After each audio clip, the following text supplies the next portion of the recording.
system. If you hear them all in Jamaica, all in China, all in Africa, a Trini girl ballin', she live America.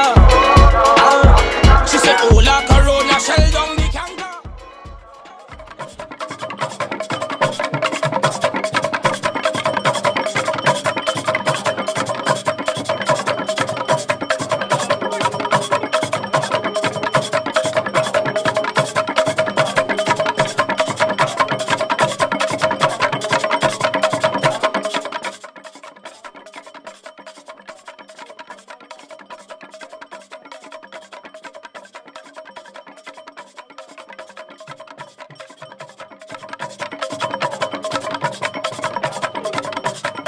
Secrets to what we want in this world are all locked within Carnival. And just think, we Caribbean people have the secret map. I think creativity for me is resilience. It's how we come back from anything, how no matter what the world throws us at, we find a way to come out of that corner. We're never held down because of all the ideas that we can come up with.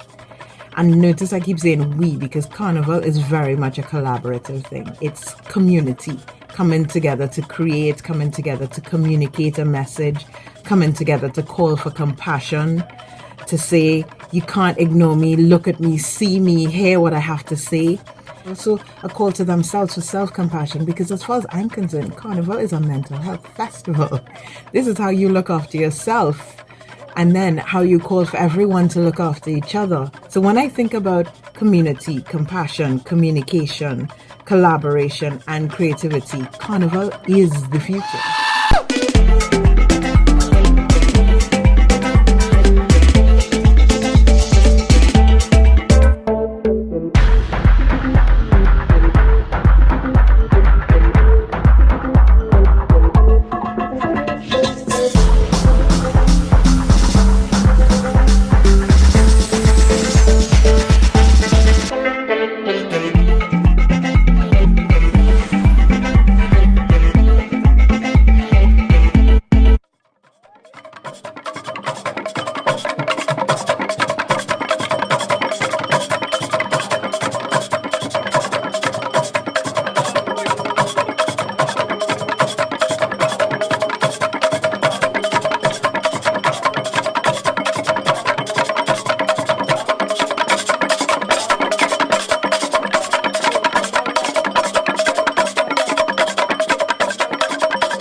If you hear them all in Jamaica, all in China, all in Africa, a Trini girl ballin', she live America. She said, oh la corona, shell down the canker.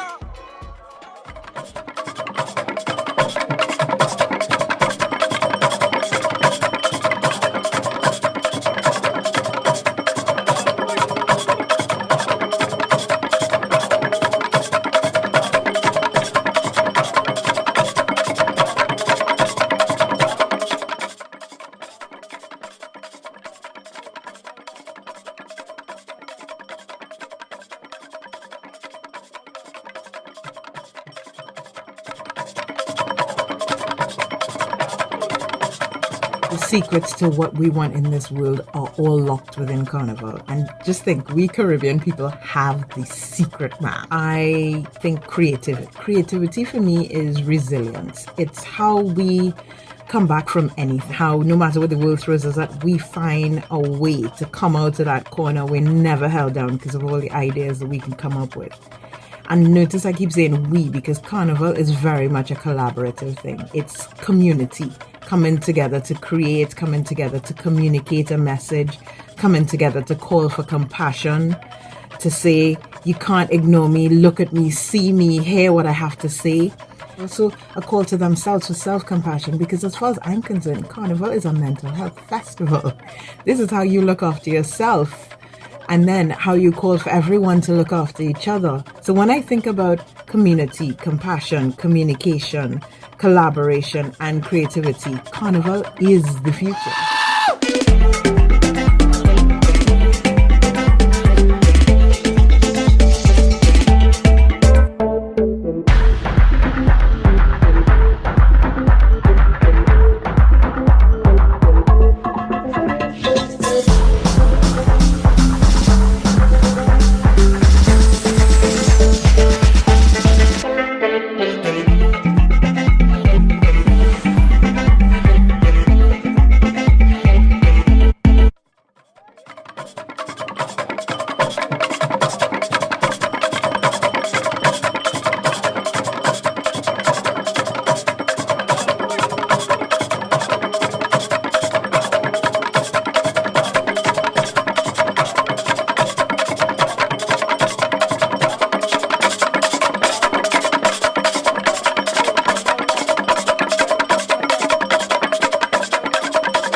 Good morning to members of University of the West Indies Committee, Trinidad and Tobago, and the worldwide Carnival community.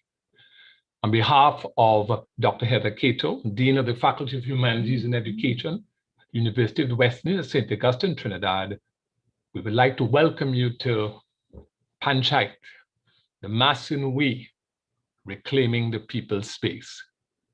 We are particularly indebted to Dr. Susan Burke, lecturer in the Department of Literary, Cultural, and Communication Studies, who upon request authored our framing document, the title and the raison d'etre for our three-day convoi, our symposium, our meeting of minds.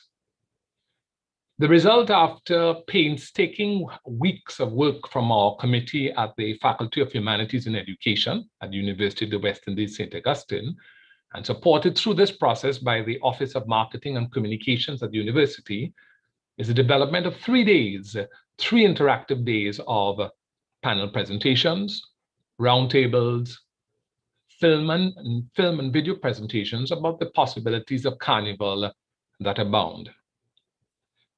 A word of caution, the Faculty of Humanities and Education does not lay claim to starting this conversation about the reclaiming of spaces of carnival for the masses, as intoned by Dr. Burke in her document. But the purpose of this Panchayat is to advance the conversation on two intersecting levels via the presentation of prepared papers on each of our 3 mornings, followed by more freewheeling roundtables on each afternoon. Our prepared papers and roundtables follow 3 broad themes. Day 1 deals with the masquerade. Day 2 deals with history and music. And day 3 will conclude our presentation with the theme of resistance. Most appropriately, our concluding roundtable will deal with the youth and their future in Carnival. We invite you to join Wednesday and Thursday, 9 a.m. promptly, as today, through 3:30 p.m., which is Atlantic Standard Time, 1 hour ahead of the Eastern Standard Time, and from 9 a.m. through 4:30 on Friday. View our panels in the morning. View our roundtables in the afternoon. View our film and video during the morning and the afternoon and our interludes. And at lunchtime, we will have 1 hour specials with film screenings. And we encourage you to submit your questions and comments and have a chance to have them read on air and responses to them. I'd like to thank all of the team who made this possible. The team at Humanities and the Faculty of Humanities and Education at the University of the West Indies, St. Augustine, our marketing and communications team for having us live this morning. Within Trinidad and Tobago, it's quite, it's sort of windswept, it's a bit gray, but we are enjoying ourselves already. I'm invited to keep us company for the next 3 days as we discourse on all matters Carnival. Join us at any time. There's always going to be something happening in the Panchayat. Here, the mass and we reclaiming the people's space. Now, I'd like us to begin our exciting journey with our first step, our first panel, Mass, Literature, and Identity.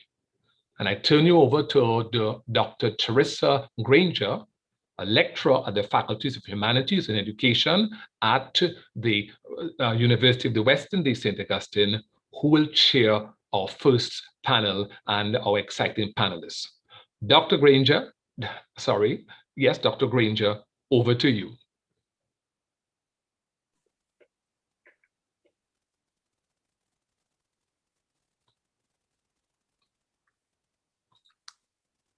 Hello, good day, everyone. Welcome to our first panel, and it is my pleasure to introduce to you today our first speakers, Amanda McIntyre and Nugent Smith. Amanda McIntyre is an author, artist, and advocate focusing on cultural studies research and literary scholarship. Nugent Smith is an interdisciplinary artist and educator. His work considers and responds to imperialist practices of oppression, violence, and intergenerational trauma. They will now present on movement, myth, and mass. I hope you enjoy. Thank you very much. Good morning, everyone. It's a pleasure to be here and part of this wonderful symposium in partnership with my collaborator, Amanda McIntyre. Good morning. This presentation will discuss and share from movement, myth, and mass, a collaboration between Amanda McIntyre and Nugent Smith with an examination of its literary framework. Movement, Myths, and Mass is a traditional mass art performance inspired by Simone Schwartz-Bart's one-act play, Ton Beau Capitan, 1987. This work is a contribution to Carnival 2021 and contrives a peculiar way of activating Carnival in a time of a pandemic. Movement, Myths, and Mass explores movement as dance, direction, and sociopolitical development. It intersects queer, feminist, and Pan-Africanist themes to advocate for refugees, migrants, and asylum seekers in an artful illustration of possible meanings of separation, home, and citizenship. In movement, myths, and mass, there is no shared physical stage, but there's a shared virtual stage with cross-country distance between the performers. The wardrobe and sets reference traditional carnival masquerades in Trinidad and Tobago. The religious imagery and symbolism of the play reference voodoo, Orisha, and Roman Catholic traditions. In the play, Wilnor Baptiste, a Haitian migrant living in Guadeloupe, communicates with his wife, Marie-Ange, via cassette tapes sent by post. Over a series of exchanges, she confesses her infidelity. He has to come to terms with what that means for their relationship. Amanda plays Marie-Ange, who in the context of this work is a baby doll. Like the traditional presentation of the baby doll masquerade, Marie-Ange also has an absent partner, and there is a question of her child's paternity. Nugent plays Wilnor, who in the context of this work is a king sailor. This is a masquerade that suggests voyage, departure, arrival, similar to the thematic concerns illustrated in Wilnor's characterization. We'll now present a working draft of our future and long-term collaborative project, Movement, Myths, and Mass.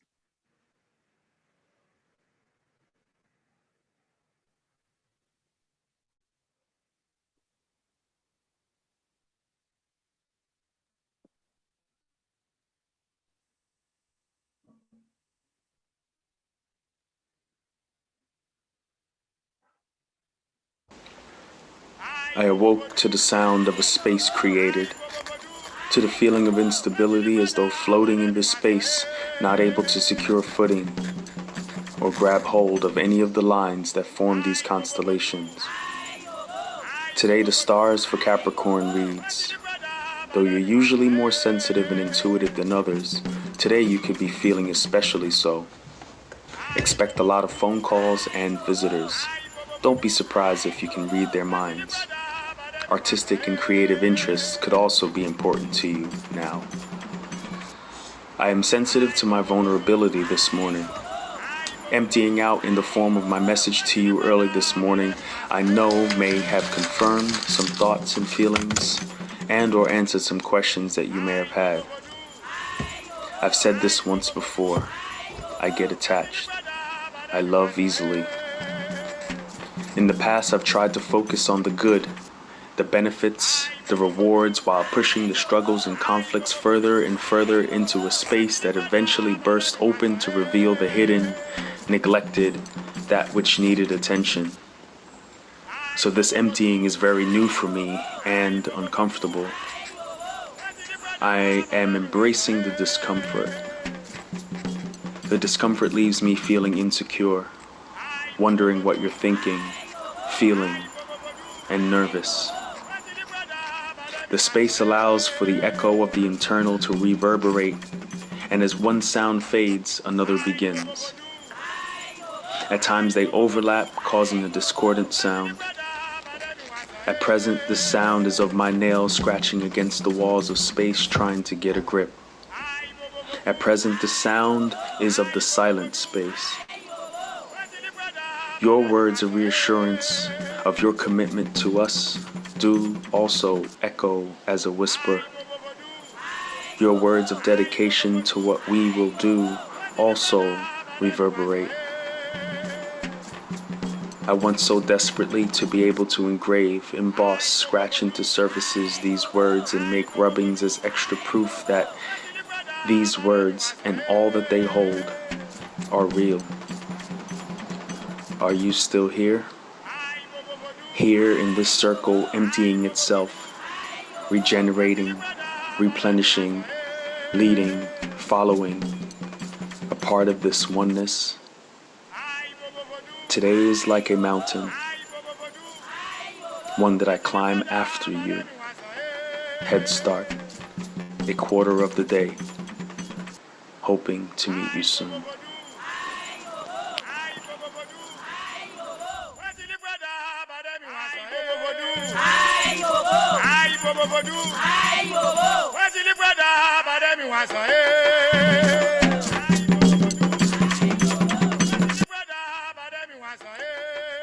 The sun strolled through a cemetery of sentences.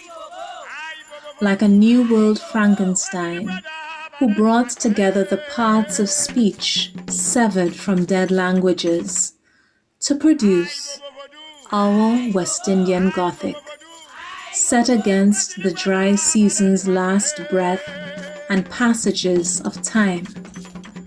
Weather for corpses. This love bloated and burst, releasing worms that fed beneath the rotting skin of your promises. I sought rest in grave words as the remains of memory sprawled lifeless across a landscape of great houses like art, literature, and other plantations and Creole culture. I thought about taking off my skin and hanging it beneath a silk cotton tree. I wanted to fly to you. This meant climbing to the top of the tree and waiting for a great benevolent wind. I wanted a love in which we speak to each other in a common language, a love in which we are awakened by drums, calling us to the feast of believers, in which orishas dance without exhaustion, and in which we are cradled in the darkness of each other. With our bed like the aromatic funeral pyre of the phoenix, destroyed at night and resurrected on mornings. When I met you, a gap in the universe opened and closed quickly, continuing this motion at intervals. Through this aperture, I saw 100 years of first mornings in which I watched you moving through light like the mystery of God at the beginning of the world, a myth of creation. Then, on the first Sunday after the world was made, we rested. At the close of Lent, from the Sacred Heart of the Black Virgin came a love letter written in the cursive of coral, hard, beautiful, and knowing the history of the sea. Words on which I could lie down and find rest in the comfort of your sentences.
Thank you.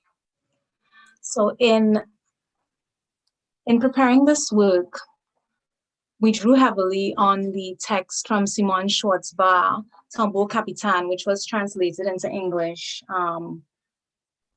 after being commissioned by the Ubu Repertory Theatre in New York. And our reflection at the start of the work was on Caribbean migrations and how these related to possible meanings of home, separation, and citizenship. In Caribbean migrations, we focused on the condition of Haitian refugees, migrants, and asylum seekers in the 1980s, juxtaposing that to the condition of Venezuelan migration, refugees, and asylum seekers in the last 5 years.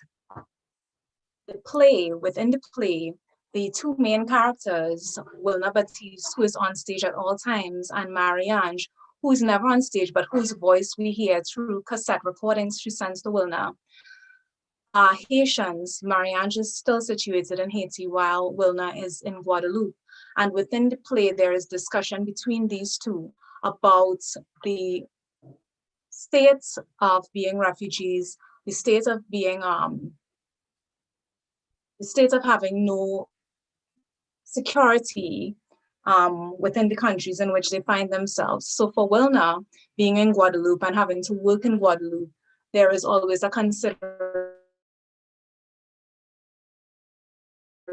of mariage, or if home is where he is right now, or if home is back in Haiti.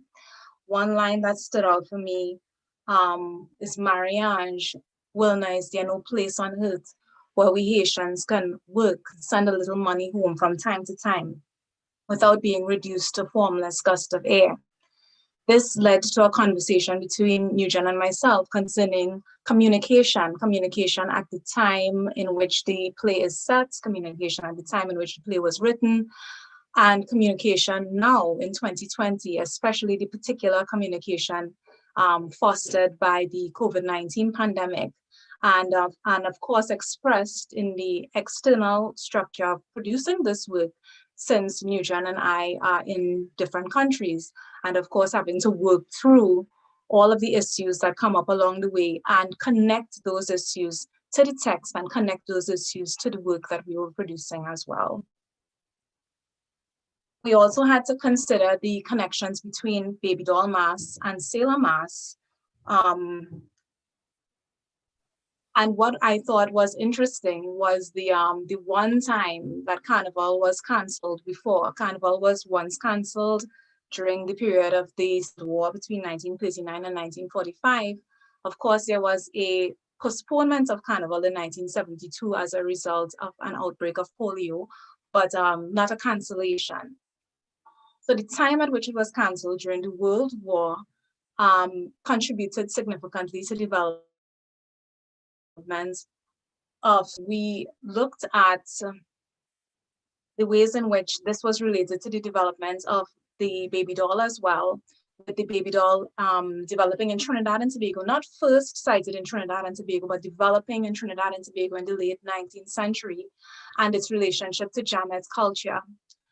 Within the text, mariage is related strongly to Orisha's Oshun and Voodoo Lawa's Azole Frida Dahomey, which I thought was interesting in relation to the baby doll as well, because Azole Frida Dahomey is patroness of single mothers and patroness of broken families, much related to the background of the baby doll character. And within the text, the several images of sailing, the several images of voyage and journey associated with Wilna also brought around this very solid connection to the Sailor Mass of Trinidad and Tobago. Hence why we justified utilizing these two masquerades within the context of this work. And this is a queer work for us because of the excessive considerations of the parameters of relationships within the text. And while Simone Schwartzbach herself does not go into queer discussion, within our discussion for the development of our work, Nugent and I consider this.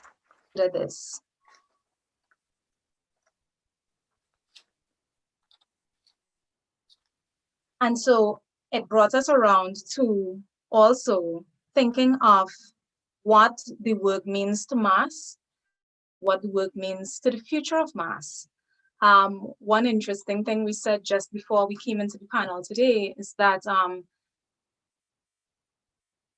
we didn't have so much to think about the structure and parameters of this work because the time determined those things for us in terms of being in separate countries, borders being closed, having to utilize virtual platforms for communication and presentation, such as we are doing here today. And so thinking about the future of mass in terms of Trinidad and Tobago, and I mean, of course, other places in which carnivals are observed as well, but the necessity of necessarily being in the space and the ways in which contributions to carnival platforms could change as a result of COVID-19, taking carnival presentations into virtual platforms and myriad ways in which they can be expressed in virtual platforms. So those are just a few of the thoughts that went into the production of this work. And just to establish that this is an ongoing collaboration. So this is this opportunity for this conference the conference has actually given us the opportunity to begin this work that we have actually been discussing about the collaboration for quite some time. I would say probably it's like 2 years now we've been talking about our collaboration. And so this conference has given us the wonderful opportunity to begin. And so please stay tuned for the future development of this work. We thank you very much. Thank you very much.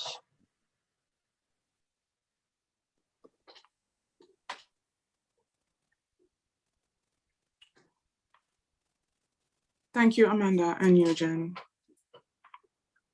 And we will come back to discuss, right? Hopefully, and I know that that presentation will have brought up some important questions. So following Eugen and Amanda, we have Adele Todd, who will be presenting a paper entitled Juve in the Year 3030. In 2009, Adele Todd decided to join the unspoken open conversation on the future of Juve in Carnival by reinterpreting the character, The Examination of the Herald by British artist Aubrey Vincent Beardsley. She turned it on its ear by melding it with the traditional Dame Lorraine. I welcome Adele Todd.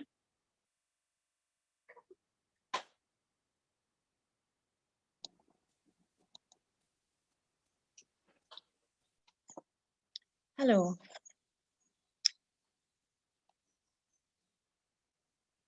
What is the framework of our Juve history? Juve has its origins in the pre-emancipation period in Trinidad. Seen as the briefest of relaxation from the strict rules of slavery and the harvesting of the cane, the canboulé, the burning cane, the slaves would gather and take part in picong, where the process was taken from the estate to the streets. The leader of the chantwell, would sing in patois, which would become the precursor to Kaiso and Calypso. From the Epiphany to Lent, the Catholic traditions were celebrated by the masters and in their way, the slaves.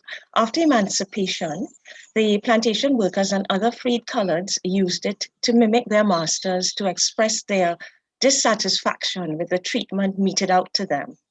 Louise Horn, The Evolution of Modern Trinidad and Tobago.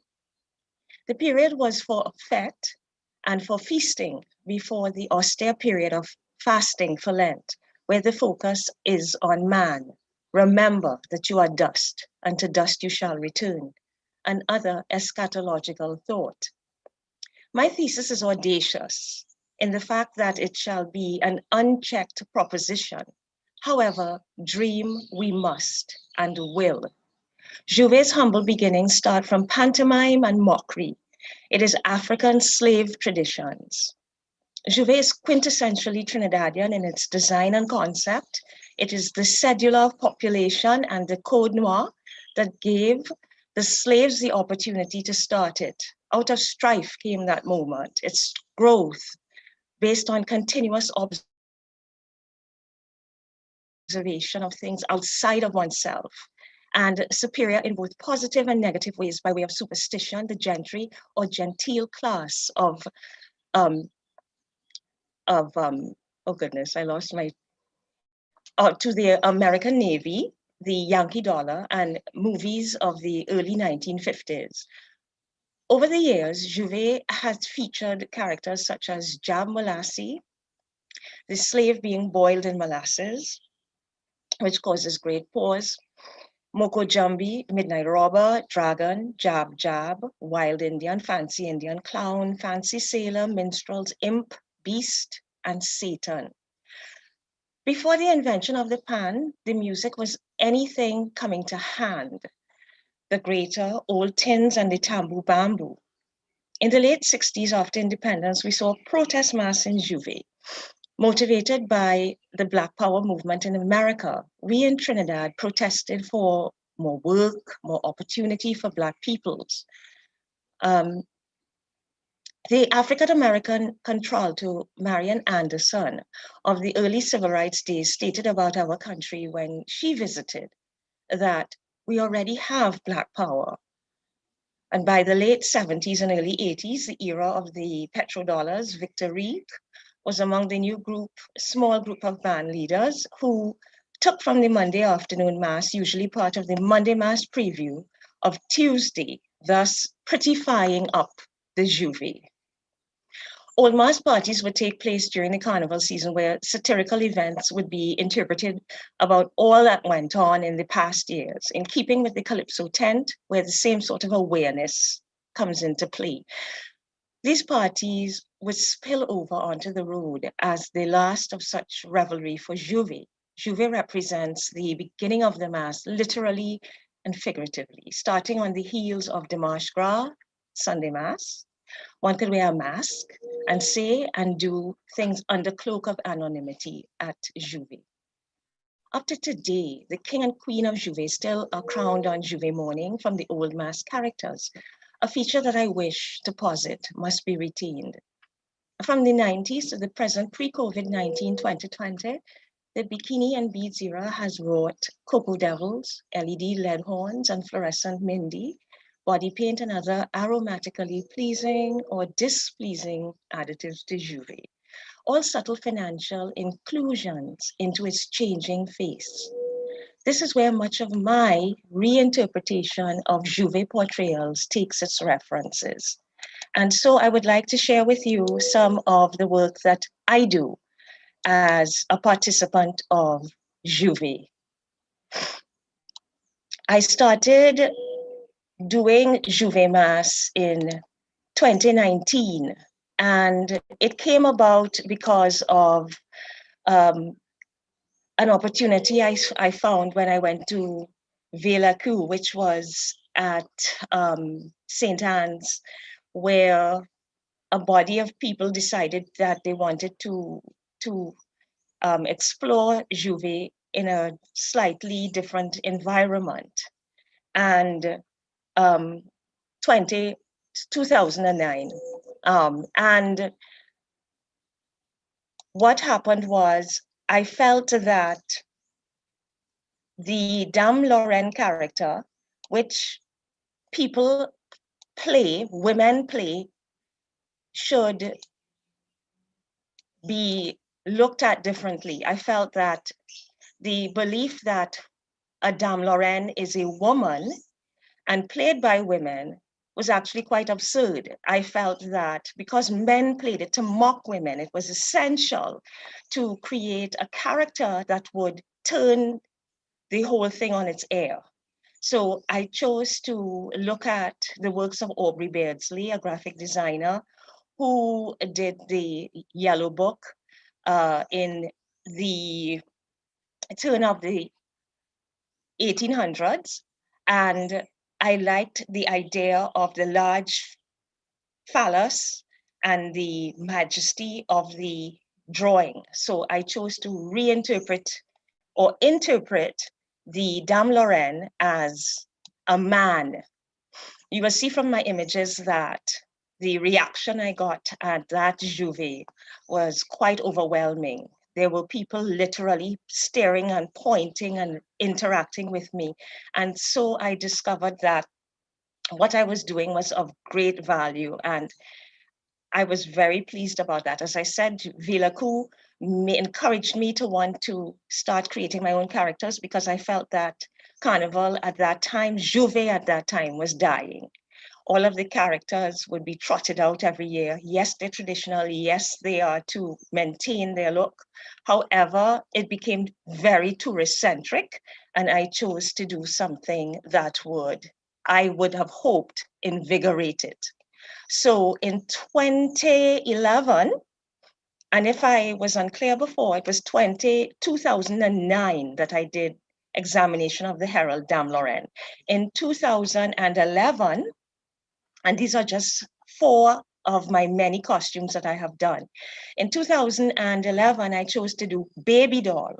Again, I do my costumes based on tradition. I look at traditional elements, but my objective is to advance them to the future. What do we take from the past that we can now use for the future? And so instead of dealing with a woman who is holding a baby and soliciting men and asking them for assistance, I chose to make my character hold a grown man. I am now looking at the fact that with women's liberation, with feminist thinking, with society as it is today, women are in many instances the breadwinner. So she is holding a grown man. It is pieta. It is tongue-in-cheek. When I did this costume, one of the moments that I felt was extremely exciting and helpful to me was an old lady passing by with some younger men, and she paused in her tracks and she pointed at me and she said, "No, that is mass."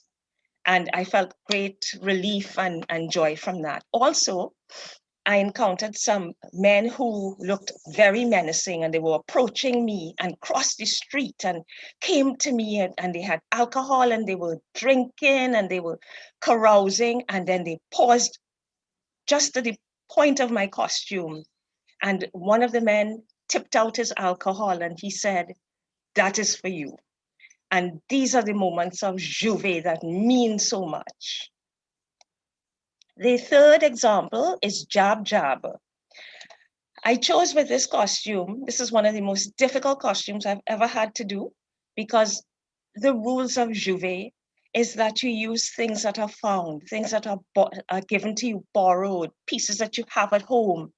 I was trying to figure out how I could incorporate what I saw in Jab Jab, which is basically a very male-centric costume where the men use whips and they hit each other as part of the presentation. I wanted to use the whip, but I also wanted it to retract. So what this Jab Jab is a combination of the Dame Lorraine's breast piece, but the rest of the costume is Jab Jab. But what is happening is I am blowing into these party favors that I found I could retract and release. And I have filled them with these Star Brights that hit when you hit the ground, they make loud noises. So when I would blow into the party favor and it would literally spring forward, it would make these noises. So the goal of the costume is my breasts are weaponized. They are now rope-like tendrils. They pack out, they flow out. So no one can, it's perfect social distancing. So there is an element of fun, there's an element of feminine power in the costumes that I portray. Finally, this year, 2021, I chose to look at pissenlit or pissenlit and mud mass. This is my most controversial and simplest costume based on crime in Trinidad and Tobago, most specifically crimes against women, domestic violence, and murder of women in Trinidad and Tobago.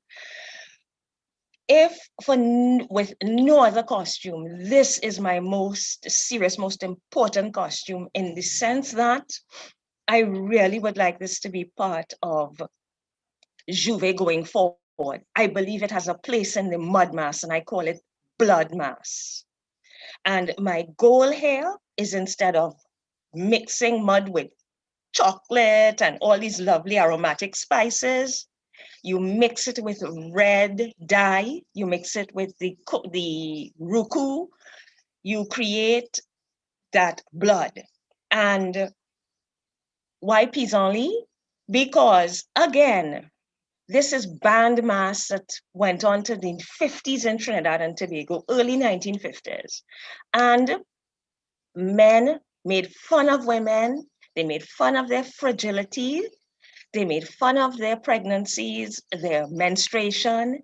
And so the costume melded together and was married by these terms. But also, prior to this, we had a situation where a young woman was murdered, and it caused a great deal of publicity and reaction in Trinidad and Tobago, caused a great deal of protest, and rightly so.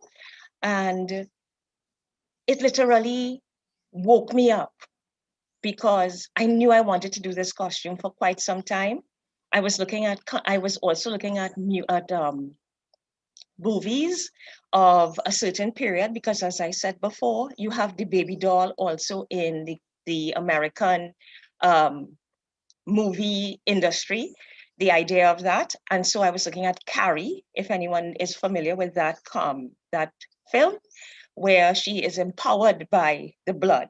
So these 4 costumes over a 12-year period are some of the examples that I wanted to share to make you aware of my interpretation and my involvement in J'ouvert.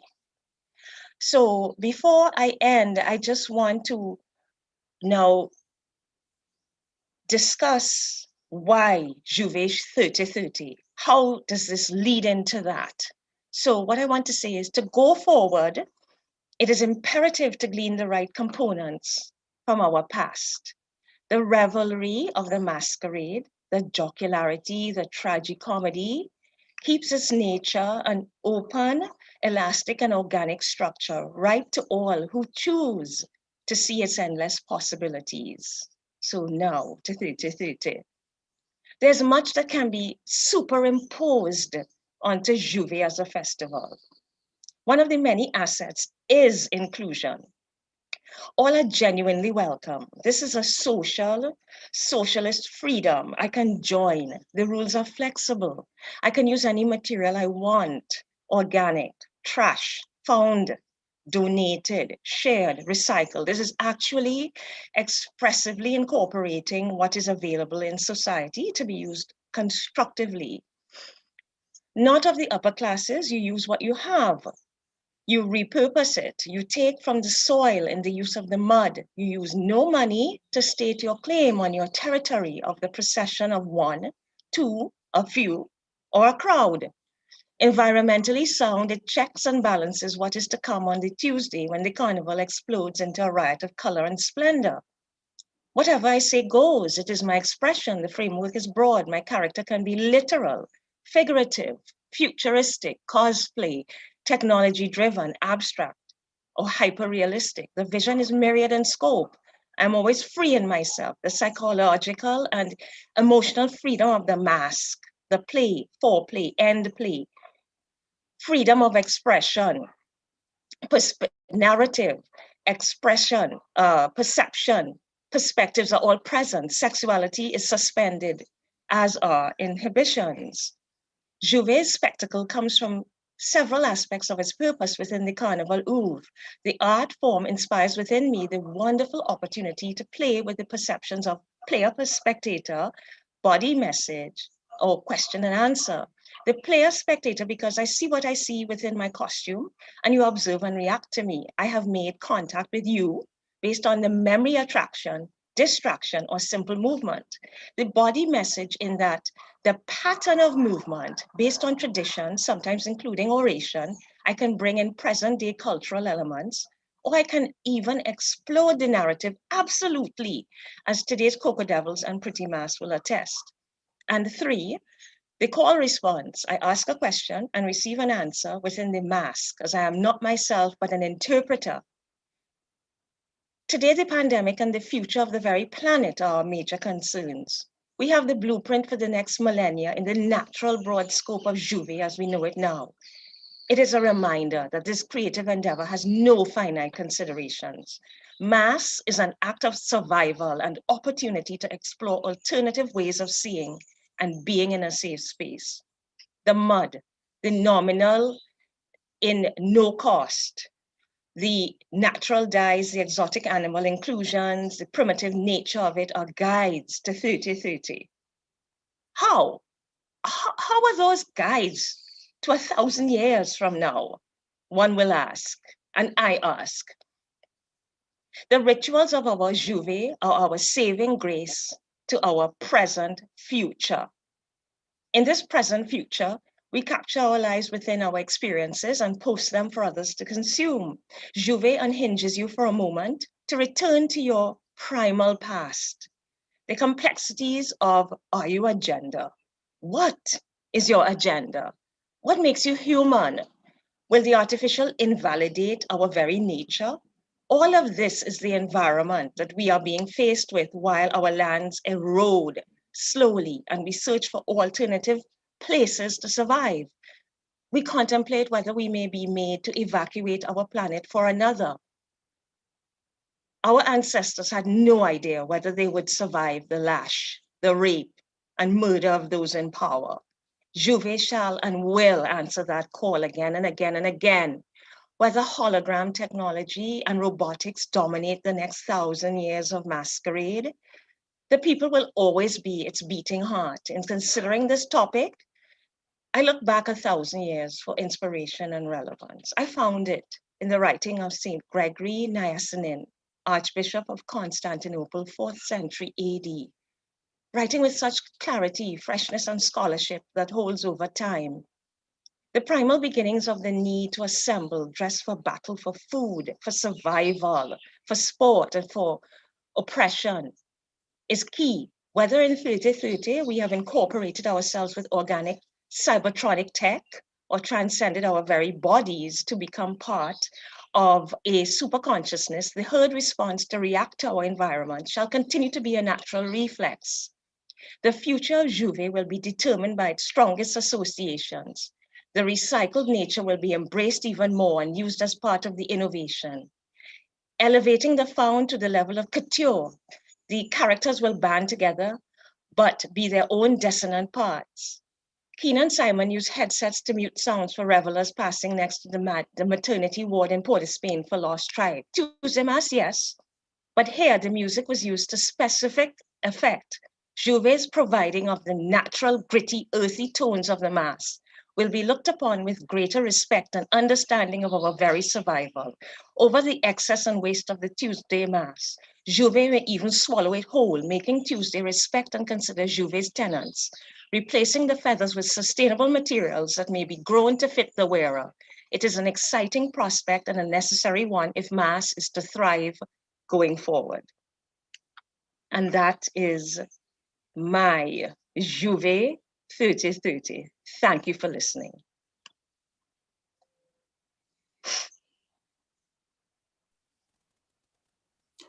Thank you, Adele, for that rich exploration of Juve.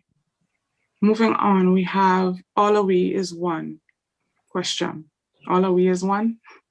Resistance, Self-Possession, and the Struggle for Recognition in Earl Lovelace's The Dragon Can't Dance is our third presentation by Dr. Jarula Wegner, who is adjunct lecturer at the Department of English and American Studies at Goethe Institute or Goethe University in Frankfurt, Germany. He holds degrees in Chinese, German, and English, and wrote a PhD thesis on transcultural memory, constellations in Caribbean carnivals, literature, and performance as critical theory. I welcome Dr. Wegner. Thank you so much, Dr. Granger, for the introduction.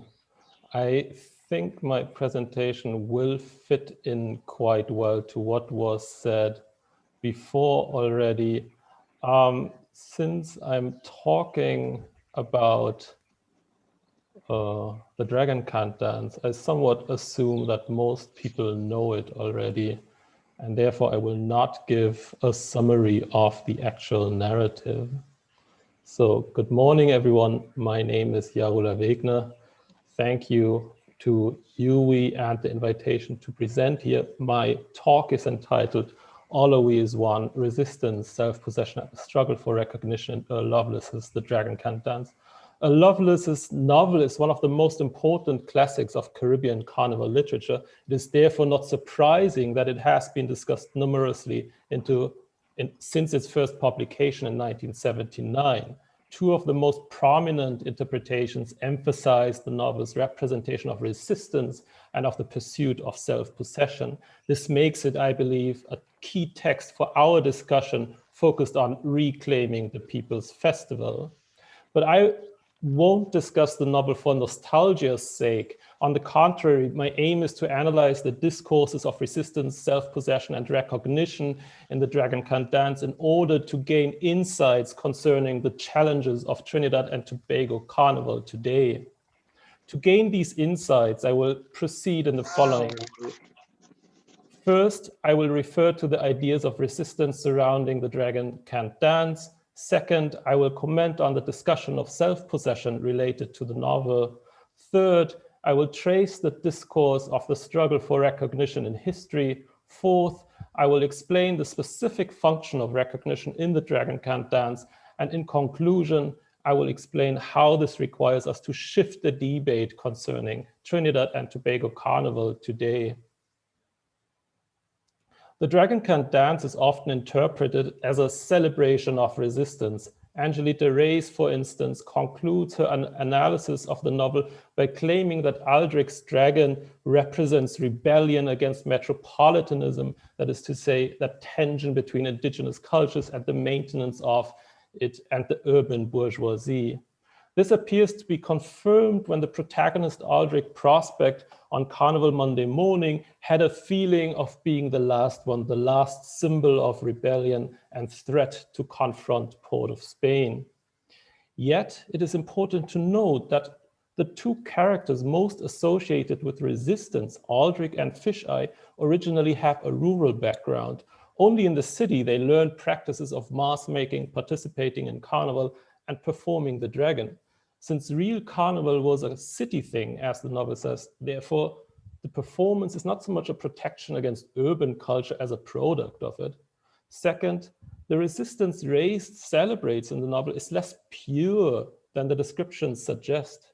The militant groups direct violence against each other and the weakest members of society, as their violence is sending women looking on in panic to secure their children and scamper home, the whole becoming a ballet of wailing children, scampering silent people, screaming ambulances. Third, even the failed revolt of Aldrich and Fisheye with the Cavalry 9 does not so much symbolize resistance, but rather a desire for recognition. Aldrich himself points out that in their revolt, they were saying, look at us, we as people. Consequently, Fisheye and Aldrich are far less represent resistance than they express a desire for recognition. Another interpretation of the Dragon Can't Dance argues that the novel describes a community of dispossessed people. Gerard Aching, for instance, argues that in the midst of the political antagonism between the official practices of dispossession and the countercultural ideology of non-possession, there lies the third practice, Aldrich's personal quest to become self-possessed, to forge an identity after the hill begins to lose its cohesiveness. To support his argument, Aching quotes the prologue which describes the residents of Calvary Hill as holding their poverty as a possession, tending it stubbornly as Miss Clothilda tends her flower garden. Yet Aching misses the irony in the description of poverty in relation to Miss Clothilda tending the flowers, because while she is a resident of Calvary Hill, she is also quite bourgeoise in her hobby of watering flowers. A closer look reveals that non-possession does not define any resident of Alice Yard. Miss Clothilda owns a little parlor, Mr. Guy earns money as rent collector, Miss Olive owns various furniture, Fisheye owns silk and clothes, and Aldrich is well equipped in terms of symbolic capital, as he does not pay rent, is constantly invited by friends, and able to spend large sums of money on a dragon costume, as anybody will give you, Aldrich, $1 just so. It is thus not non-possession, but different forms and degrees of possessions that define the yard. Secondly, this yard and the hill are embedded in the wider economy because the people of Calvary Hill choose street corners for their sons and prostitution for their daughters and hungry bellies for their infant children. and this connects to the talk before, the supposed ideologies of resistance and non-possession professed by male residents therefore rely on the regular, untiring, and hard work of female residents in the urban bourgeois economy. Third, Aking's reading idealizes Aldrich's individualist pursuit of self-possession. For example, after Aldrich says to Fisheye in prison that we have to act for we, he finally concludes that one is only saved by oneself, instead of listening to Fisheye's reply that alone all a man could do is play a mass. Consequently, far from a heroic character, Aldrich ignores the replies, viewpoints, and ideas of others. His problem is clearly that he lacks reciprocal recognition. While the Dragon Can't Dance has not been analyzed in detail before in relation to its treatment of recognition, Jennifer Rahim has pointed out that the necessity of dismantling the infected codes and hierarchies that facilitate practices of denial and misrecognition is a persistent point of contention in Lovelace's thinking. Before we look at recognition in the Dragon Can't Dance, I will quickly outline the historical emergence of the discourse of recognition. Since the 1990s, many important philosophers such as Axel Honneth, Charles Taylor, Judith Butler, Nancy Fraser, and Sailor Ben Habib have written about the concept of recognition. Yet already in 1979, Lovelace has made recognition a central theme in the Dragon Can't Dance. The emergence of the contemporary philosophical debate has been traced to the 1970s. A central proponent of this debate, Charles Taylor, has indicated that the civil rights movement in the USA was a crucial source of inspiration for this discourse. But already in the 1950s and 1960s, the Martinican philosopher Frantz Fanon addressed the significance of recognition in his text, Black Skin, White Mask, and The Wretched of the Earth.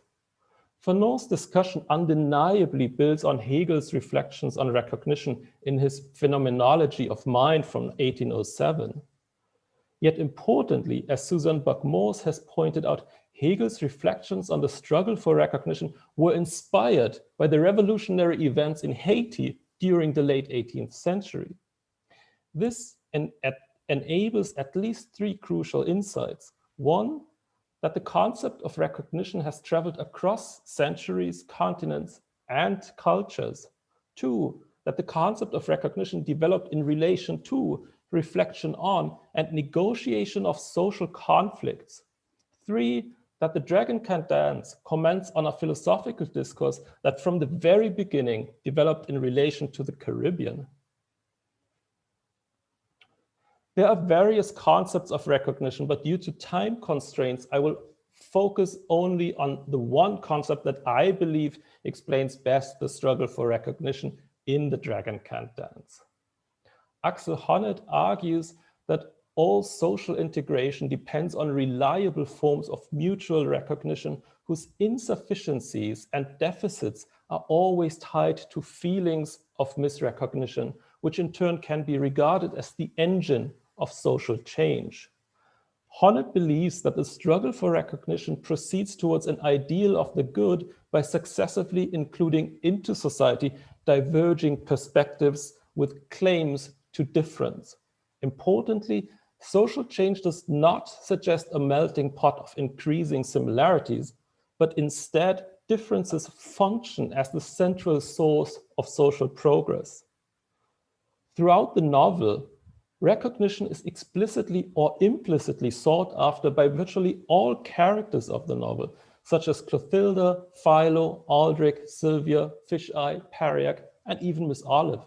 Undeniably, therefore, recognition functions as a central theme. While Aldrich, Fisheye, and others yearn for recognition, it is Pariac who expresses it most clearly when he muses, "I wish I had chosen myself to represent myself. I wish I had come with me, my own spirit and soul and grief and love and say, look me, look me." Importantly, Pariac seeks recognition not through his suffering or his Indian culture, but through his own specificity. While Pariac is denied recognition throughout the narrative, the process of mutual recognition is highlighted lucidly in cults belonging to the community of spectators, as if they were eager to recognize and accept him, and by some kind of magical rebounding, be themselves recognized and accepted. Clearly, the process transforms both the individual and the community. This unfortunately brief discussion enables at least three important insights. First, the struggle for recognition considers differences and conflicts as sources for social transformation. Second, recognition is a process transforming simultaneously self and community, and thus leaves nobody untouched. Third, in its mutuality, recognition is a process increasing democracy, equality, and freedom, which potentially includes Aldrich, Fisheye, and Pariac. Now, you wonder, of course, what does this mean for Trinidad and Tobago Carnival today? I believe that it necessitates a crucial shift in the debate surrounding Carnival. It means that we need to move beyond the ideology of resistance because it builds on a naive binarism of us against them that fails to acknowledge the complex relations, collaborations, and dependencies between artists, activists, state, and companies in Trinidad and Tobago Carnival. It also means that we need to move beyond the ideology of self-possession because the idea of reclaiming the people's festival denies that the people of Trinidad and Tobago are already involved at every level in productive, creative, and very rewarding ways. Approaching Trinidad and Tobago Carnival through the concept of reciprocal recognition highlights that the people are already involved in many different ways and that Carnival is not so much the site to resist other Trinbagonians or to take it away from them, but that it offers a challenge for more democratic, equal, and free engagement.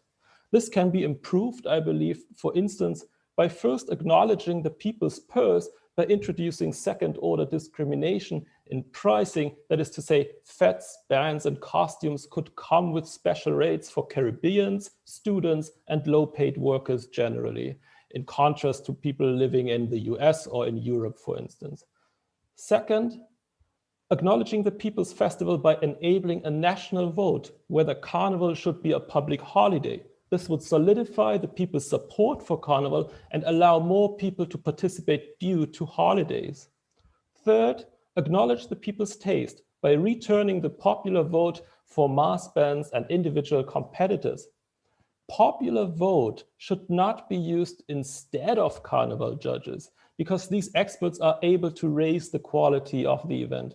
But a popular vote highlights the importance of public participation and public opinion. For if it is the people's festival, shouldn't the people be allowed to elect their favorites? With this, I will end my presentation. I would like to thank everyone for their attention and look forward to your questions.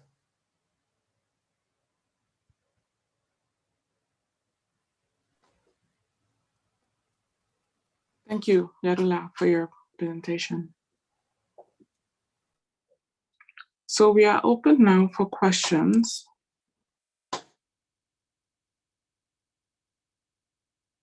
And perhaps there are questions from the chat already, maybe not.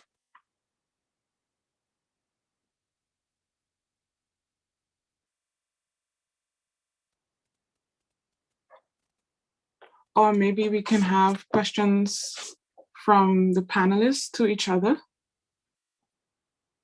if there are any. Yes, panelists, please turn on your cameras.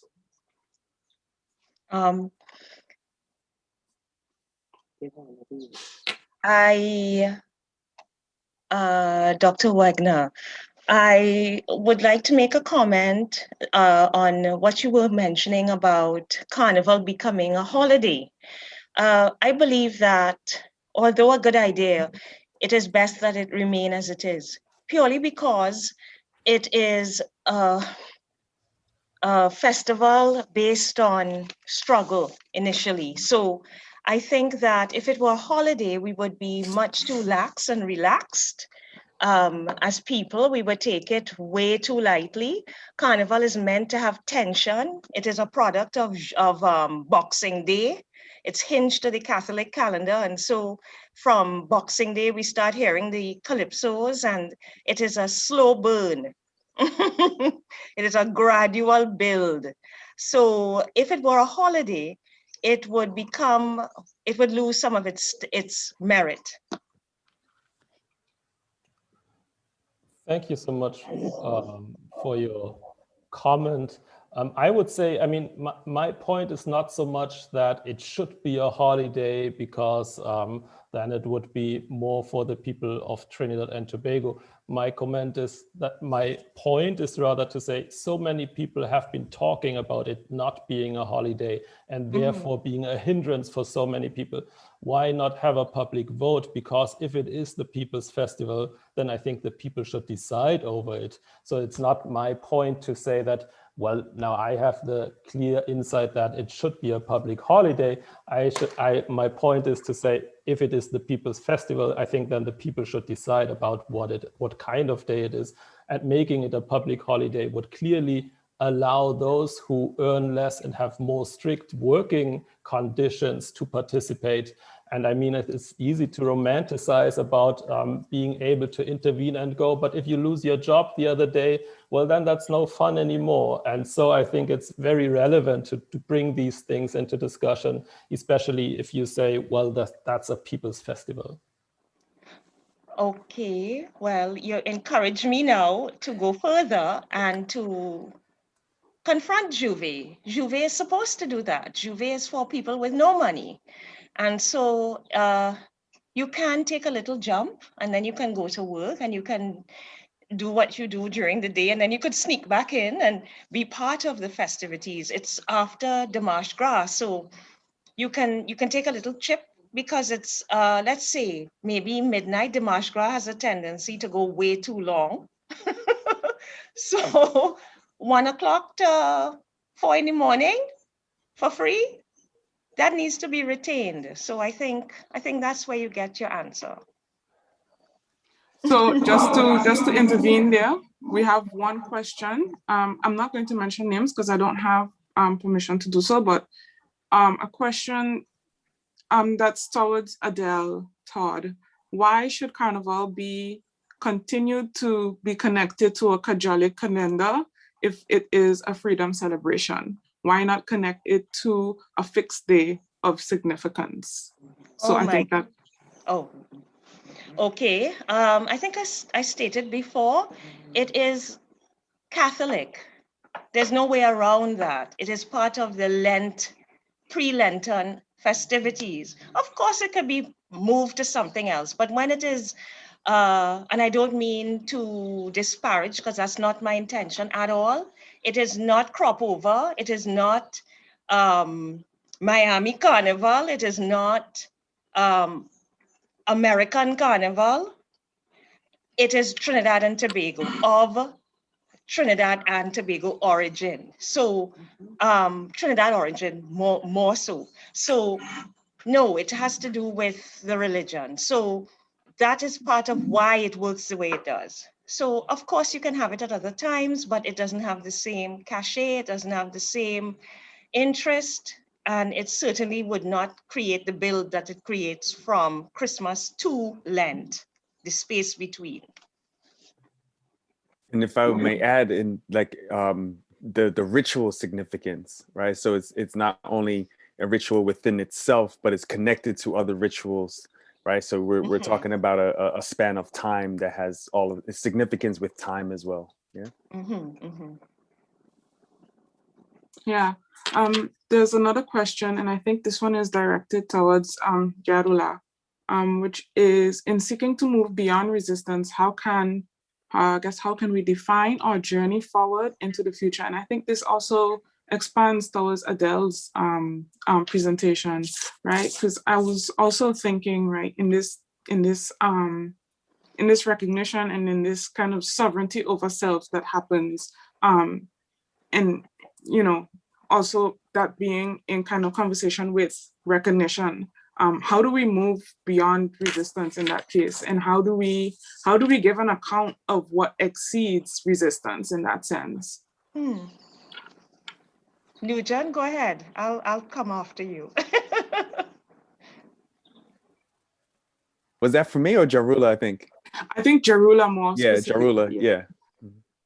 I think the point of acknowledging that people who engage in Carnival are themselves also engaging in very oppressive and violent forms is to say that there is no pure spot from which to attack somehow those people who are in Carnival or who have certain stakes in it, but that to acknowledge that so many people making so many different contributions are already involved, and therefore there has to be a negotiation among these people and the possibility to open up even wider more for more people to engage in Carnival celebrations.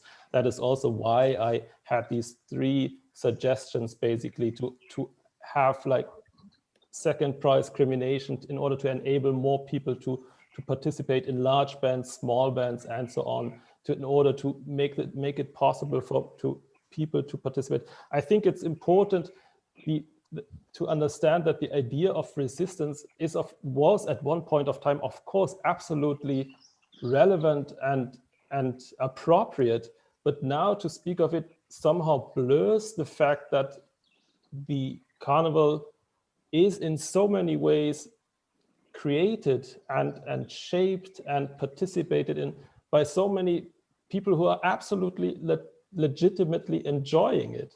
And that is, I think, very important, because in terms of resistance, there's always the idea that they somehow hold it at the moment, and that is not right. And so we have to claim it back. But that has an idea of they have it and now we need it. But it's, I think, everybody already involved and the possibility to extend that. And that's, I think, why I said, well, we have to have a more mutual kind of recognition in terms of democratizing it. I do want to push back against that, because I resist with the mass I make. I resist every time. And it's part of the great enjoyment for me. I do not portray what is expected of me. And I have criteria based on the loose history, and I use that to empower the mass. So that is my resistance. It is a personal resistance that I then hope to infect you with.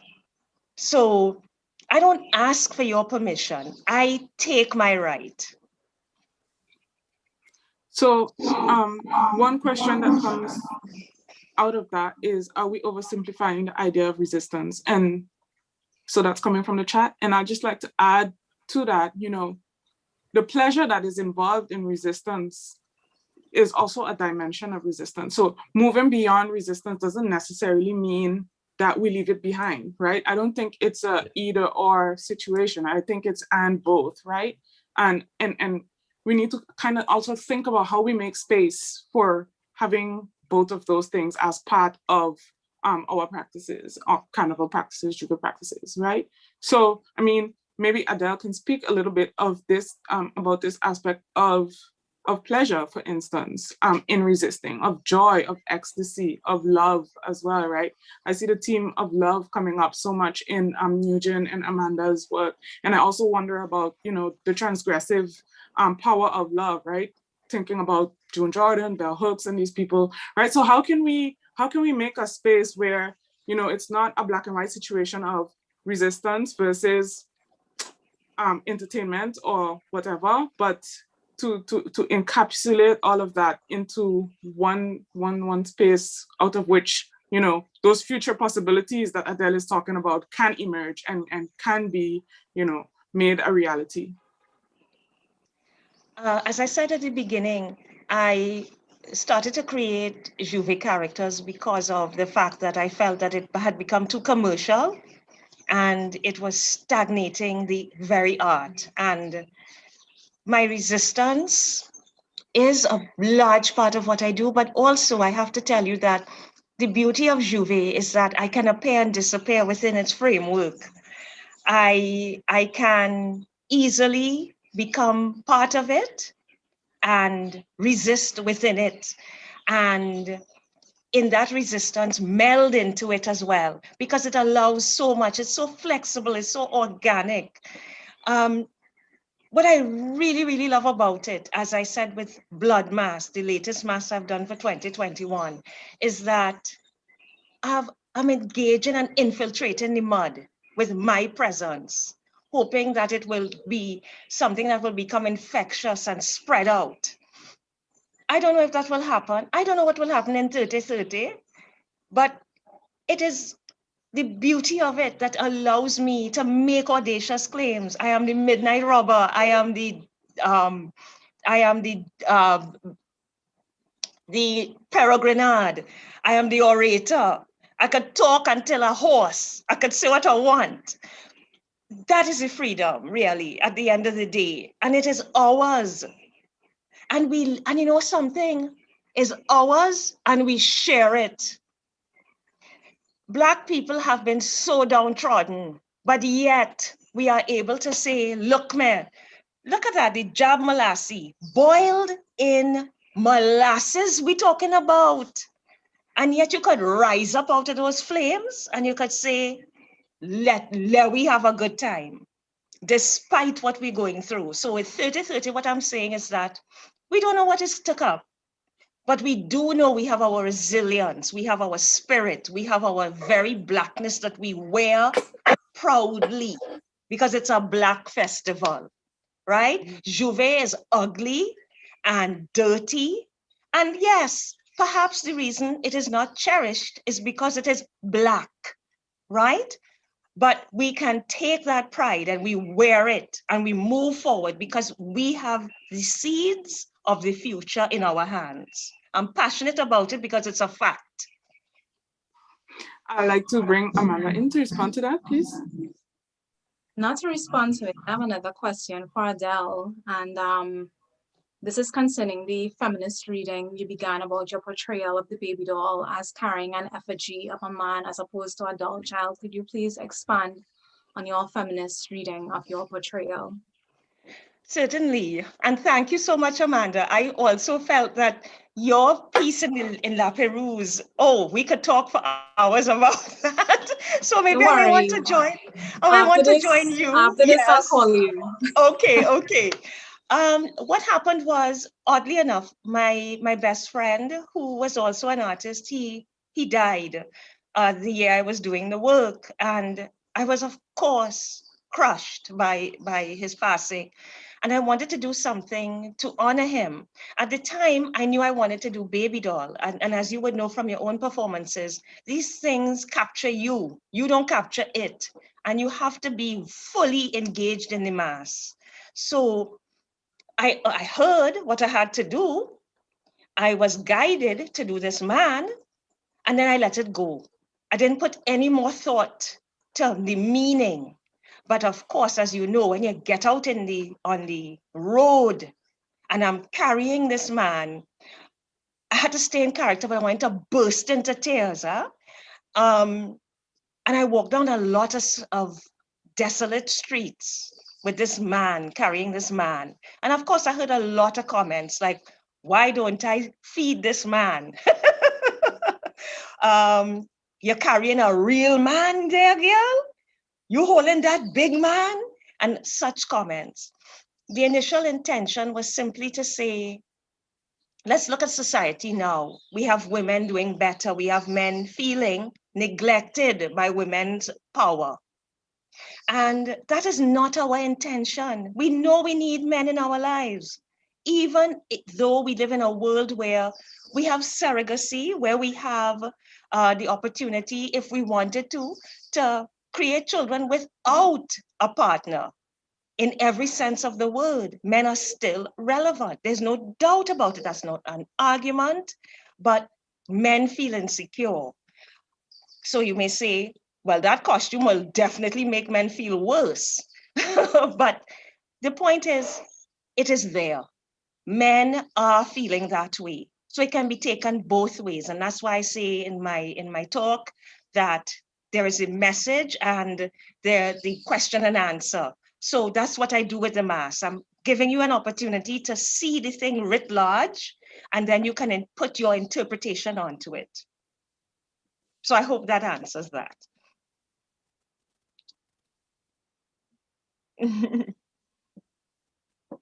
So we have another question coming in, and this is from Miss Adele Todd. The question is as follows. In my view, Juve is a socioeconomic teaching paradigm of our traditions. What are your views to identify this as an importance against the rise of fashion Juve? Right, and I think this connects well to another question that was concerning capitalism. Right. Which was great to the greater inclusion, even in Juve, which is about people uniting in community, is becoming more exclusive. But how do we achieve this in a capitalist society / world? That is an interesting question. I don't know if I can answer it completely, but what I will say is this. Let's dissect capitalism. Obviously, capitalism is about you making money off of something that you can commodify in a way where it will be continuous. As I say in my talk, Juve is malleable, it's forever changing. There is nothing wrong with wanting to commercialize, but it is how one does it. Mankind so far has commercialized things to the extent where we deplete our resources, which is a negative thing. Juve does the opposite. Juve takes the trash, the dross, the worst, and it puts it up to a certain value. So I think the answer I would come to is that Juve can look at commodification from the standpoint of how do you commodify the lowest common denominator, the materials that are used in a way where you can elevate it to the level of couture and superior objects, which then go back to the earth. If we find the connection between the two, we will be in good stead. Yeah, I think, in this kind of way of moving towards liberation, as I understand it, where you're talking about inclusion and freedom and being unhinged for a moment. So I wonder about this kind of transient, fleeting, temporary way of being that Juve enables, and how we can kind of embody that and take it out of the Juve event. And how do you see that happening? Maybe you can speak a little bit to how that happens in your personal experience as well. Right. I think I get an opportunity to do it when I do forums such as this, where I get to talk and show my work. I'm always fascinated by the way people respond to the art, my performances, when I am outside of Trinidad and Tobago, where people instantly get aroused and instantly connect. So I think that my goal with every costume I design and wear, I am basically saying, look me, and I am saying, I have this body of experiences based on the history, etc., that I'm carrying on, and you, the viewer, have the opportunity now to take it and take what you want from it and take it with you into the future. You can capture it on film. It's transient. It is ephemeral. So you can't capture it this way and hold it, but you hold it in the head. You hold it in the mind. And so if I could in any tiny, tiny way give you an impetus to take that blood mass or to take that baby doll and see it in your language in some conversation you have in the future, or some association you have with somebody in the future, or some romantic relationship you have in the future where it clicks for you, maybe I have done something. Yes. Amanda?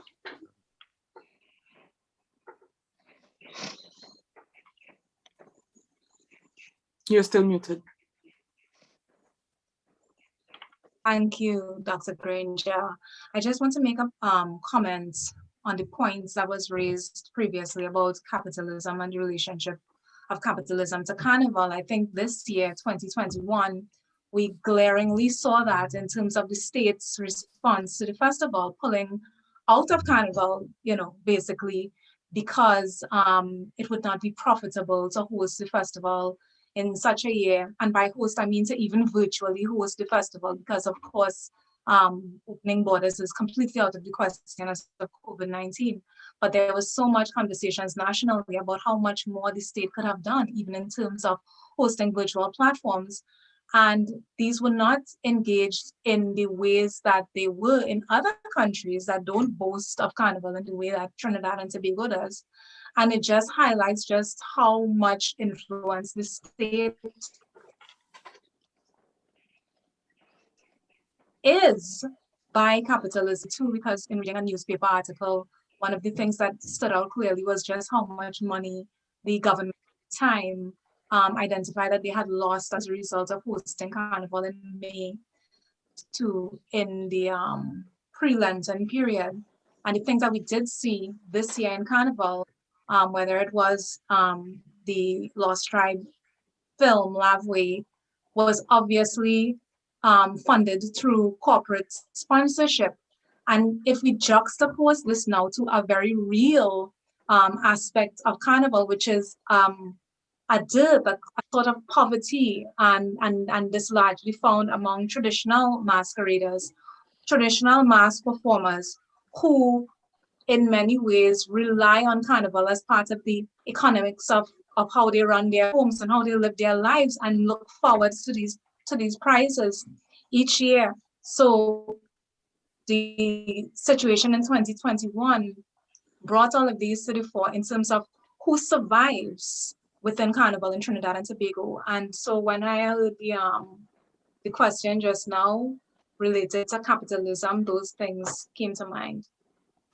Yeah. There's also a question for Mr. Smith and Ms. McIntyre.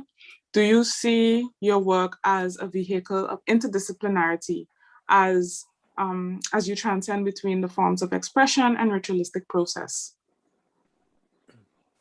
Absolutely. I see it as an interdisciplinary artist myself. I see the process of the collaboration here with Amanda as a way to continue to think about the other aspects of my creative practice. And one of the things that I was thinking about in relation to many of the conversation that was just happening, especially with some of the things that Adele was just talking about, is this idea of how this pandemic for me has helped me to think about the way that a symposium such as this can then be used as a tool to be able to spread the information about the processes, about the different elements and levels that are encompassed within Carnival, and specifically in Juve, that can be used to perhaps enhance and deepen the understanding of performance practices. And so this is one of the things that I'm really excited about as I'm thinking about the way that what the pandemic has done. I think that the platforms now being everything being virtual, people have access to these symposium online and things like that, can now be help with the proliferation of Trinidad and Tobago Carnival, about the themes that are embedded with it, about how it can actually be applied in everyday life. So one of the things that was brought up, and I think Adele spoke about this, in how to carry this into her everyday, right? And talking to Tony Hall when I was there in 2017 for Carnival to do research on Carnival, one of the things that he was saying is after Juve, how do we take the things and the lessons and the things that we have decided to give up during Juve? How do we now put that into practice in our everyday lives? And so my experience with Juve and my experience with this is now helping me to be able to kind of move this into my other aspects of my creative practice as well. Thank you. Oh, Amanda has a comment or question? This is in relation to the question about how interdisciplinary the work is and expression and ritual practice. Yes, of course. I mean, obviously interdisciplinary with the use of film, literature, mass, and most importantly, I want to say advocacy, advocating for migrants, refugees, and asylum seekers within this work. One important point that Nugent made with regards to expression, this is related to the points of expression and ritualistic process, is distinguishing between performance and ritual, and making this distinction, of course, with respect to traditional mass practitioners and with respect to voodoo practitioners, with respect to Orisha practitioners, with respect to who and whichever practice we are referring to, make clear that that while we do endorse rituals and of course perform our own rituals within this work, there is also a distinction between the ritual and between the performance. Thank you. We have 3 more minutes, and so I would like to wrap up. However, I think there was one comment, and this was towards Dr. Wegner, who is now who had to leave, but I'll just put the comment in there. So the comment is, Dr. Wegner, or question rather, your slide on traces gives insight into the genesis of major thought not being European. It is important for you. Is it important for you in your readings of culture to provide epistemological balance? So that was the question. And then the last question that I think we can wrap up with, if we can do that quickly, is what is the role of Carnival judges in the future of Carnival? But we do need to be quick. Okay. I deliberately do not get my work judged because I don't want a criteria being made for by others. I don't need validation. I don't mean to sound arrogant, but that's the point of the work. If I get into a competition, it becomes about them and not about the mass any longer. Judging has its place because obviously people need to know what are the standards and the criteria. And it's done really with the intention of keeping the thing at a standard. So I'm not anti-judging. But again, that's the beauty of Juve. It can be judged and it can be beyond judgment. So that's my response. Thank you. And I think we'll end there. Before we end, I'd like to mention that, one moment, let me find it, that the symposium continues with panel number 2 at 11:15. Panel number 2 is We Think, Carnival and Identity in Caribbean History. This is chaired by Dr. Diego Medeiros from the University of the West Indies at St. Augustine. I would like to also thank all panelists for your efforts and your work and your great presentations and your thoughtful deliverance of this work. Very important work. Thank you so much for sharing.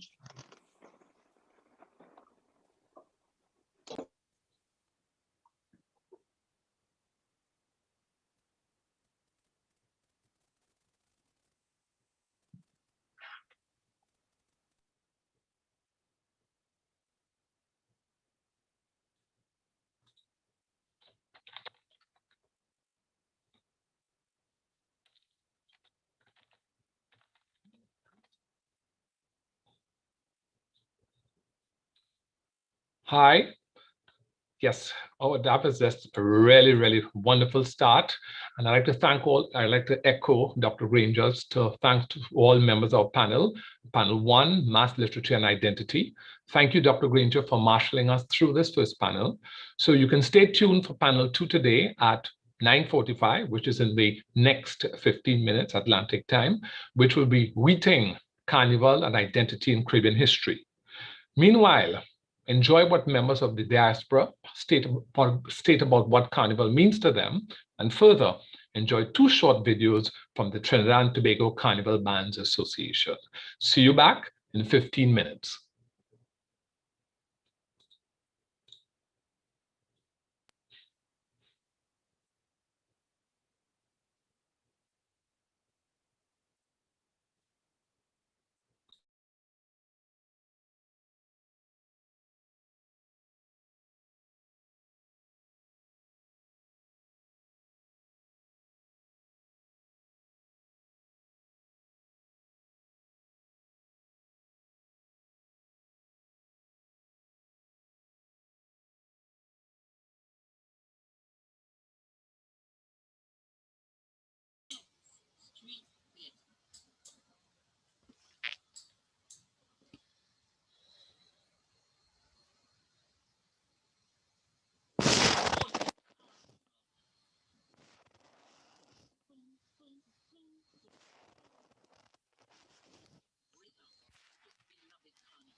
Ode to Carnival.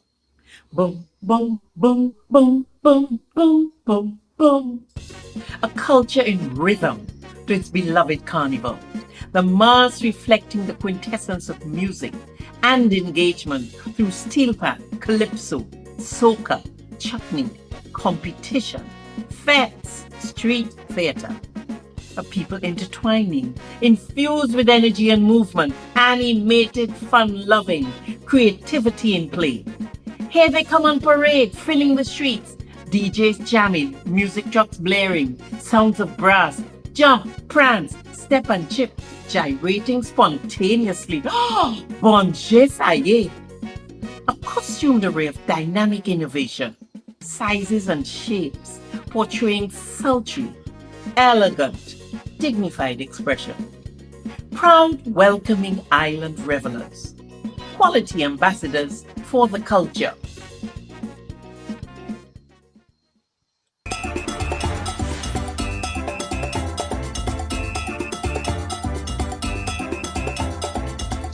Well, my first carnival experience was back in 1978. I was 4 years old.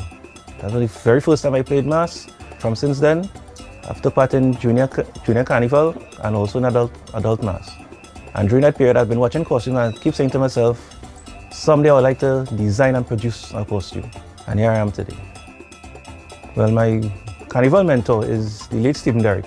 When I first approached him, I asked him if I could let my children play in the video. He told me what I could do. So when he told me that, I said, I feel that he said he wanted me to help out in the costumes. I told him, anything what you said you could do, I will do it. I've been involved in Carnival since 2008. That is why I started assisting Stephen Derrick in producing my children's costume. Then from 2014, I've been on my own.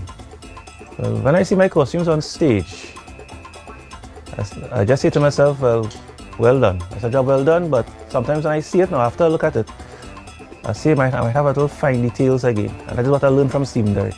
See, always view your costume and look at it and always say to yourself, there's a little more room for improvement. The local materials, they're good because, as I said, they could recycle it and they could make new stuff out of it. Like, for example, they could take a paper towel roll. You could wrap that in leatherette or in foil or whatever as little decorations, and that becomes like some type of ornament for a costume. Right? They could take a normal gelita bottle.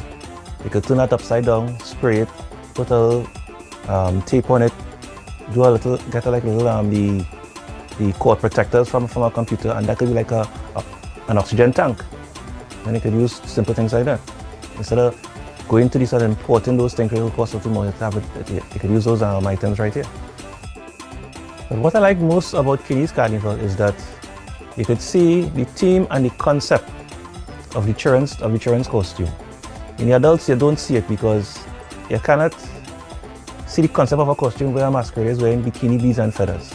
You cannot see it. But in a children's costume, you're actually seeing the costume, and you may actually picture how the costume may look from, if it was like, for example, a historical costume, you could actually see that the costume actually came out from the page from the book or the magazine or whatever for the costumes. Also to those children, they preserve their costumes.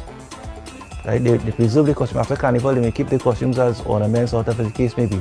But with the adults, sometimes when they cross 1 or 2 judging points, they dispose their costumes. Well, they cancel Carnival, but the spirit of Carnival will still live on.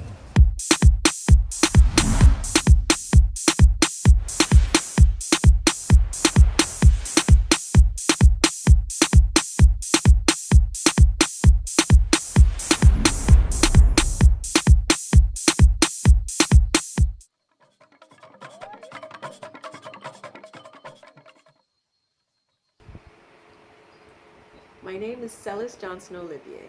I'm a lecturer and dance unit coordinator in the Department of Creative and Festival Arts. Carnival to me is mass and music. So I attend the Calypso Fiesta, the Soca Monarch semifinals, Panorama semifinals, the preliminaries, and the semifinals of the King and Queens. Thursday night, I'm competing as an individual at Adam Smith Square.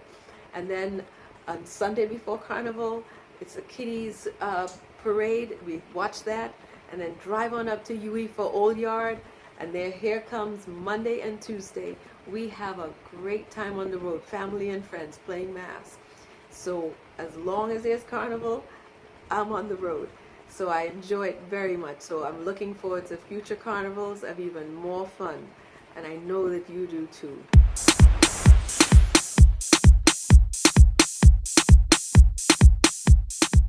I got into Kiddies Carnival because of my children, and they, in particular, my second daughter, she really loved mass.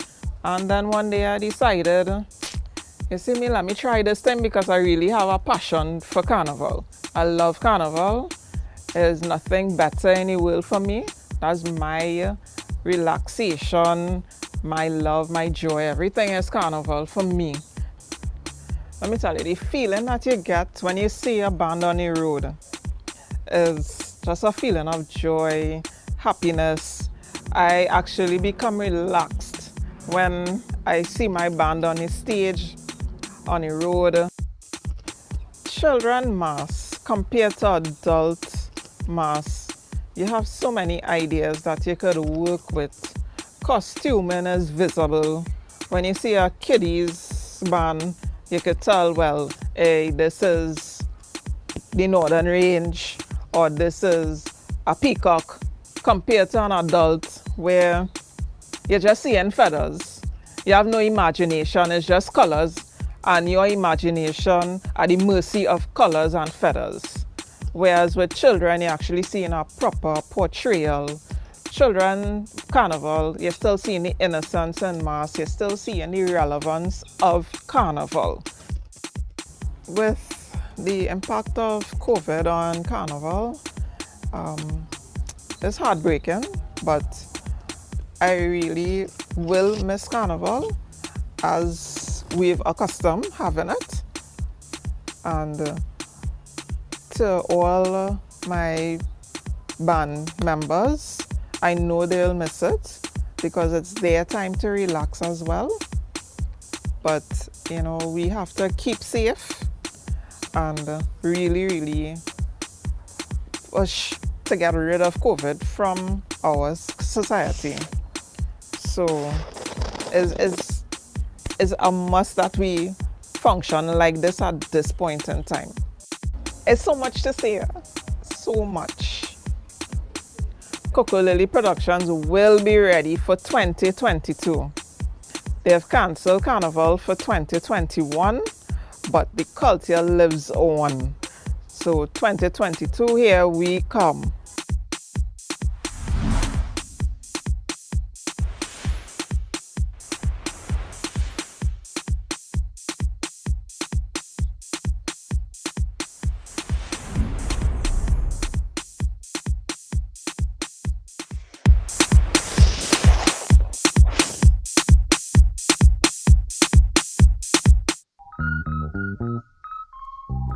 Baby doll, when she hits the road for Carnival, she is, of course, looking for that baby father. But for the fun aspect and to make the crowd have something, a show to look at, I love to put on a show for them because we have tourists coming in and we want them to come and look at something looking good. So I want to make sure my baby doll is looking top of the line. So you find I like to accessorize, play around with different types so they could be like, wow. And they stop me to take pictures. So I don't want them to take a picture of some old raggy thing to go and carry it back home. We representing our country. Let us make it look good. I have been doing baby doll since 2010. That was the first year I started, 2010. When I have to go any competition or any gig that to perform, I dress home a full costume to walk the streets. I love doing it because people always stop and ask, what is that? What character is this? And I love explaining it to them. I love being all in. It's like you plug me in character one time once I put on that costume. Carnival means to me culture, history. And the first time I went to Cambule, that is when I fully understand where the traditional mask came from. And the first traditional mask show that I saw the baby, these girls with the baby walking across the judges stage. And I told my co-workers, I said, I love that. I can do that. And the next year I did register, and I was wondering, Lord, how would I portray this thing? I went to the Carnival Institute at Normandy Hotel, did my research on the baby doll, and tried my best to perfect it. You know, all the pretty shoes, the frilly bonnets and whatnot. I started to sew it for myself. And to my surprise, I came first, tied with another young lady for first. So I was really, from that was it, that fueled the drive. The Cancer Carnival in 2021. But Baby Doll will be back in 2022 because I have plenty baby daddies to find. And the spirits of the carnival will live on.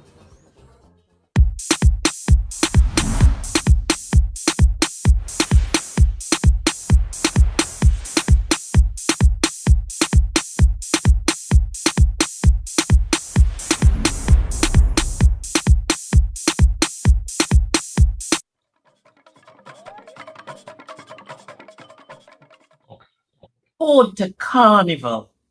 Boom, boom, boom, boom, boom, boom, boom, boom. A culture in rhythm to its beloved carnival. The mass reflecting the quintessence of music and engagement through steel pan, calypso, soca, chutney, competition, fetes, street theatre. A people intertwining, infused with energy and movement, animated, fun-loving, creativity in play. Here they come on parade, filling the streets, DJs jamming, music trucks blaring, sounds of brass, jump, prance, step and chip, gyrating spontaneously. Bon Dieu, ça y est.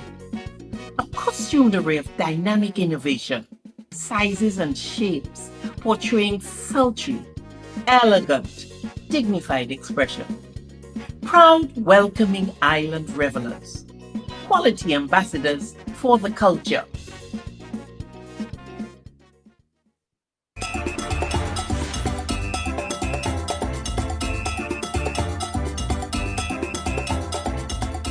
Well, my first carnival experience was back in 1978. I was 4 years old. That was the very first time I played mass. From since then, I've took part in junior carnival and also in adult mass.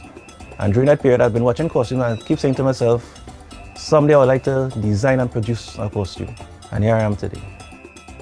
Well, my carnival mentor is the late Stephen Derrick. When I first approached him, I asked him if I could let my children play in the video. He told me what I could do. So when he told me that, I feel that he said he wanted me to help out in the costumes. I told him, anything what you said you could do, I will do it. I've been involved in Carnival since 2008. That is why I started assisting Stephen Derrick in producing my children's costume.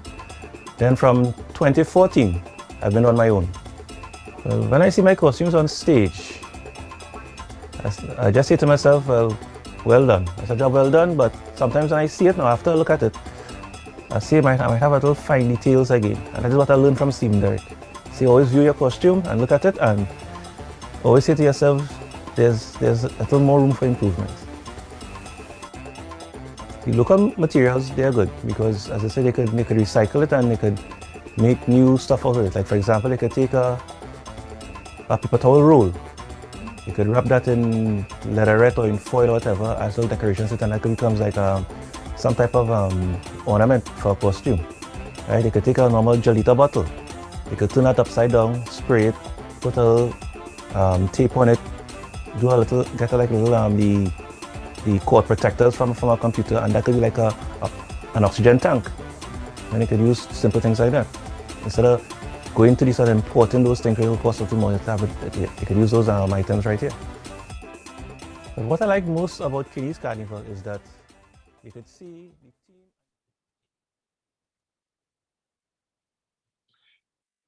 Yes, good morning. Welcome back to the Panchayat. It's now 10:47, and we are delighted to introduce our second panel of our opening day. And panel 2 is Weeting, Carnival and Identity in Caribbean History. I turn you over to Dr. Diego Medeiros, lecturer at the Faculty of Humanities and Education, who will chair the panel. Dr. Medeiros, over to you. Thank you, Mr. Maury. Good morning, everyone. My name is Dr. Diego Medeiros, and I am very excited to be the chair of this panel, Weeting, Carnival, and Identity in Caribbean History. This morning, we have 5 very exciting presentations, and I'm going to be introducing each one of them. Each presenter will have 10 minutes to present, and then at the end, we will have a question and answer session. The first presenter this morning is Christian Kendall Rock. He is a Bajan Trimbagonian educator. He specializes in Caribbean heritage and culture. He holds a double major in film production and theater arts from the UWI St. Augustine. His background and study of cultural economics focus on arts and culture, education, and tourism, with a belief in evolutionizing the culturescape of the region. His presentation this morning is entitled Cropover Correct, Reimagining the Correctness of a Barbados Harvest Festival. Christian, the floor is yours. You may begin your presentation.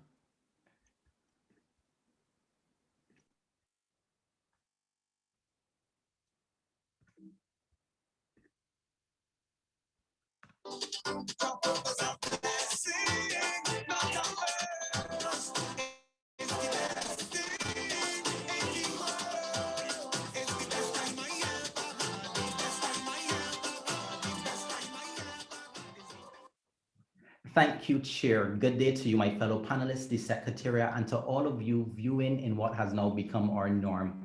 I don't know if I can say new at this point anymore. It is with pleasure to kickstart this discussion on Weeting, Carnival and Identity in Caribbean History, and to talk to you about Cropover, more specifically, Cropover Correct, reimagining the correctness of a Barbados Harvest Festival. The song that you would have heard at the beginning of the presentation is Blessings by one of Barbados's living legends, Lyric. He states, Cropover is a blessing, not a curse. It's the best thing in the world.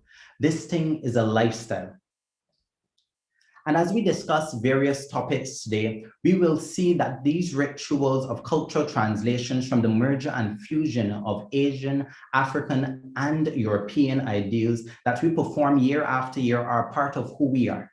Whether Carnival or Cropover, it is really Weeting, and it is a living museum of our Caribbean history and identity. When the Cropover Festival was approaching its 25th anniversary, Alambe Motley stated, Cropover is more than a carnival. It must maintain that difference. That difference is what gives us our individuality and keeps us desirable and distinctive. We are now a few years shy of the 50th anniversary since the festival's reinvention in 1974, and those will still hold true. The festival is a living, breathing museum of history and heritage of Barbados.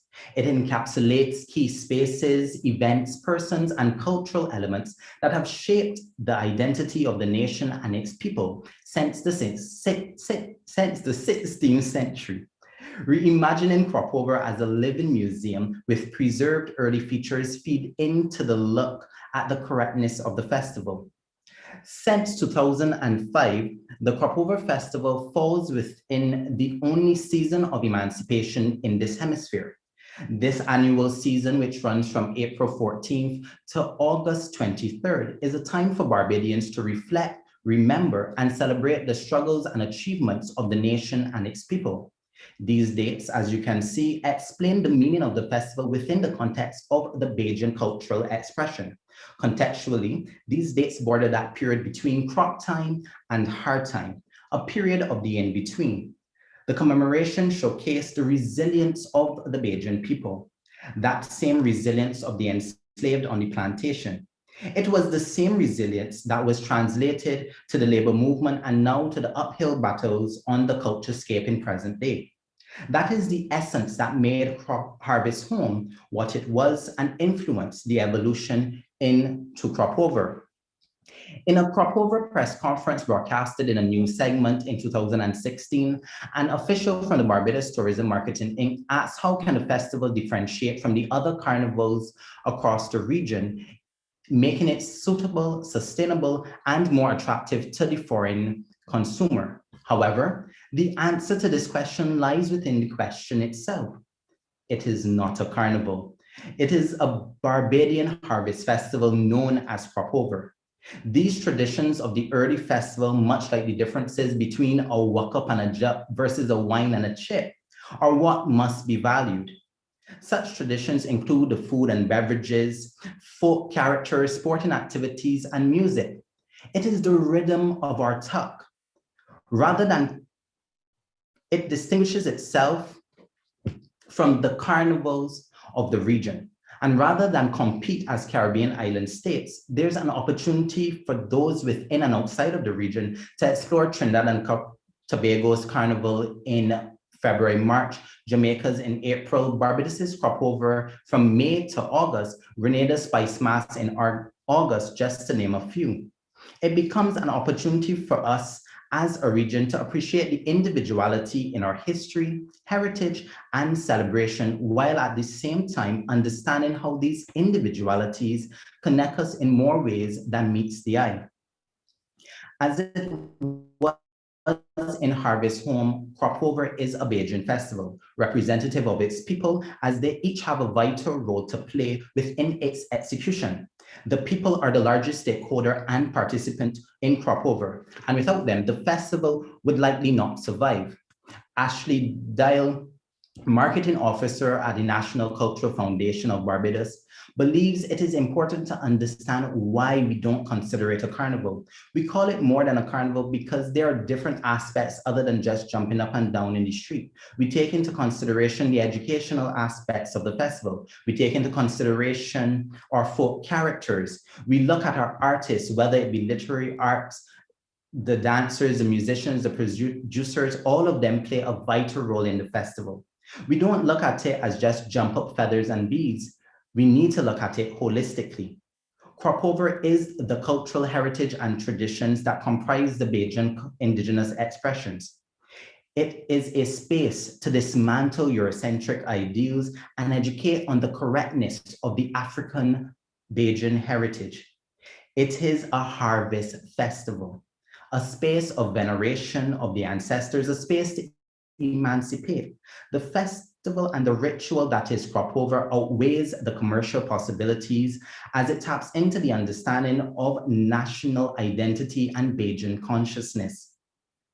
The festival is resilience. That is what has kept the traditions alive, whether among individual or group of plantations, small gatherings in communities and villages, or on a national celebration. It seems the Cropover Correct tagline is a call to claim certain aspects of the festival that matter to the people, for each person to find meaning in the festival. Everyone celebrates Cropover differently. Everyone has a reason why they are interested in the festival. Some say they are not Cropover Correct unless they get their costume, unless they go to a particular party or go to the folk concert, or unless they perform. It means different things for different people. What makes your Cropover Correct? It was a catchy tagline that took off, says Dial. But the meaning of the festival should not resort to a catchy tagline. Rather, it should summarize the value of its purpose. Cropover will mean different things for different people, and one may not be fully in a vibe until a specific experience occurs. However, to be Cropover Correct about a certain aspect, one must understand the festival in its entirety. The correctness of Cropover cannot be achieved without the understanding of why it is more than a carnival. If the early features are removed, drastically altered, or misunderstood, and the commercial benefit takes precedence over the developmental significance, the positioning becomes incorrect no matter the tagline. As the NCF embarks on the 50th anniversary of Cropover, both the national and the personal experience must synthesize. The NCF cannot depend on the festival season or even the use of social media or other media platforms to educate and highlight the features and meaning of the Cropover Festival to its local participants. The partnership with the Ministry of Education, Technological and Vocational Training Barbados should be extended to implement Cropover on the curriculum from the primary level. This would allow for children to have an appreciation of the Bajan cultural identity through an understanding of the meaning of the festival. Additionally, a further partnership with the Caribbean Examination Council to have carnivals, Cropover, and festivals taught as modules rather than footnotes within the Caribbean history syllabus would allow for the continued regional integration, appreciation, and understanding of our cultures, identities, and spaces. Cropover in itself is one performative space with multifaceted aspects. Those aspects are seen in the festival today, as it was in Harvest Home. It was a cultural translation, a reintroduction of the routes it traveled rather than a new thing. It expanded what was a few hours on the plantation to a 3-month festival on a national platform, while continuing to be a people's festival. Therefore, the Cropover Festival is a display of Bajan cultural expression through artifacts of arts and craft, cuisine, dance, folk tradition, music, sporting activities, theater, and visual arts.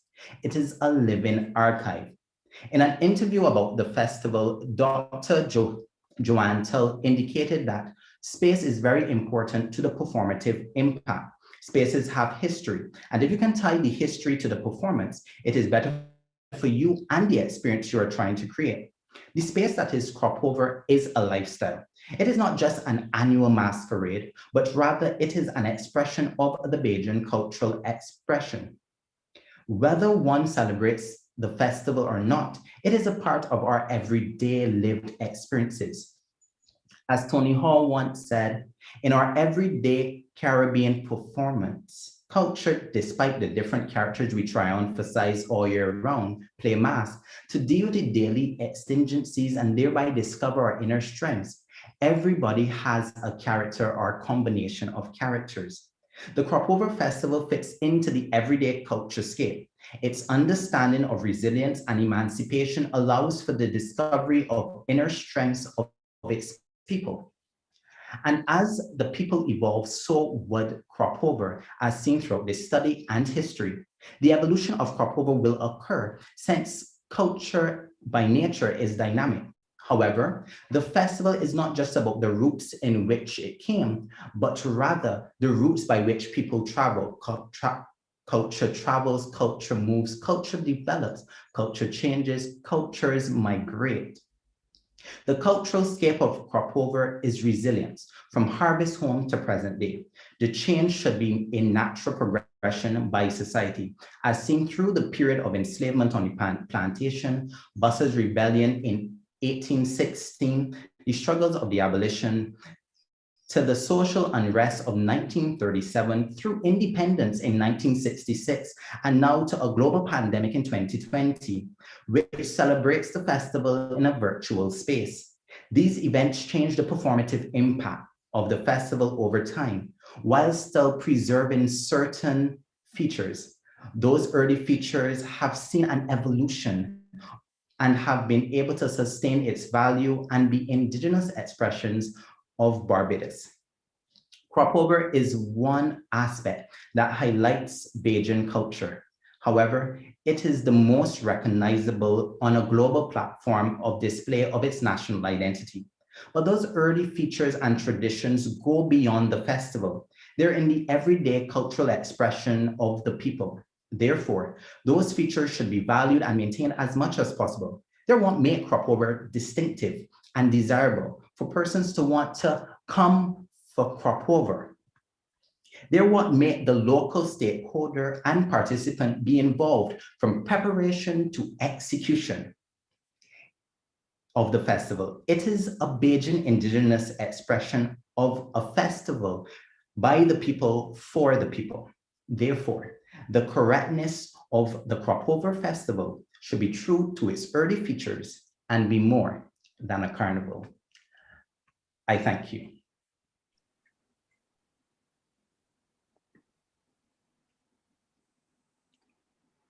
Thank you very much, Christian. That was an excellent presentation and excellent timing as well. And we shall now move on to the next presentation this morning, which is by Dr. Chanzo Greenidge. He is an international political economy specialist with a focus on critical territorialities, identities, and mobilities. He has taught international relations, migration studies, performance, and cultural literacy in the Caribbean and Southeast Asia. He uses tools of critical realism to develop theory, strategic thinking, and practical frameworks with his students. Although he is not present with us this morning, we're going to look at a video that he prepared for us. So we can run the video now.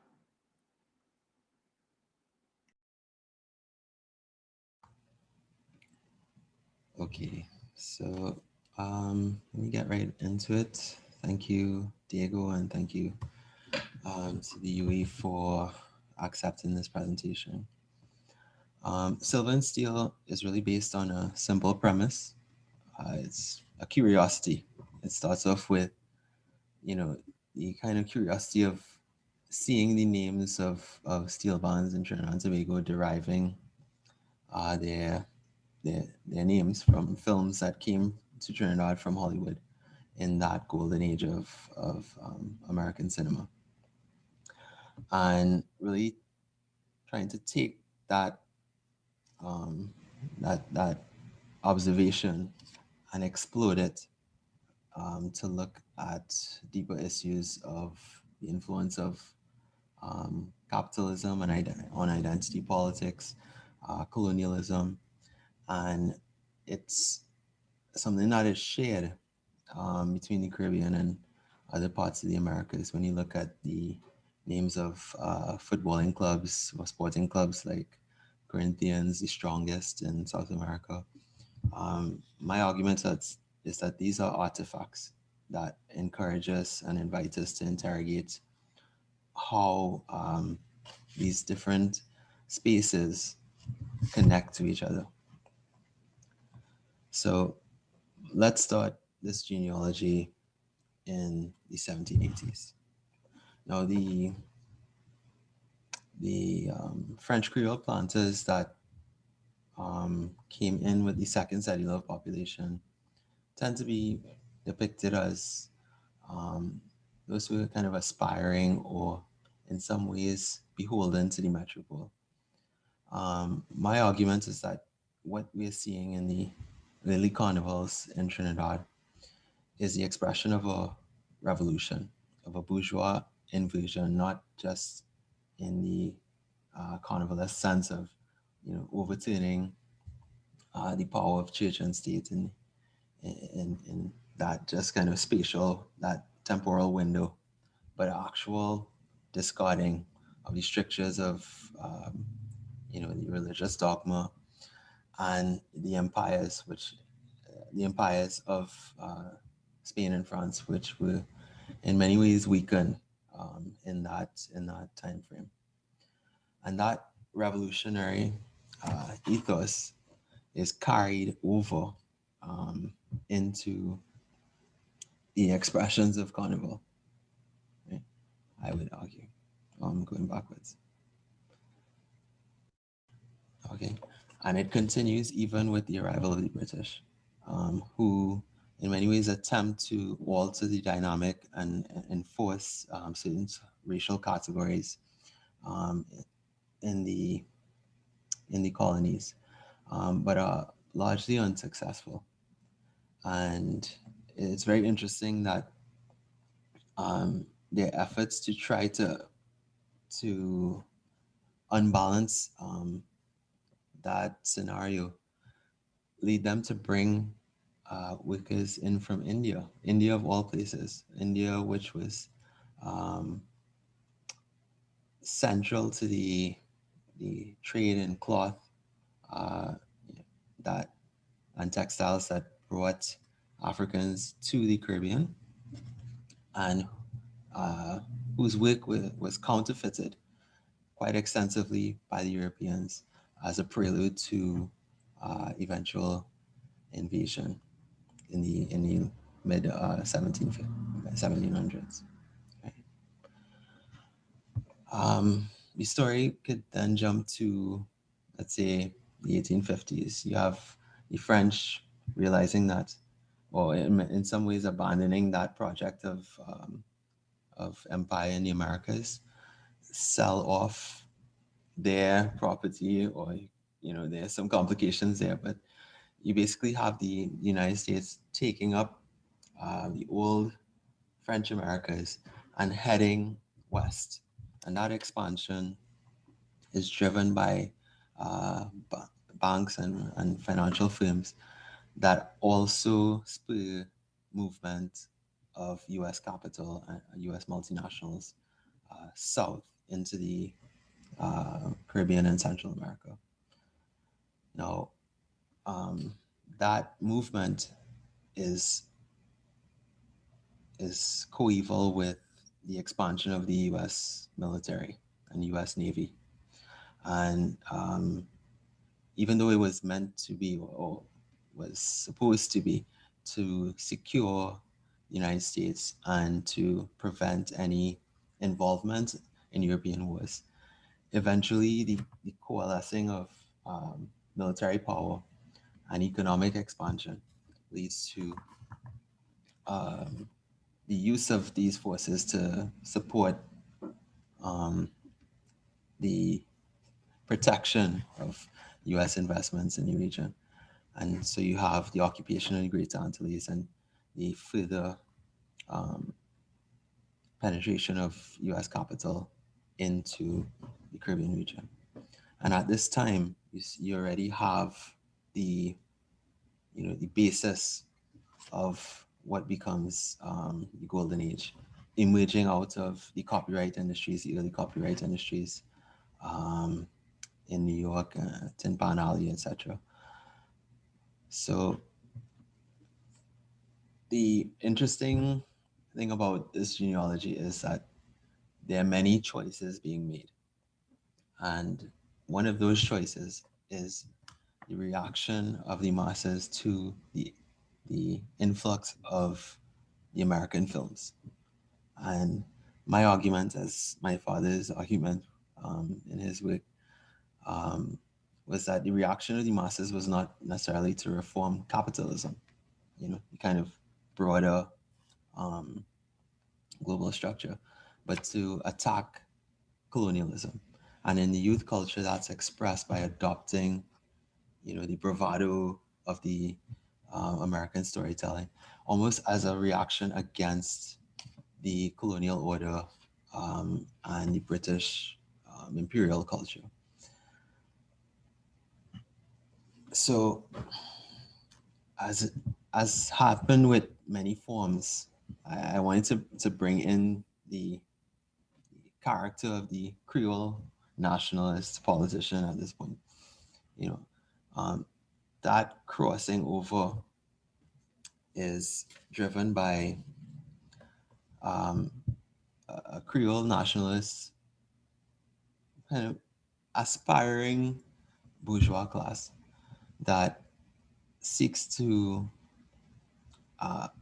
absorb not just the energy and revolutionary potential, but the authenticity of the steel pan movement as something that is representative of the national culture.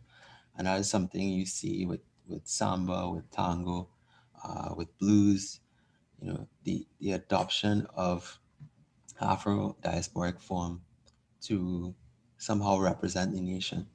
But in doing that, the corporate patronage and sponsorship in many ways changes and gives the steel pan, this kind of Faustian bargain between acceptability, respectability, and internal coherence. And even while this is happening, you have Hollywood delivering the steel pan as this instrument of civility and almost nostalgia for the colonial plantation. So we kind of have a double movement happening. You have the carnival, which I argue is a tradition born out of that victory of the revolution of capital, intersecting with an upstart steel pan movement, which is an actual true movement from below, true popular culture. And the result or the answer, the choice seems to be at that point co-optation by the creole elites. But at the same time, and why I term this slide tyranny powerless, you have a clash of the steel pan movement with a population, a proletariat that has been in many ways educated by a declining European church or collection of European churches, and is therefore highly conservative, even reactionary. So you almost have the Carnivalesque in reverse, where the digression strengthens the social order. So my question there, therefore, is it waiting? Sorry, right? You have an imbrication of mass and popular culture. And what if mass was in fact an early form of commercial mass culture? What if Carnival never was really popular culture, but a celebration of the acquisitive power of and bourgeois rebellion of the Creole elites? What if the revolutionary potential of the steel pan was actually killed in its cradle by those who would give us independence, but independence from the wrong empire, all in the service of geostrategic considerations of the Cold War? Maybe George Bailey's art made us forget where we truly were, and perhaps Hearts, Tribe, and the BP logo over Renegade's Panchayat is there to remind us. So I'll end my presentation there. I hope it was useful, and it's just the beginning of a work that is developing and in progress. So thank you for listening.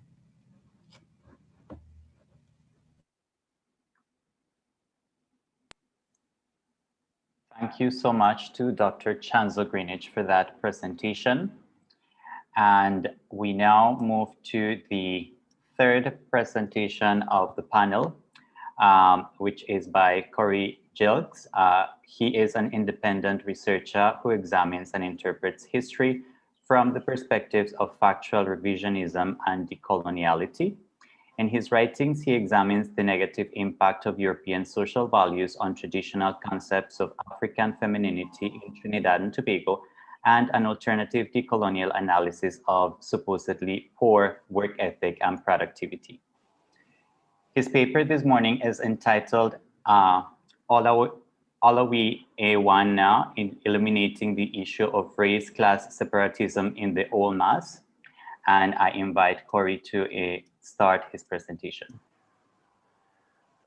Thank you and good morning. Hearing me? Yes, we're hearing you. Okay. The emergence of racially tinged vitriol in the weeks before and after this country's last general elections produced an outpouring of condemnation across the various media. Much of the responses expressed shock that fellow Trinbagonians could hold these views in 2020, and many cited our Carnival celebrations as proof that the racist issues of North America cannot be a reality here. However, like the question posed by a talk show host on Identifies the Morning Show as to whether the Black Lives Matter protest has any relevance here, these responses were just as problematic and illuminated the denial and disconnect that exists in this country's concerning race-class relations. It's true, much conflict has been avoided due to this country's culture of openness and accommodation. frequently displayed at carnival time. However, even with the attempts in the late 1940s and from the mid 1950s to project carnival as a shining example of a successful melting pot, almost like the mythical Janus, there's another face bearing ominous indicators of lingering class divisions and a struggle for Western cultural primacy. The very melting pot was intended to be that of a Westernness. Further, the onslaught of neoliberal capitalist ideology means that carnival, in many ways, came to reflect the aspirations of those who were or represented the interests of the European elites, who periodically retreated from the celebration when the laboring classes got more involved, returning when it became evident that profits could be made from select elements of it. The failure to spot this by so many can be largely attributed to very narrow understandings of race and racism, because the blunt model of the United States is taken as the template. What exactly is meant by the term racism? Who can be racist, and the extent to which non-white people can internalize racist ideas? Academics like Eduardo Bonilla Silva, Ibram X. Kendi, and bell hooks have spoken about racism without racists, but very little of that seems to have diffused to discourses in our own institutions, tertiary or secondary. As to how we define race, setting aside the fact that it has no scientific basis for a couple embarrassing reasons, as you saw in the Out of Africa map, it needs to be understood that race originally had nothing to do with skin color at all. It was first determined by religion, then blood, i.e. the one-drop rule. It was then transitioned to geography. Finally, it settled on phenotype. What is important to our discussion here is that although each of these categories was superseded as time elapsed, they were never discarded, but lay dormant and brought out when political expediency demands it. Further, racism has less to do with individual acts of prejudice because of skin color, and more to do with the assigning of an inferior category to whole groups of people on the basis of not just physical traits, but cultural ones as well. In the context of Trinidad and Tobago and its carnival, the way music and dance figured prominently in Afro-Asiatic ancestral cultures, the African approach to the erotic, and human sexual interactions, ritual transvesticism, as you see in this slide, the relative sexual egalitarianism, and the aversion to the guilt-driven, profit-oriented, rationalist, reductionist fetish that is a feature in capitalism, made African peoples and cultures seem not only inferior, impure, and contaminated, but contaminating, hence the need for tight policing, cleaning, and controlling by a higher being. Therefore, the ways in which our carnival's old mass, like many other aspects in our society, reproduces aspects of Western elitist class hierarchy is concealed. It is fair then to say that Trinidad and Tobago is an excellent place to study non-white internalization of white centralists' interests, values, and even dress. This confusion obscures a range of subtle languages, dog whistle rhetoric, microaggressions, and use of prohibitive costs that traditionally have been the signature of British and French assertions of domination. This includes, but is not limited to, the factors that you see listed here in this slide. That includes the suppression and the Africanizing of many features of mass Eurocentric. Now, add to that, there's a heavily sanitized teaching of history and social studies in secondary schools, including the social history that shaped our carnival. It is not fully appreciated that Trinidad and Tobago, like almost every other country in this hemisphere, was integrated into a network of settler colonies and plantation societies intended to extract primary resources to be monetized to boost the profits of an elite few based on a relatively tiny region of the global north. Having established themselves as the dominant force, they set about creating a self-image that situated their culture and their color as the pinnacle of everything morally and culturally superior. And we can see that in one of the slides presented here. Conversely, the subjugated were cast as and made to internalize their supposedly amoral condition so long as they retain their cultural traditions, did not submit to superior authority, and adopt the values of the West that by colonizing the region and created an extractive economic system supposedly saved us from ourselves. Scholars like Beckles, Gadachu, and Rana show that the major powers made sure that variations of this parasitic relationship was continued from the enslavement phase of colonialism through emancipation, indentureship, post-war decolonization, through the present days through various agreements after IMF disruptions. The social and economic history of Trinidad and Tobago's working people is characterized by a perpetual struggle against all those who have been placed, appointed, and anointed to guide the developments of the society along this course. One of the ways in which they did so was through Olmas. Olmas, birthed by the working people, represented yet another example of their ongoing attempts to undermine the aforementioned elitist ambitions of the ruling classes. Carnival has always reflected that, but it cannot be examined solely from the perspective of a linear progression. What exists instead is a constant seesaw motion, which the working people play against two other elements: an often confused middle class, sitting near the middle of the seesaw, but putting more of their weight on the side of the former colonizers, and modern imperialist elites who never completely relinquished any of the colonial possessions that created and maintained much of the wealth that made European economies even relevant.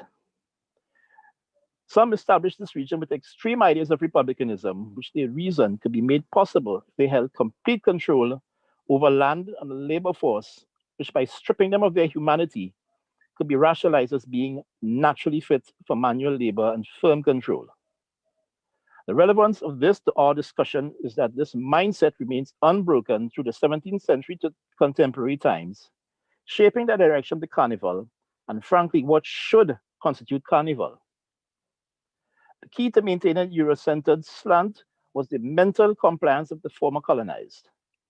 Carnival, which was used since the African laboring classes to recover, retain, and stamp the identity, was just one source of conflict between them, the elites and locals aspiring to become elites. In societies created and maintained through physical and psychological violence, gaiety and merriment by subjected people is often limited, often actively discouraged. Pessimism and ideas of guilt and sin serve to erode self-assuredness and inspire deference to a higher authority. Laughter and certain dances often led to mockery, which in turn tended to instill a self-confidence that grew to more robust acts of defiance. The carnival of the underclasses was thus subversive. This served to heighten deep-seated fears among elites. Racist academic writings of the 18th, 19th, and 20th centuries about the impulsive violence and sexual predatory nature of African and Indian people guided police training and culture, and concerns about the security of capital. What is significant is that much of this racist ideology found firm traction among local elites in the political and economic corridors of power, and that, of course, guided their political and economic policies. Put another way, it was largely a continuation of the colonial project of the 16th century, and to ultimately benefit the same groups it served since the beginnings of that project. The appropriation of African cultural traditions is another curious field of study. Dr. Hollis Liverpool's examination of the elites and middle classes dressing and painting themselves to look like their laborers was understood as them engaging in their own form of mockery and assertions of dominance. However, it can be connected to a long-held fascination in Eurocentric thought with the customs of people whom they otherwise found repulsive, threatening, and inferior. We must see the use of mud and oil, vestiges of the customs of Yoruba and Himba peoples, both equality and infiltration with the eventual reduction to yet another custom devoid of significance and not in any way threatening to the dominant socioeconomic order.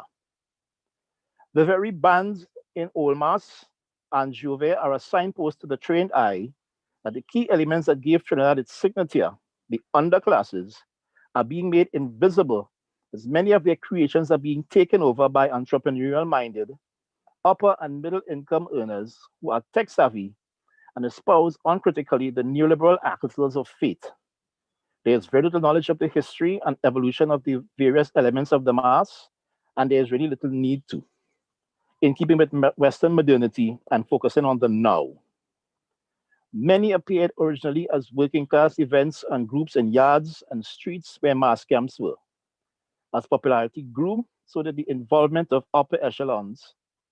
Some enjoyed their own following by peoples of all levels of society, coming from prestigious sporting clubs.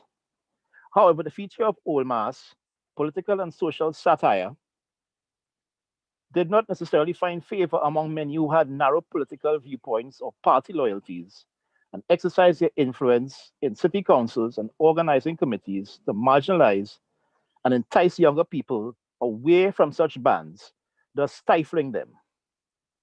As more people from the middle class moved into Jovet and Pan, emergence of all-inclusive fetes and bands, some of which began moving further west, one began to see less of the working classes as things like costs kept many away. Further, roped-off bands began to re-emerge, harking back to the time when there was separate carnivals for elites and the working classes, and now is a fixture in Jovet. What is needed is a serious discussion among the various elements that gave today's mass its signature. Relatively penetrative discussions that deconstruct race-class separatism in the Trinbagonian context through decolonial lens need to be had in and out of the academy. Pre-colonial relationships between Asia and Africa need to be taught at secondary and primary level. And finally, above all else, the festival needs to be understood from the perspective of the working people who created it if it is to survive. Thank you for listening. This ends my presentation.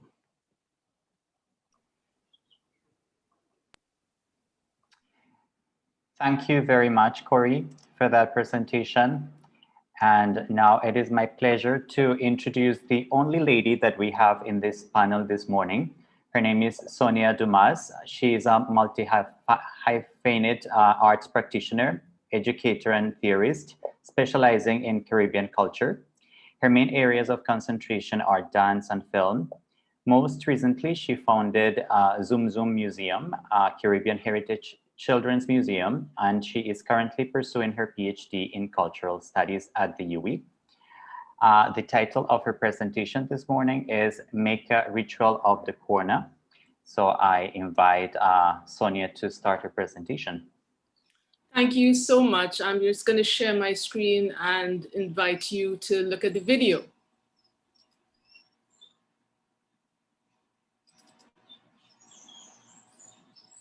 Now, I have to say one thing about the video. I found out that I can't play the full set of music, so you're going to only hear 30 seconds of the music, and then I'm going to have to mute it. But some of you may know the lyrics to the song, so feel free to sing along.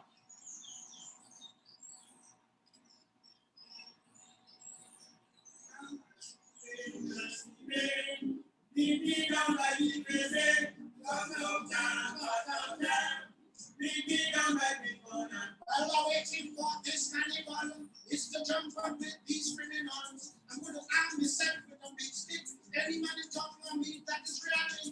Cause I don't tell mommy already. Mommy, you to tie off your belly. Cause it's murder federation with war and rebellion and the family by deduction. I'm going to masking.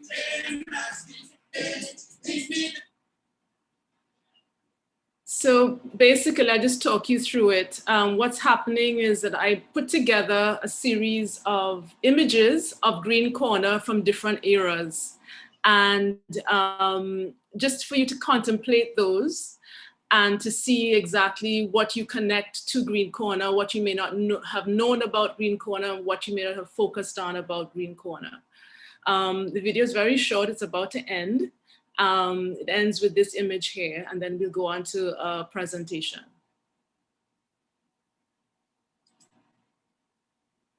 Okay, so just contemplate that while I switch gears here for this share screening, the screen sharing, sorry.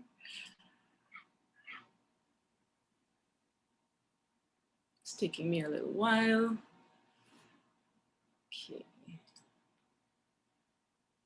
And here we go.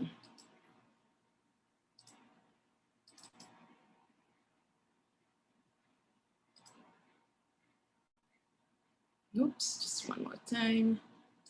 Got the wrong one there.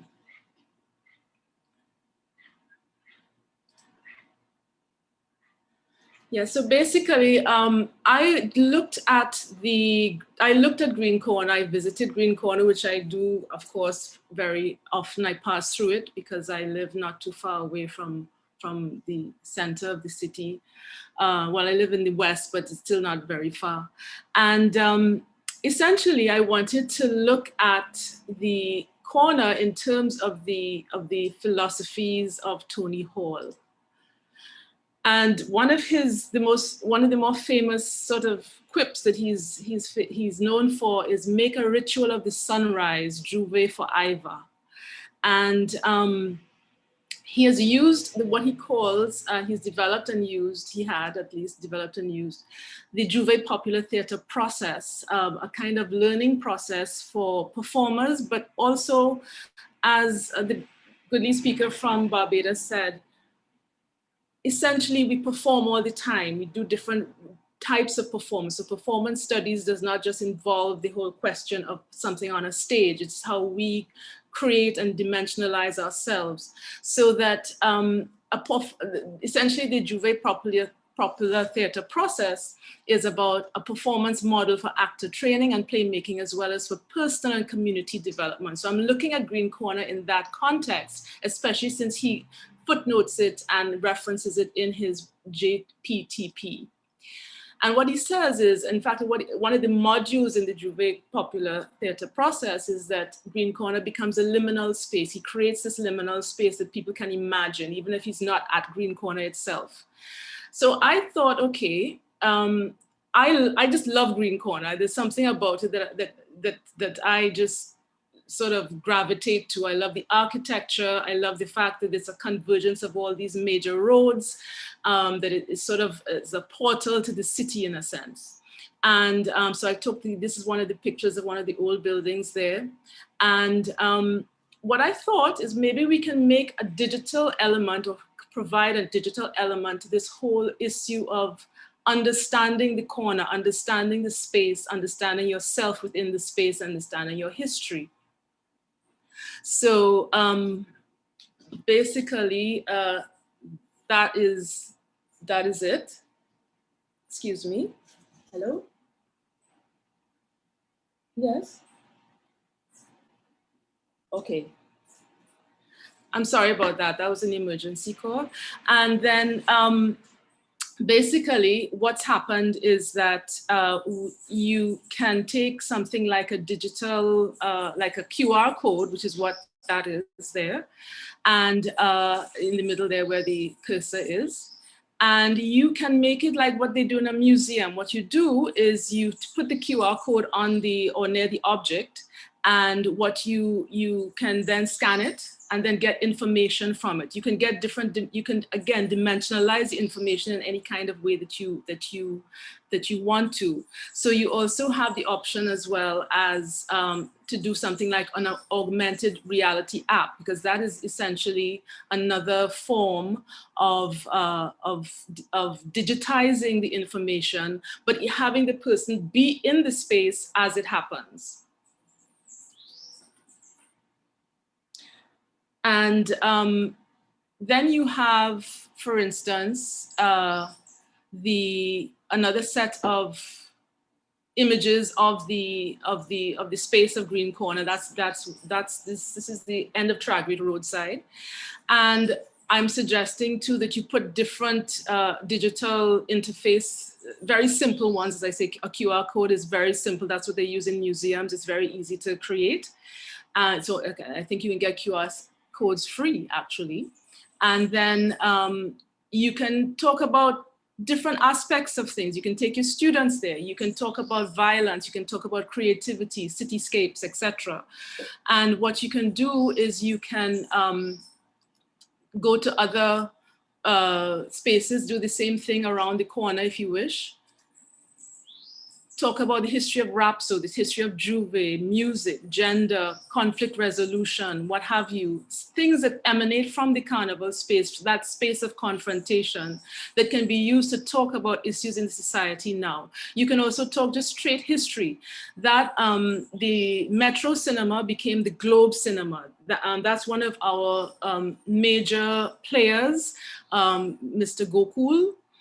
He was the one who founded Metro Cinema in conjunction with, I believe, with either Columbia Pictures or MGM Studios in the United States, and then he broke with them and did his own thing. The history of our cinema is very rich, so that we have to talk about that. We can talk about that as well. So essentially, those are the things that I just wanted to share with you in terms of thinking about Tony Hall's Juve popular theater process, but within the context of a digitized environment, bringing the same kinds of agency to students, to people who want to learn more about the space, and bringing agency to the space. So thank you very much for listening. Thank you so much, Sonia. That was a fantastic presentation. And we will speak about it a little bit more during the Q&A session. And I am now going to introduce the last presenter for this morning's panel. He is Marvin George. He is a theater performance maker and teaching artist, currently serving as the Dean of the School of Drama at Edna Manley College.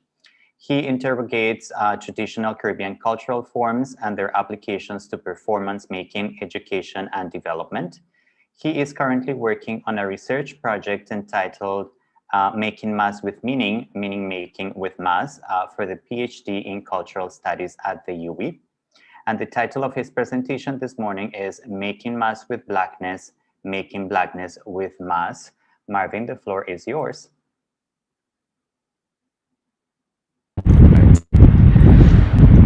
Good morning, everybody. I'm going to go straight into it. All right, please permit me to share my screen.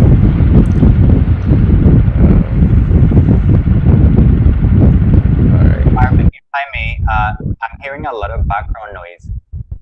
Okay, sorry.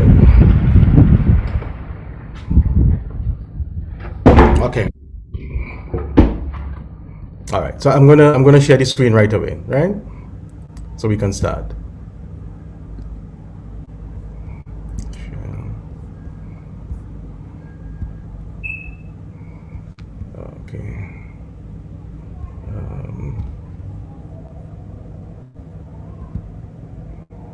How do we get this done?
You wishes to know why Cross, eh? This is the white God cross, not the God of this color. Alors, quase quadre blanc, et José Sopet Dambala. Ainde yo, Dambala, ainde yo, Dambala, ainde yo, Dambala. Red blood will flow from the white throat, I say. Burn the kids, kill the enemies, kill everything white in Haiti today. We forget our gods when we leave Africa. We make Shango vex. We learn. We learn. We learn. Ainde yo, Dambala, ainde yo, Dambala. One of the still under-articulated and unresolved themes in Carnival, and perhaps the study of the Caribbean, is blackness. One, the first successful fact of reparations that we know that is rooted in the idea of blackness or the fact of blackness in all of the Americas, especially since the advent of Europe in what was called the discovery of the Caribbean and the Americas, is the business of the Haitian Revolution. It begins with the fateful ceremony at Bois-Caiman. The revolution itself finds its culmination in the Declaration of Independence for Haiti in 1804, and then the renaming of the land, Hispaniola, Saint-Domingue, Haiti, Haiti, which is the original name, the original Taino name for the spot of land. Then there is the Constitution that declares that every Haitian shall hereafter be known as the blacks or as black. One second, I have a little screen issue here. All right. That's one. Two, in a place named Trinidad, a couple years after this performative promulgation, because when we say performative, we're talking about here the ways in which an utterance can give fact or meaning to a doing. The ways in which an utterance, can become a doing or give meaning to a doing. I now pronounce you man and wife, therefore you are married. Everybody here is black. Therefore, black becomes the signifier for citizenship and freedom in a place named Haiti, and by merit of its historical location of independence in the Americas, perhaps all of the Americas. That's one.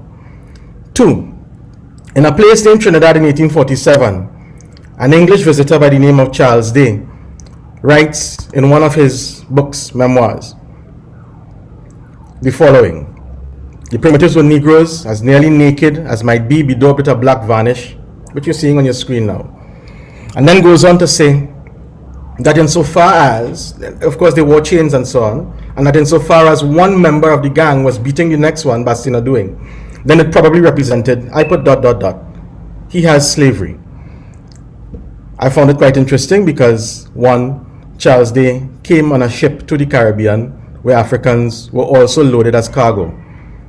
And this is after the Declaration of Emancipation, and yet he cannot he cannot.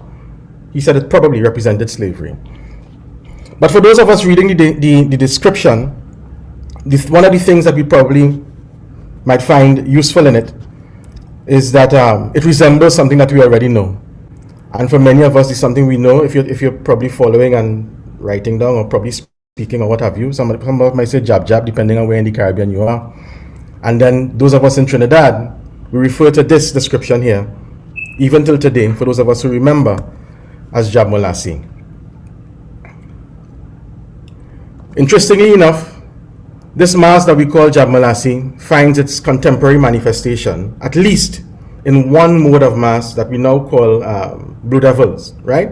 Some of the aesthetics of the blackening of the body that Charles Day saw is now retained in the Blue Devil. The color has changed, but the fact of the bedaubing of the body And the fact of the black body is the subject that is bedaubed, and also the fact of the black body, when that bedaubing happens, performs the devil, is retained along with the music and so on in what we know today as the Blue Devils.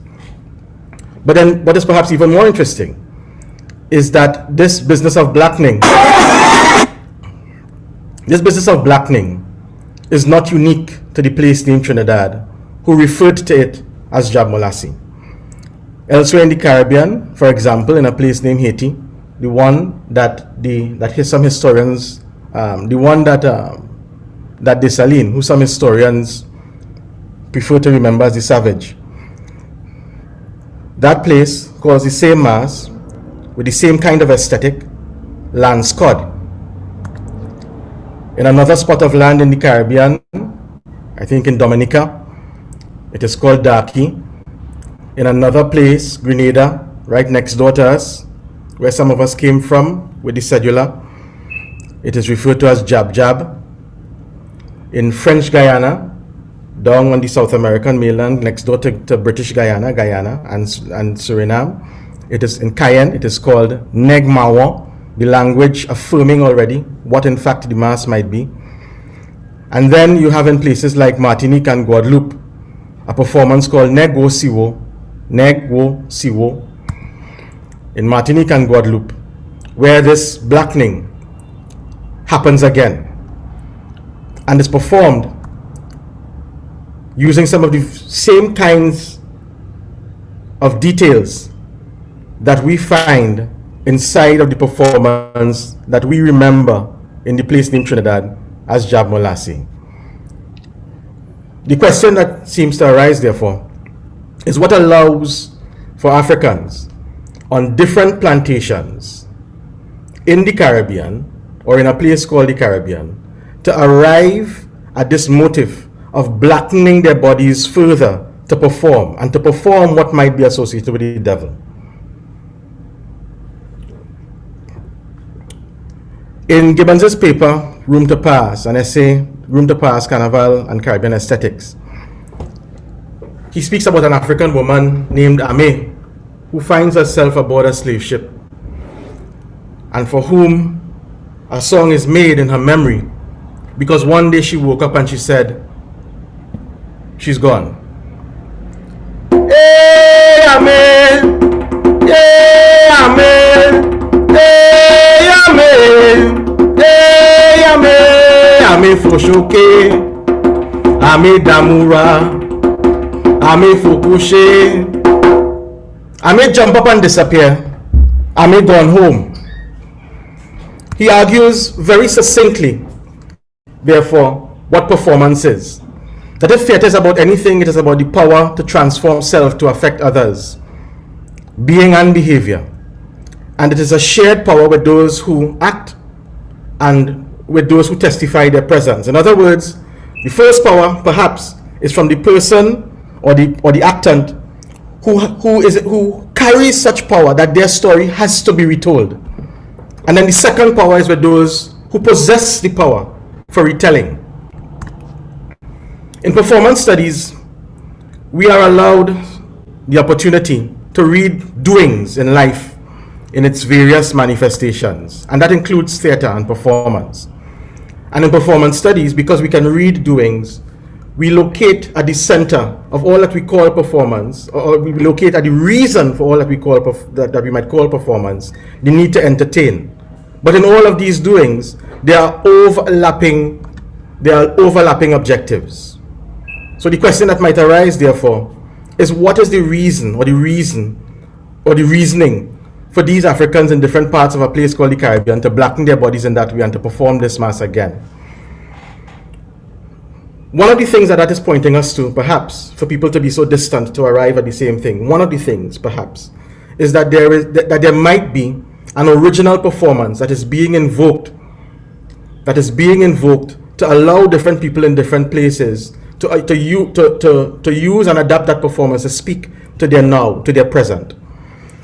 Some of the theory in social drama that I use for the analysis of this blackening suggests that there's an original moment, there's an original tension, a drama or an incident in the lives of the participant that causes rupture between one party and the other, and that at some point in the evolving of that drama, there is something called redressive action, the fact of making performance or finding ways of reconciling those tensions or those splits.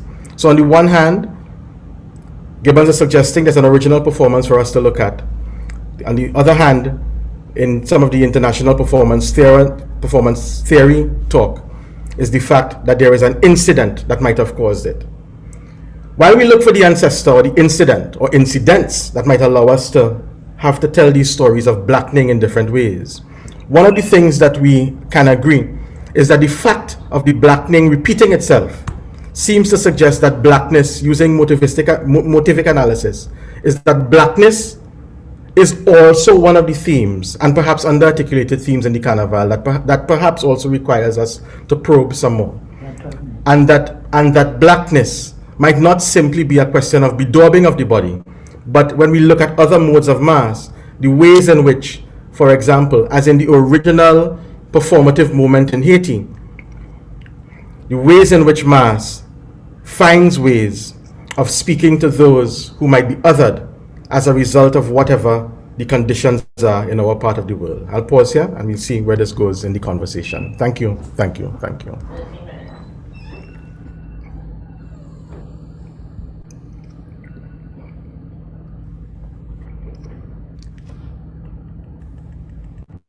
Thank you so much, Marvin. And now I would like to invite all our panelists this morning to turn on their cameras so that we can look at you.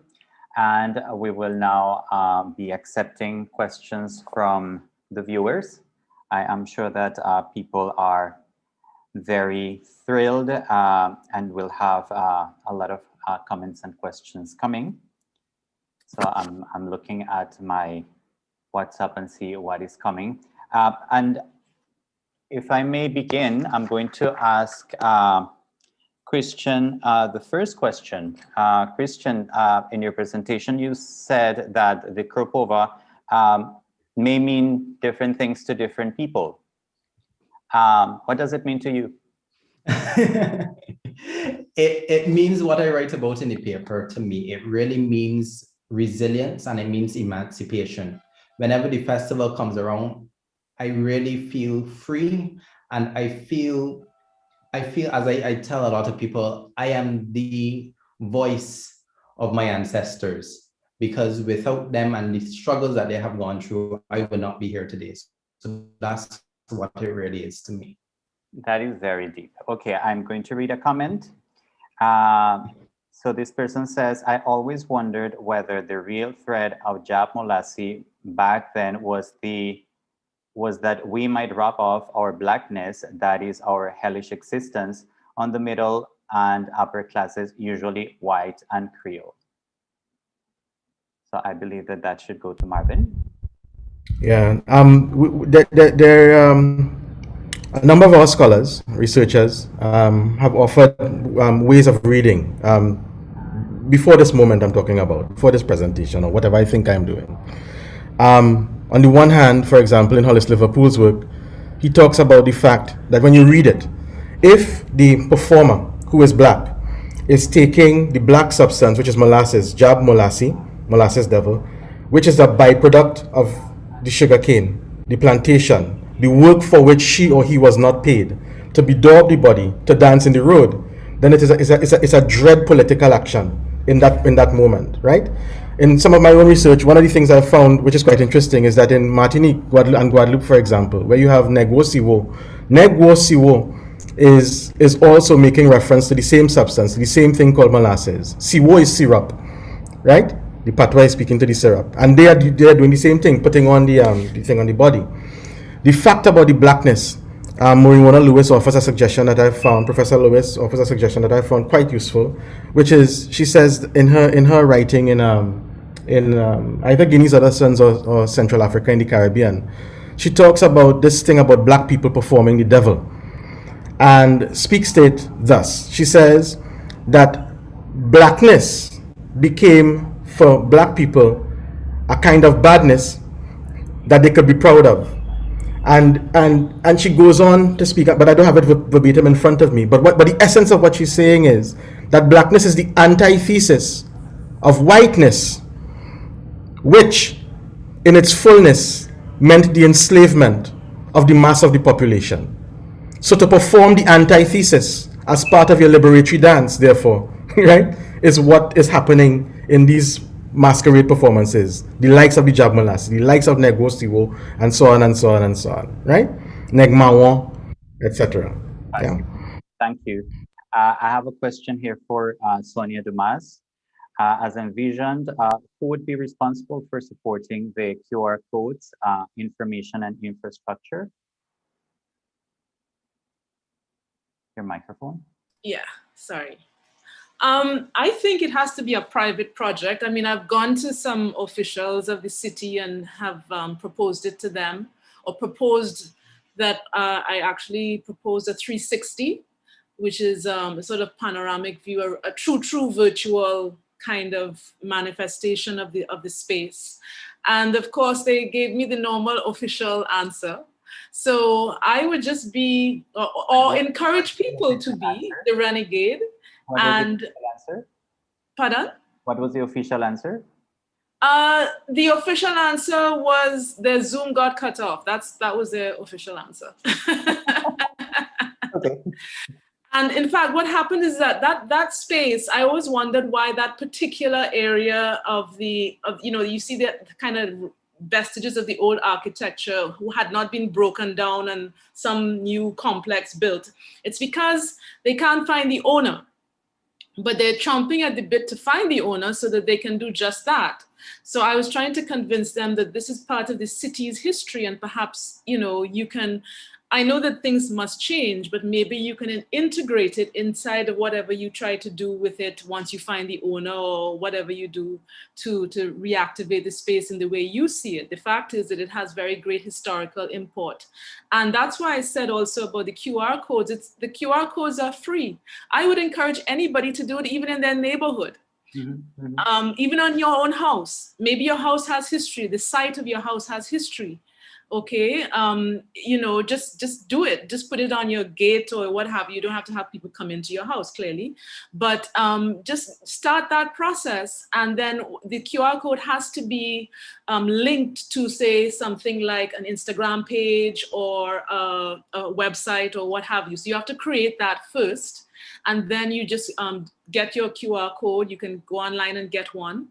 And then you start sort of rehistoricizing or re-energizing the history of whatever space you're talking about. For me, as I said, I love Green Corner. It just has this lovely energy for me. So that's why I went there. And because, of course, Tony Hall had referenced it in his technique. But the fact is that you can do it anywhere, anytime. And I'm not going to wait for anybody. In fact, the guys at the Green Corner now, they look at me very suspiciously because I come around and take pictures and everything. They want to know, you're buying the building or what? I'm like, no, I would love to, but no. But it's still contested. That space is still contested. They think I'm in contestation with them because I might be buying the building, right? And they're vending in front. So that there is this, I can't, always wait on officials. You can't always wait on permission, especially when you have the tools in your hand to do differently. Thank you, Sonia. I have a question for Christian. If the intention of Cropover to be a festival that celebrates emancipation, what are the original elements of the festival that illustrate Barbados' colonial history and a differential free reality?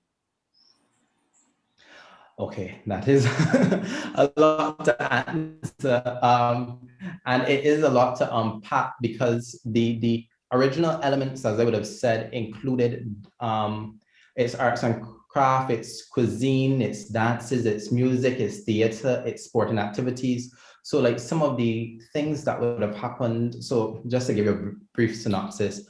So in the 16th century, when based on documentation on the Newton plantation, where we have evidence of the Cropover festival happening in 1798, at the loads of the last canes, the sugar workers and the enslaved would come out and they would bring the last loads of canes on the cart with them decorated and what's not, with whatever they could have found around the mill yard and parade it. Somebody would ring a bell and proclaim Cropover, Cropover, and it was always led with an enslaved woman dressed in all white. Which in itself is ritualistic. It stems from a translation of the Yam Festival in Nigeria and Ghana, and that whole sense of veneration of the ancestors. So certain cuisine, as I would have said, like our pudding and sauce, our cassava hats, or rum, the falernum, all those things would evolve. The tuck rhythm and the tuck band that is very much embedded in the Cropover Festival today and who we are as Barbadians is something that came out of that period of emancipation, because what the tuck band did, because drumming and what's not was banned by the enslaved, the planters, they had to change the rhythm of the music so it more suited a British Navy regiment band, and that evolved what is known as the tuck band today, and that rhythm has stuck with us, and true to the tuck band came folk characters such as the Mother Sally, which the Mother Sally, the Tiltmen, the Donkey Man, and years later, in the most recent years, about 3 decades ago, the Green Monkey. So there are those early features that should remain. And if they're, as I said, removed, then it doesn't become Cropover anymore. It doesn't become Harvest Home, what it was by the enslaved, the ones that we're doing this for and continuing to celebrate. Even a couple years ago when the Calypso semifinals, the crop semifinals, and Soca Royale was held on the East Coast against the backdrop of the Atlantic Ocean. It was that continued celebration of the enslaved that did travel across the Atlantic slave trade, made their way here and made a betterment for themselves despite the hardships and the tribulations. And once again, that period of 1937, which saw the labor uprising, having a workers' union form and a minimum wage act being passed since emancipation in 1834, in 1937. So that whole history is so rich that if we remove it, then I am not Cropover. Thank you. Here I have a general question. So any one of you could jump in and answer. How do these readings of Blackening exist alongside USA readings that do not point to liberation?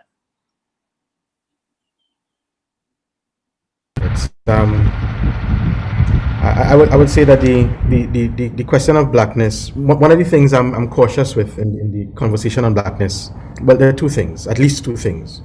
One is that the question of blackness is not simply the fact of the bedaubing of the skin. That's one mode that makes the conversation urgent. In other words, if that mode is telling us that there's an ancestor masquerade that is being invoked to perform, to place in mass, which is a peculiar kind of performance, a statement on your now, then there are other modes of masquerade that masquerades that are about blackness, right? And for example, Black Indian, Warahun, which in a way, like the fact of the Haitian situation, that performative moment that says this land is called IT. The fact of performing again the presence of the First Nations people, right, is like the equivalent. It's like remembering that there were people here, right? That's a blackening. Speaking to the presence of the mass of the population or those who were othered by the contact with Europe. That's one. The other thing is that the blackening of the body, or the fact of blackening the body, is not a mononarrative. It's complicated in the Caribbean and the Americas, and it's perhaps more complicated in North America than it is in the Caribbean, right? It may be, I don't know yet, but it may be that in the Caribbean, the black is the mass. Black people are the mass of the population. And so the fact of black people blackening themselves is the affirmation of the presence in the face of white supremacy. That's one thing. and then performing again these black modes is one thing. But you find in North America, for example, where the carnivalesque logic might have also been at work there, in a white majority, blackening is to mock black, right? Minstrelsy, right? But that is not necessarily our narrative. That's one.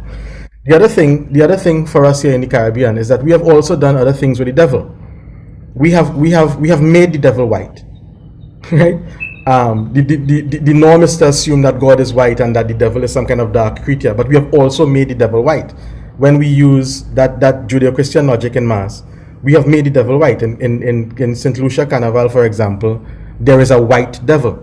In Trinidad also, in addition to these blackened bodies, you have a bookman that is white.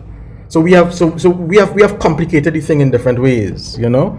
But for the purpose of this argument, that blackness and the under-articulation of it, this is about examining where those motifs occur in masquerades, particularly in the Caribbean, and the extent to which those masquerades, when they occur, using modes, for example, Tony Hall's name has been called this morning a lot, Tony Hall, but it is important to call his name because Tony has taught us the importance of reading these modes as archetypes, right? And that if we can do that successfully and invoke them, that there are things that we can do to empower ourselves. And that is essentially where the study of blackness is going, right? The extent to which we can use the same process that our ancestors did in remembering masquerades to speak to our nows and therefore empower ourselves. Thank you. Well, I have two more questions, but I don't think that we have enough time for those. So we have 2 minutes. So I would like to ask each one of you to think of one sentence. In one sentence, you're going to tell me what is the lesson from this panel for this morning. One sentence, each one of you. Brilliant. Go. Rethink your cultural space. Lovely. Christian, Corey, Marvin. One sentence. One sentence. One sentence is simply what, as Cropover and many of the carnivals across the region are, and what we do with our Mr. Hardin effigy, is that it is a fervent hope of the better days to come. Okay, thank you, Marvin. Decolonize the way you see the mass and look at it through your own eyes. Lovely. And Marvin? It's epistemic sovereignty. It's a phrase. It's about finding what is ours, what is meaningful in what is ours, and using it. Great. And well, and I'm going to echo Dr. Chancellor Greenwich and his last question. Is it we thing? Is it really our thing? So this brings us to the end of this panel. I certainly had a fantastic time, and I thank you all for your presentations. It's really been a wonderful experience. Thank you. So now I am going to hand the floor over to Mr. Jessel Murray, and he will continue with the program for this afternoon. Right, Dr. Medeiros and panel, thank you very, very much. Rethink Carnival and Identity, Caribbean History.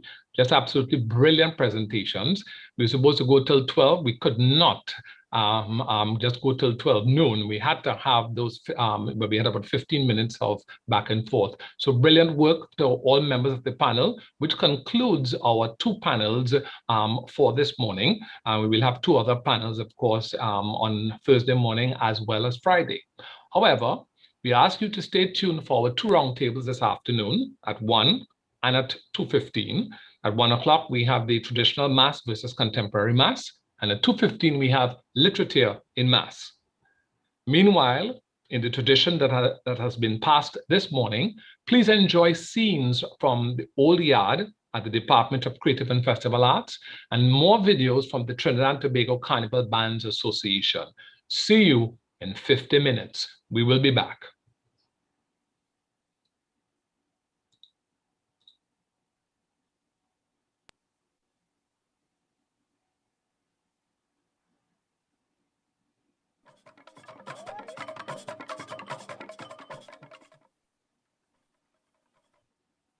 One of the things we take pride in is that we've begun to train our students to take over, so that we ensure that the life of the traditional characters will stay alive. So give the students of the CFA another round of applause. And you will look around and you will realize, if you know this space at all, that the space has been transformed. There's a lot of artistic work all around you. This has been coordinated by a team. And we have a class, because we teach everything inside of here. We have a class that's called Festival Management, coming out of our Carnival Studies program. And these students are trained to manage events, working along with senior visual art artists. They would have created all the ambience in the yard, the parlor, granny house, everything that you see here in terms of decor was done by that class and the colleagues of Ms. Camille. And when them cat and them hear that magic drum, that steel pan go ping ping pong ping pong ping ping ping, and here I go. Ping ping pong ping pong ping ping ping, and I see you do it. Ping ping pong ping pong ping ping ping. But when they hear that music, all the cat and them leave every one of the house and went out in the street on Charlotte Street. So we had cat, we had dog, we had what again? Horse. This boy said that duck. You could imagine seeing all them animals dancing to the steel pan. Boy. This fellow was telling me about to go and organize. Alright, we're gonna understand. He was here for the storytelling. It's he who made it out and wrote it, it's not he. Alright, he will help me with the details. So, when you hear the steel pan now, what do you think about? Ping ping pong, let me hear. Ping ping pong, ping pong, ping ping. So remember this.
Making his way, make some noise, show some appreciation for the Midnight Rubber, gracing us at the Old Yard 2019.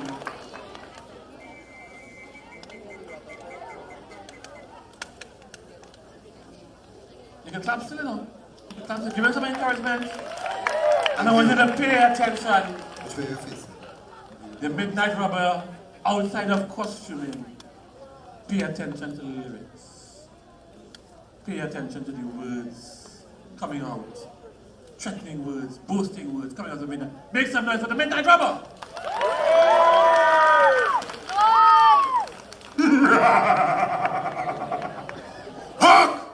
up your keys and bow your knees and call me the Prince of Darkness, a criminal master. For when I stamp my feet and snap my teeth, I shall cause a great disaster. It is people like you, not my name, I claim the fame from whence I came, but it is my wind, storm, hurricane.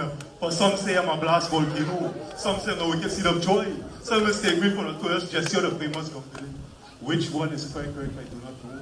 But I appear here in the whole yard as a cyclone human form. When I speak, the Persian Egypt shall crumble, the Bengal tiger shall cease to relate and roam to the jungle. So speak with big caution, but hear of me, the Viking Avenger, animal tamer, beast brutalizer, who brings death upon the earth and cause cold people like you all to do brave deeds and die. From the day my mother gave birth to me, the sun refused to shine, the earth started to tremble. For the age of 1, my toys were cannons and machine guns. From the age of 2, miraculous wonders I began to do.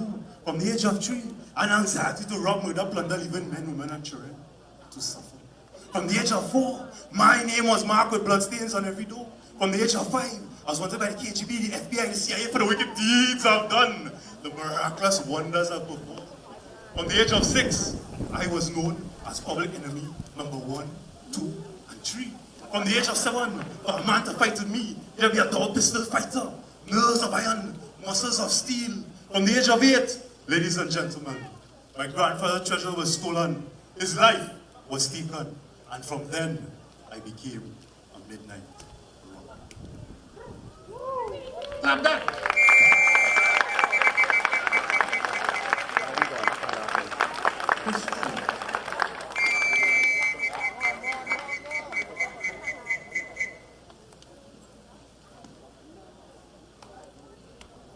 You all know about screen slaves? Screen slaves. Yes? No? That is my latest endeavor. So you wake up in the morning, you go to your cell phone screen. You have a TV screen. You go to work on your computer screen. Even if the cashier uses a screen. Everywhere you go to the cinema, there's a GPS. Right. Who's in charge of all of that?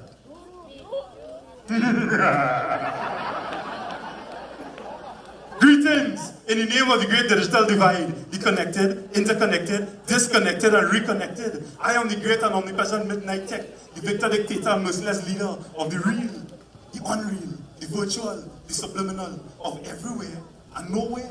The greatest trick I ever played is to prove I didn't exist. I am the ghost who walks, the slave master who never talks, a puppeteer without strings, a notorious criminal mastermind with 1 billion unsuspecting victims. This is the technological advancement of midnight robbery on the political economy. You see, Bill Gates and Tim Berners-Lee all went to my school of midnight robbery, from the ballpoint pen to the microchip, the calculator to the rocket ship.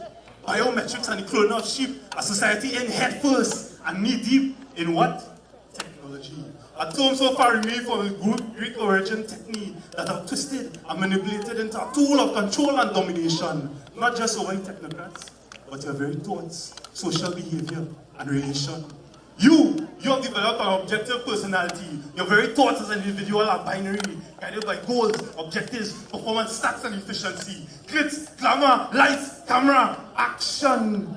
This grand spectacle is the inversion of reality, a subversion, a simulation of freedom, choice, and individuality. There's a global technological oligarchy, and I'm at the helm of this monarchy. Even my enemies must use my technology to challenge my beautiful capital-rich democracy. In this information and cyberculture age, the youth are caught in a perpetual gaze. Without means to an end mentality, they will never discover the true essence of technology. And as soil is a natural resource through the eyes of instrumentality. Human resource is the term I use to describe all of humanity.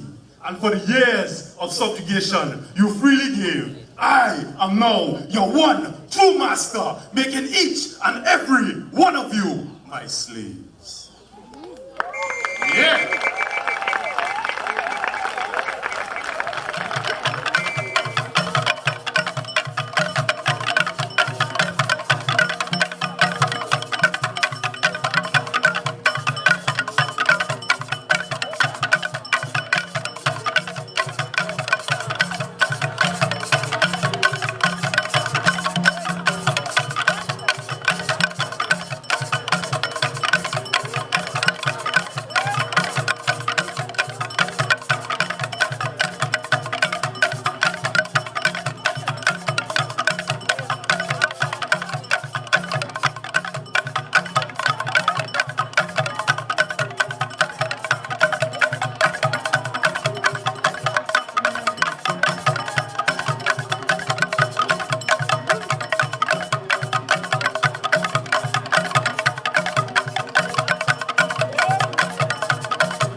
I always like to be creative. So watching mass go along, I tell myself I could create something. And as I just take and play with fabric and stuff, I started to create. I am in a small band category, so my biggest competition is seeing the bigger bands. You understand? That I hoping that one day I could be as the bigger bands. So I always working towards that.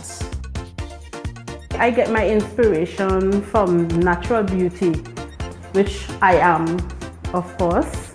So I try to use natural things to bring out the beauty by, focusing on the flowers, butterflies, natural things. I've been working on trying to get the schools in my village to use the mass fertility as part of teaching creativity to the children. So the children, they self help make the costume, so it's even more enjoyable for them. So when they go on the road, they showcase what they partake in making.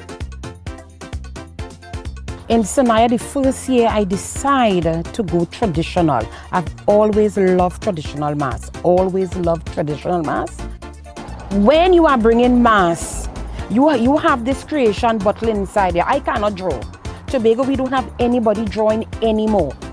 So we had to use our own brain to do it. And when you line up your sections, as a band leader, you have to send on your sections, and you see that creation come from a mere thought or a mere dream, you actually win because nobody could do it like you.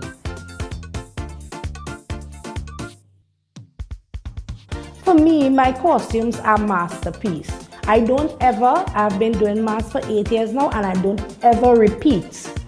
And that is what I think is most unique about my band. Thinking out of the box is all about Eastman's new creations. I enjoy playing around with different types of designs, using different types of fabric and stuff. I know there's no carnival at this moment that does not stop you from creating and expressing yourself, because it wouldn't have a pandemic forever, right?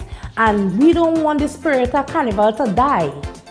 I will miss 2021, but it gives me the opportunity to give the costume that extra oomph.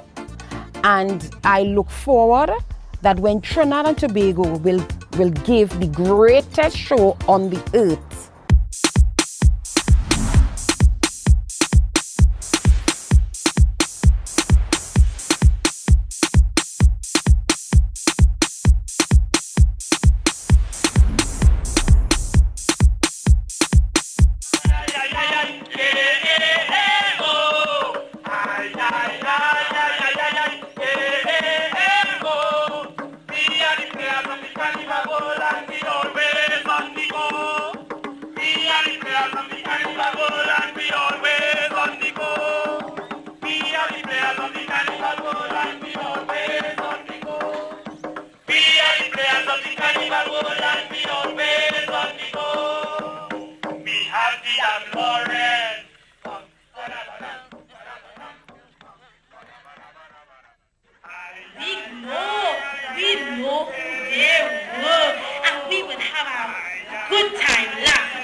we reign, we rule the streets around Carnival time.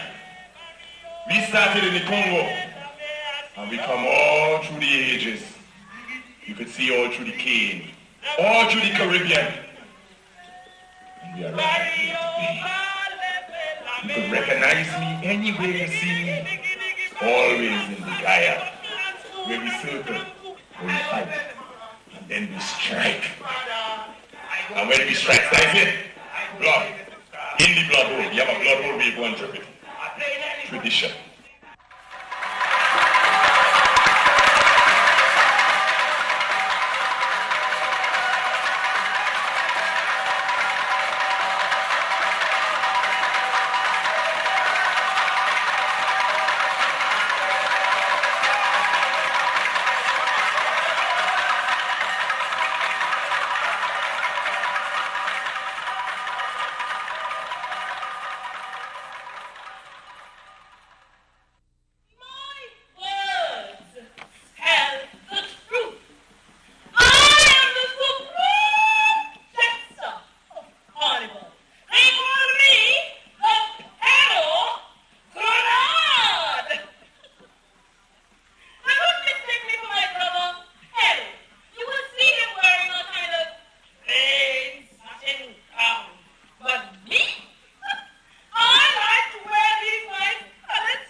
From the day my mother gave birth to me, the Carnival heroes in heaven started to smile.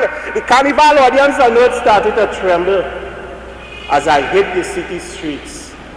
At the age of 1, my life's journey had just begun. At the age of 2, I found the numbers of Traditional masqueraders, much too few. At the age of 3, my anxiety was to make you surrender your treasure. My only weapons, poetic bombast and laughter. At the age of 4, great show promoters came knocking at my door. At the age of 5, I was wanted by the National Carnival Commission and Bakaila Vieira, who talked 10 Best Village Tobago Heritage for the great deeds I have done and the wondrous speeches I have performed. My name and photograph appeared in local dailies and in the New Orleans Museum of Natural History, throughout the universe and many other places. At the age of 6, I was known as Midnight Robber number 1, 2, and 3. At the age of 7, my physical structure was of steel ribs, iron jaws, copper bowels. In order for a man to fight with me, he must be a radio and TV controller, strangling my oral tradition and promoting prime-time wasteland in a cabled Sahara. At the age of 8, I was chained in a deep, dark dungeon known as cultural amnesia, while the twin imps of cable gnawed away at my national psyche directly. My first encounter with a midnight robber was as a boy of the age of 5, which would make it about 1960. And I was watching Mass at my family's home at 38 Fairley Street. In those days, Tunapuna was a center for a lot of nice traditional Mass, and all these people were coming down the street to go down to the Eastern Main Road. And then suddenly this robber appeared in front of me, and scared the living daylights out of me. Threatened to boil my liver, and I remember I had some marbles in my hand which I offered him, but he wasn't taking marbles that day. And then at some point I just remembered, became aware that my mother was there having a good time too, and then she sent me for some coins which we used to keep on our piano. And just as he came, he disappeared. But I remember all these little boys following him and knowing some of them, but I didn't know the robber, and that fella looked real. And I think that left a kind of mark on me. A positive mark too, because I've always attempted to recreate the kind of awe and respect that I felt that day, and fear. And I've been involved in Calypso since 1977 as a composer, as a singer. And then it was around 1980 I wanted to come up with a creative way of dealing with the corruption that was supposed to be rampant in high places at the time.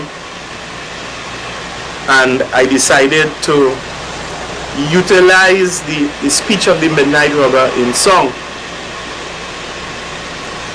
And in 1981 I was dressed in this Midnight Robber outfit, and the name of the song was The Opera of the Midnight Robber, in which I was comparing the robber that Peter Minshall had brought the last year with the real midnight robbers who are high in society.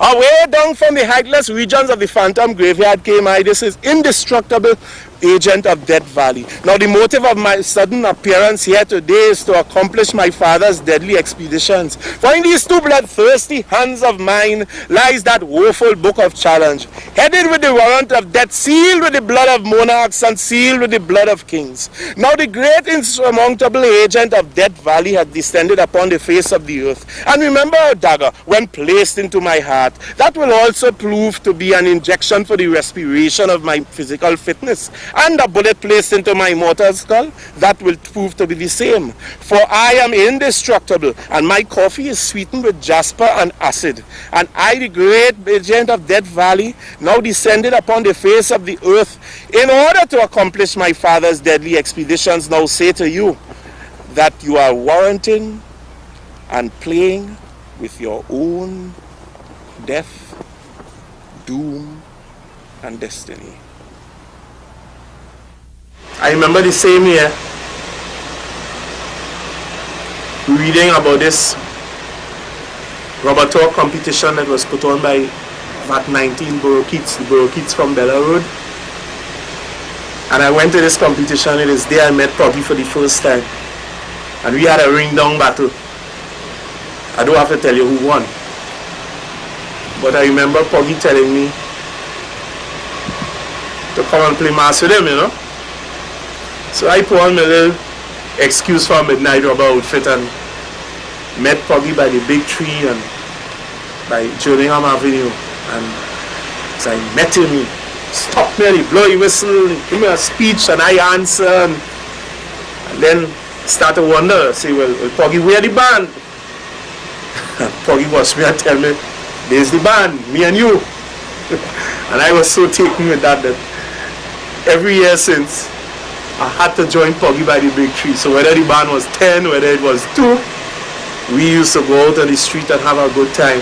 And I think it was Poggy who showed me the possibilities for rubber talk as poetry, for rubber talk as social commentary, because Poggy was a consummate midnight rubber. He used to, as Paul Keynes Douglas say, he used to do midnight rubber whole year.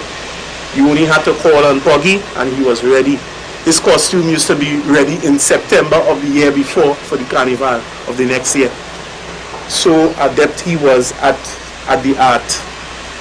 And I think Poggy's biggest contribution to the tradition of the midnight rubber, apart from his performance, which was always really great, is that he was the one person I know who at the time used to encourage young people like me, trick me into playing the mass.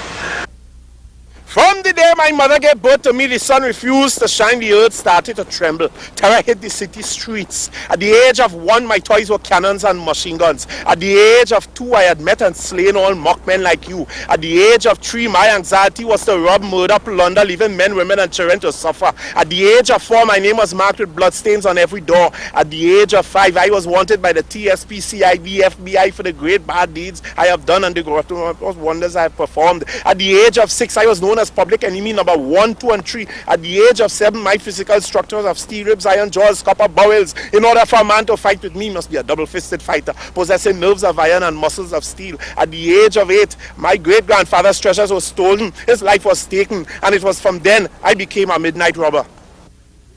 My inspiration remains Andrew Poggy Joseph, and he will always be remembered. Apart from which, he left me his hat in his will, so you know what. It's difficult to get away if I ever wanted to. And so that we are hoping that this midnight rubber art, which is the extension of the oral tradition that we mastered in Africa and we brought to the West Indies and we refined here in the Trinidad Carnival cauldron. I think that we are now starting to see the extent to which it could go, the range of topics possible. Poggy is one of the fellas who could take a hurricane and make it into a midnight rubber via the speech. And I in my own way have attempted to deal with other topics, deal with social commentary via the midnight rubber speech. I did a speech about West Indies cricket utilizing the midnight rubber. In 1992 I did what I refer to as this first midnight rubber speech in Spanish, and it was called Christopher, Son of Lucifer, and it dealt with the exploits of the conquistador Christopher Columbus. And it began something like, yo soy Cristóbal Colón, conocido como Cristoforo Colombo, hijo del diablo, admirante de los océanos, matador de los taínos, matador de los caribes, and on and on and on.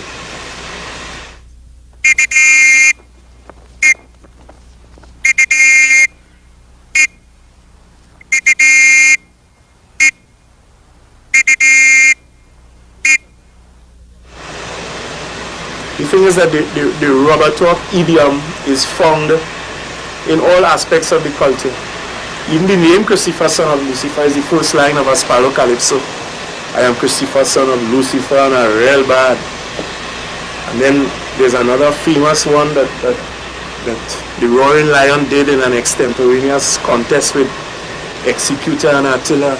The earth is trembling.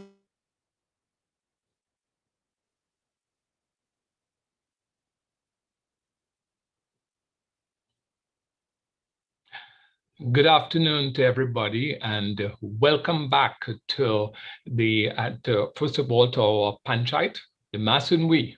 Welcome to everybody at University of the West Indies, St. Augustine. Welcome to everybody at University of the West Indies everywhere in the Caribbean. And welcome to everybody who has been with us since this morning, and people who are now joining us this afternoon at 1 o'clock. In a short time, we'll be joining our first roundtable, Traditional and Contemporary Mass, moderated by Mr. Keith Cadet, retired lecturer of the Department of Creative and Festival Arts at the University of the West Indies, St. Augustine. During this roundtable, which is fully interactive, feel free to ask questions. You can send your comments or questions to our Facebook page, our Instagram page, or you can send it on to Twitter at the hashtag #TheMassivWe. Welcome, everybody. Mr. Cadet, over to you. Thank you very much, Jessel. Ladies and gentlemen, good afternoon. It's a pleasure to be engaged in this panel, this roundtable discussion. I first want to point out the obvious scenario that we are in. This is COVID season, as we would like to call it. And in my view, it has given us pause to sit back and reflect on the many aspects of Carnival. And the question of contemporary traditional mass has been a topic that has been churning for quite some time. And I'm sure at this point in our history, we would like to take some time to look at this in a way that could take us forward. So I'm hopeful that the panel, I'm sure, would engage us in the many different dimensions of this topic. And at the end of the day, perhaps we can have something to leave the floor with to move forward as we try to improve our Carnival. So what I'm going to do, I have 7 panelists who are going to be part of this roundtable. The discussions are going to be very free, very open, and we invite people to give their true sense of what they feel about this particular aspect of our Carnival. So what I will do first of all is to have each one introduce themselves very briefly, and then we would come around and begin to delve into the topic at hand. So let's start with Warren. Could you tell the audience a little bit about you very quickly? Greetings. My name is Wendell Man Warren. Pleasure to be here. I've been involved in Carnival for a pretty long time. With Tricanal, we've been bringing a Juve band for the last 27 years. We've been making music for the last 23 years, making music in support of the Juve and Carnival. And prior to that, I was involved with Peter Minshall from the age of 19. And before that, my mother played mass, my father played mass. I grew up in Belmont. So I say I'm a mass man, a Juve man, and a Rhapsody man. Pleasure to be part of the discussion. Thank you very much, Wendell. How about Ronald Joseph? Hi, my name is Ronald Joseph. I have been involved in the Carnival for the past 60 years. I've been involved in mass, calypso, and steel band. For the past 20 years, I worked with the Carnival Institute, retired now, research and documenting the Carnival. My interests have always been traditional Carnival. Beautiful. Thank you very much. Wendy Maynard. Is she there? Wendy isn't there. Okay. So yeah, Wendy Maynard is part of our staff, so you can go straight on ahead. Yes. Sorry. Patrick Roberts. Good afternoon. My name is Patrick Roberts. I have been designing carnival costume for the last 41 years. And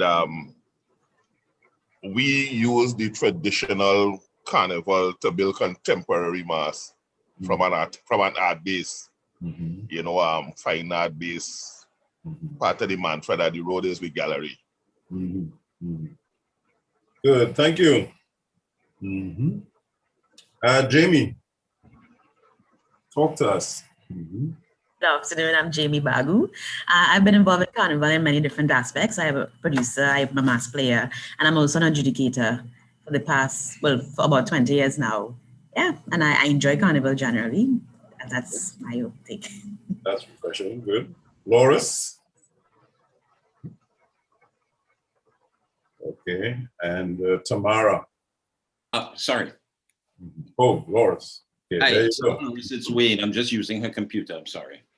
Okay, all right. Yeah, so give us a brief blurb of you before we get in. Right. Okay. I have an educational background in media studies from Sheffield in the UK, and I also did mediation at the UE. My interest in Carnival is more along the lines of how we use it within theater as a vehicle to create self-development and human enrichment. It's difficult to think, but I mean, I use it with Ellen Camps in the prison. And recently as well, we also created a carnival theater, or a theater of carnival play called The Revenge of King Jab Jab, play mass with Shakespeare, which was one of the reasons that they called Louris, who is my wife, who produced the show. So okay. I'm just here to talk about that and the prison and how Carnival Theatre or Theatre of Carnival impacts on my work there. Good, thank you very much. And Tamara? Hi, good afternoon, everyone. I am Tamara Dario, and I am an adjunct lecturer in the Carnival Studies unit at the Department of Creative and Festival Arts in UE. I am one of the planners and executors of the Odiard. The videos that would have been playing before, you would have seen the Odiard. And like Jamie, I've been an adjudicator for Carnival. And basically, I think I'm an advocate for Carnival as the spirit of Trinidad and Tobago. And it is the ability to find ourselves that allows us to really appreciate Carnival. Great, thank you very much. All right, so what we've recognized already is that we have a wide cross-section of participants with various backgrounds and various interests within the Carnival. So I want us to allow that to come to the fore as we begin the discussion. Each one of you would have your particular perspective. And I would go right back to Wendell, who could give us about 5 minutes of your time and tell us what you really like to bring to the fore at this point in time. All right, well, thanks again for the opportunity. As I say, having been involved actively in Carnival for most of my adult life, I have had to learn to be a student of the Carnival, and I've come to appreciate so much of who we are as a people and who I am as a person through the Carnival. Like Wayne spoke to, one of my first incursions into theater was via the Trinidad 10 Theater under Ellen Camps, learning about our traditional Carnival characters, learning our old-time calypsos, and being able to make theater that could speak to issues and comment and make Carnival shows, make theater. From that, I fell in with Minchell and started working on his kind of mass as art and big epic mass statements. And then out of that, the Juve started calling us, and we've been involved in a Juve investigation. And I like to use those words because I think, I've come to learn that we are part of a tradition, and we have to recognize the tradition that we represent. But we are, by the same token, we are contemporary. So we look at this whole idea of tradition versus contemporary, not so much as versus, but the interconnectedness of it, and how do we as contemporary artists, musicians, people who make shows, who make masks, who make statements, use the traditions and the archetypes and those forms that we've inherited to keep our culture alive and keep our statement alive. We've come to appreciate that over the years that Carnival is a living ritual, particularly the Juve, and the way we seek to represent the Juve is in the knowledge that Juve represents the Cambule, which is our emancipation celebration tradition. So as a matter of fact, we find ourselves up against current trends to commercialize the Juve in particular by making it all inclusive and all those sort of things. We find ourselves fighting what seems to be a losing battle, but we're going down hard. You know, the idea that tradition is meant to be respected and embraced, not just venerated and bowed down to and stuck in a cupboard. I make the point that Carnival is a contemporary event.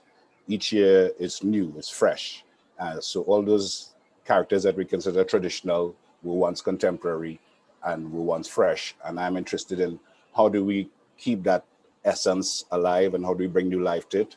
And I'll give you a little example in closing. I recently worked with Olatunji for the Soca Monarch presentation, and he did a song called Drunk History, which was sampling Lord Christo's Landlord, Last Night the Landlord Nearly Killed Me, that was recorded in 1956, way before he was born.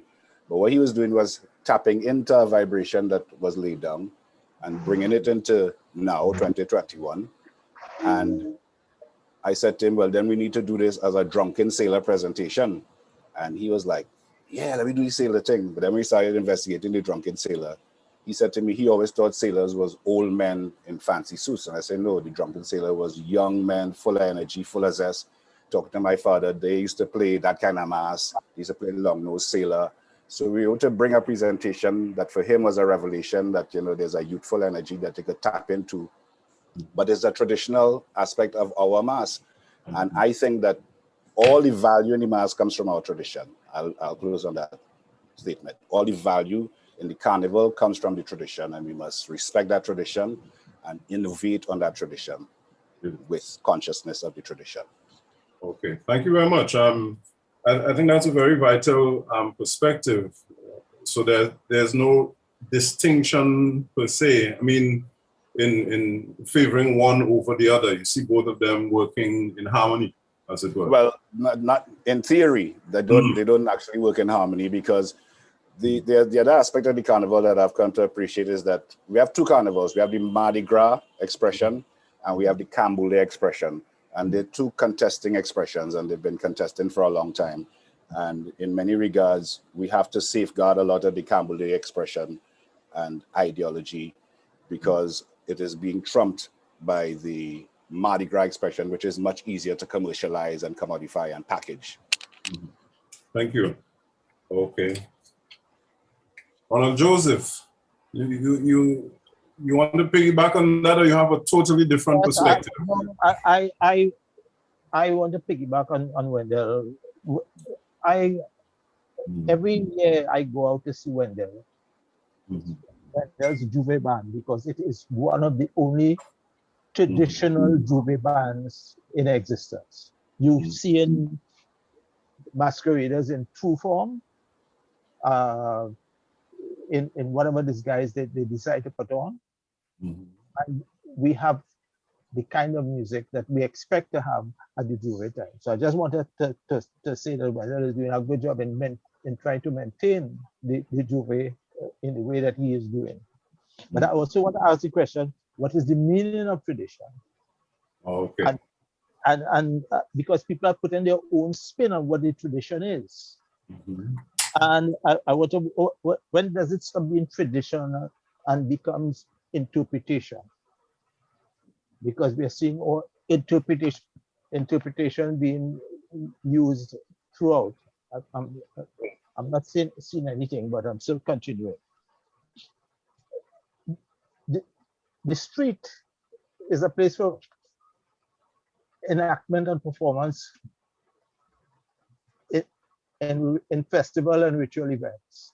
And a lot of times we do the street, because of, again, Wendell's Mardi Gras experience, is no longer that. We're not seeing that street performance again. So people are going from the savannah to wherever they're going from, and nothing happens in between that. So that people are not, those people who are on the streets are not being catered for at all. So I want to side with Wendell on a lot of things that he has said, and we don't want to repeat any of those things. So thank you. Keith, your microphone is muted.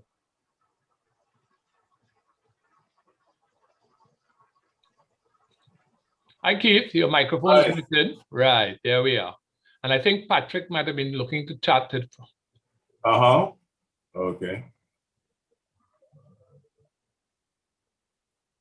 Am I on? Yes, you are. Yes, you are. Okay, good. Thank you. Yes. Okay, so Patrick, are you there? I am here. Good. Are you hearing me? Yes, loud and clear. So let's continue. Well, I will continue along the same line. Our work, especially at Imagination, uses the contemporary mass to build, uses the traditional mass to build the contemporary. So that, for example, our mass in 2020 was called Glorious, where we used a number of different traditional mass forms to build the contemporary mass, which basically is what Wendell is saying. And Wendell, as you're there, our show Glorious, because what we do, we launch our mass with a full show at the Queen's Hall. Yeah, and they invited me, but you know it is. Yeah, and you knock me. I doing my I knock your boy. So that whole show, 90 minutes of show, we used Three Canals music. The entire show was using Three Canals music, putting a different spin to talk about traditional mass. Additionally, the year before that, the mass was called Drums and Colors. You know, so we're going back to 1958, independence, and the challenges of that, because Trinidad's Carnival has everything in it to make it independent. We are the world leader where that is concerned, but we don't see it as that. So, but Drums and Colors was a mass based on the fireman. And, you know, the fireman is part of that whole sailor expression, right? But we had never seen a fireman band before, a whole band of fireman. And we used that whole fireman thing. And we also mess with a lot of art. So to start to design the mask, I painted 104 abstract paintings to use that to inspire the mask. And to do this fireman type mask. And in doing the research for it, one of the things that we learned is that the fireman mask, which started with Stretch Cox. If we go back again to Fire Down Below, Stretch Cox was the dance group that did the limbo in Fire Down Below with Edric Connor and these guys and them. And out of that, they started this fireman mask in, I suppose, the African traditional Sankofa, where you had to go back to come forward, which is what limbo talks about, and which is what the fireman mask talked.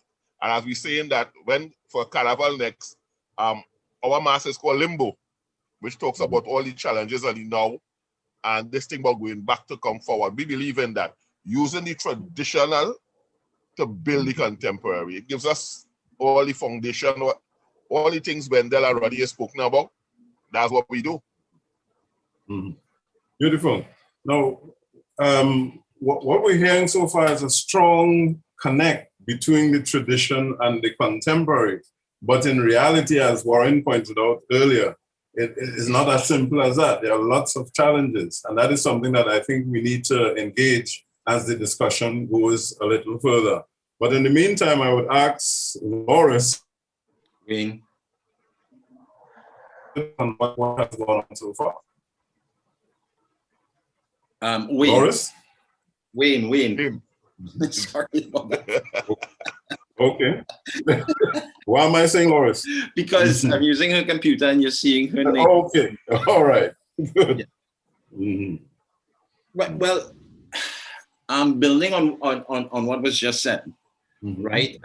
We're looking to the traditions to influence the now and the contemporary.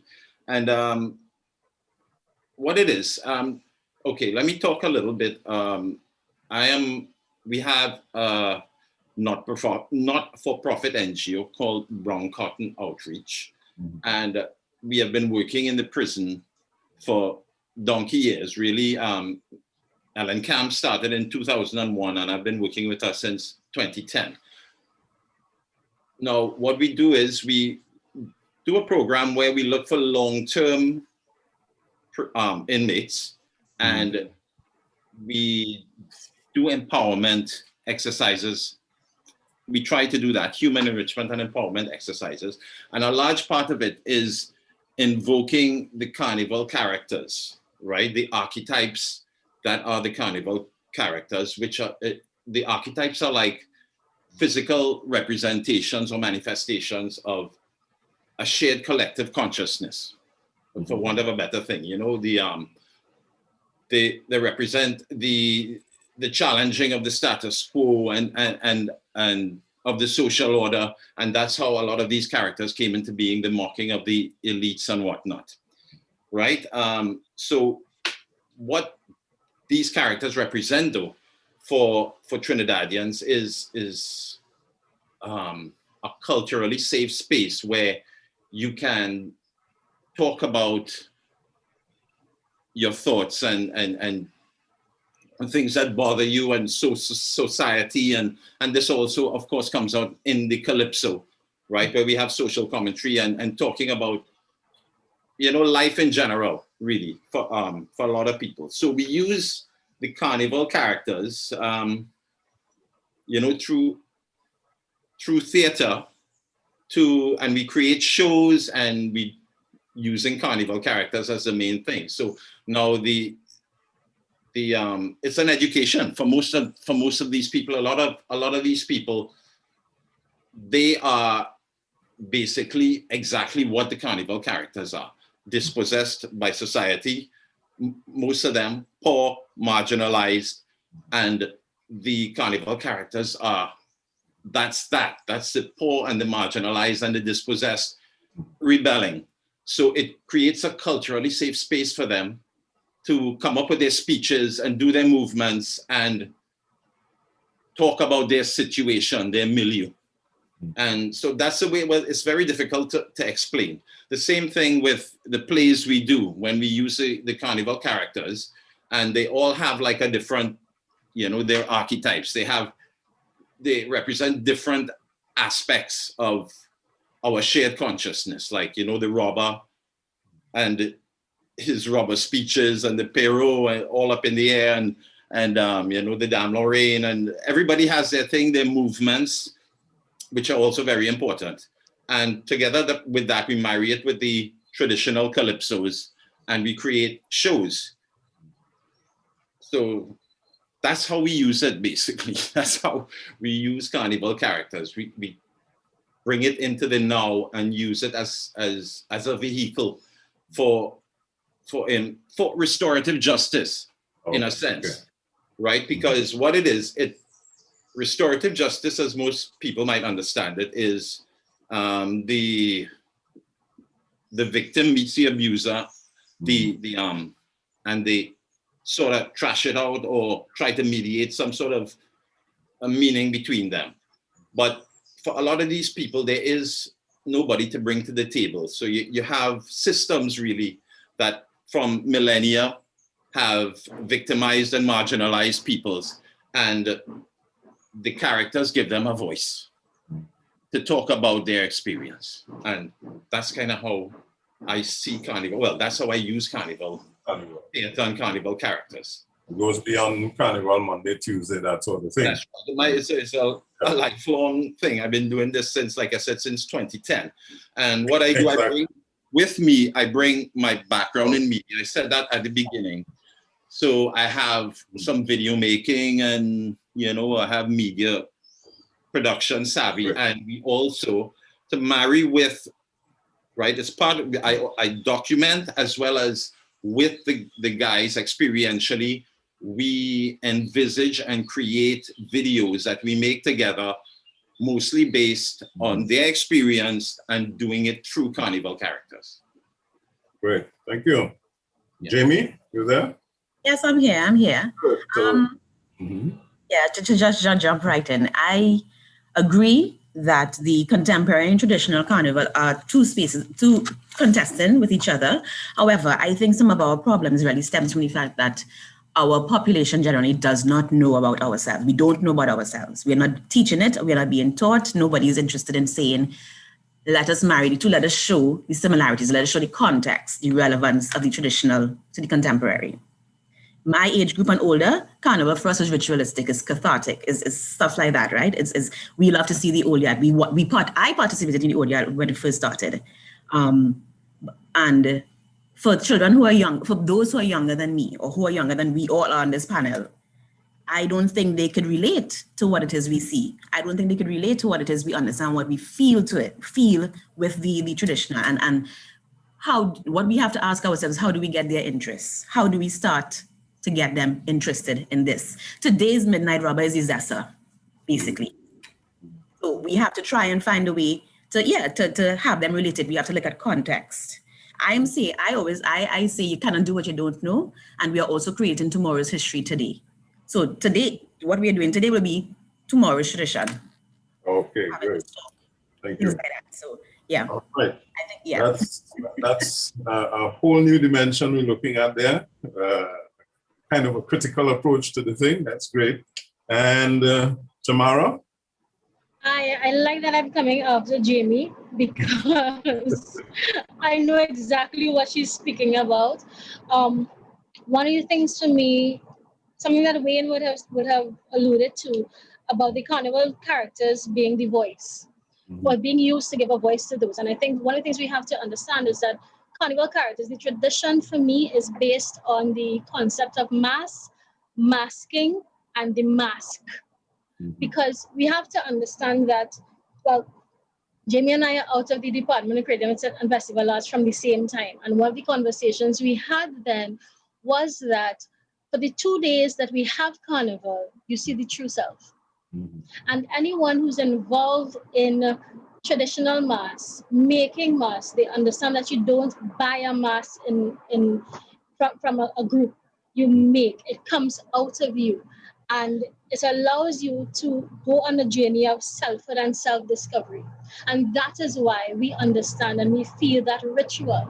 Jamie asked the question, how do we connect it to the young people? And I think Oliad is one of the starts to answer that question. We have to be able to give them the opportunity to give young people the opportunity to see that this tradition, the tradition is not necessarily only ingrained in what the character is, but it is also in who the character represents, what the character allows us to experience in ourselves, allows us to express of who we are, and therefore it becomes contemporary. And in that sense, there is a bridging between traditional and contemporary, because the things that the Pissenlit or the Dame Lorraine or the Midnight Rubber would have spoken, well, the Midnight Rubber for sure would have spoken about in his speech, would have been something that was contemporary then.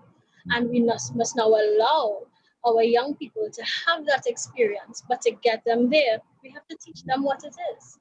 Yes, Carnival is taught as part of the theatre arts, the Cropover curriculum.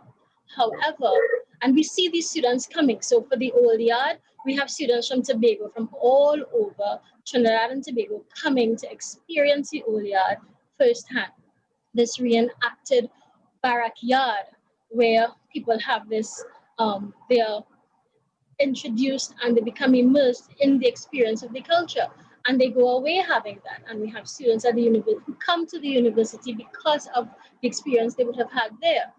However, as Jimmy rightly said, how do we know, as those who are almost taking on the mantle of the holders of this tradition, those who understand and share, how do we ensure that it survives? And I think that has been a very crucial question for some time, so that if we find that, or when we tap into what it is, because we've been having these discussions for a long time on what that is, and what that looks like. I think it is time we have to take that step and enact this enactment that is Carnival. You know, it comes from us. So we get to decide how it represents us, how it shows our voice, how it shows the process we go through in identity formation. Yes, so that's why I said Carnival is the spirit of Trinidad and Tobago and of who we are. Anytime you look at Carnival, there is something you see. And I think 2021 gave us a really interesting chance to see what that meant. Not just to see artists come out and do their own shows, but to see that people, we have, for example, a symposium like this one, and we have now the opportunity to pull apart, to deconstruct, I guess, in an effort to reconstruct what Carnival means to us. Thank you. Great. I like those last words you used there about reconstructing and so on, because one of the things I noted when I was thinking about this is the fact that it gives us a chance to reflect, to rethink, and to reinvent perhaps the way forward. I would like to pose a question to the floor generally. I mean, we are hearing some very, very good experiences, some very good intentions, some very good objectives from all of you.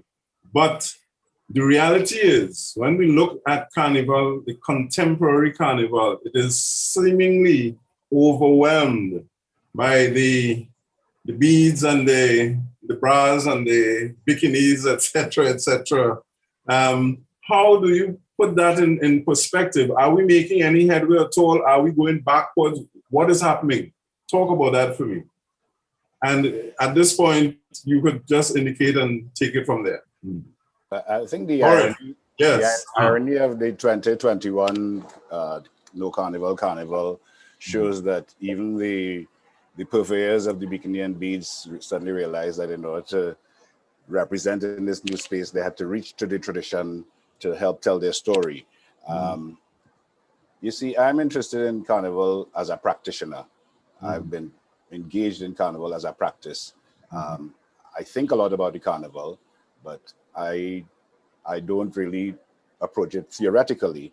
I think, you know, I agree totally with Jamie and what Tamara is saying there, in that influence can only begin with exposure.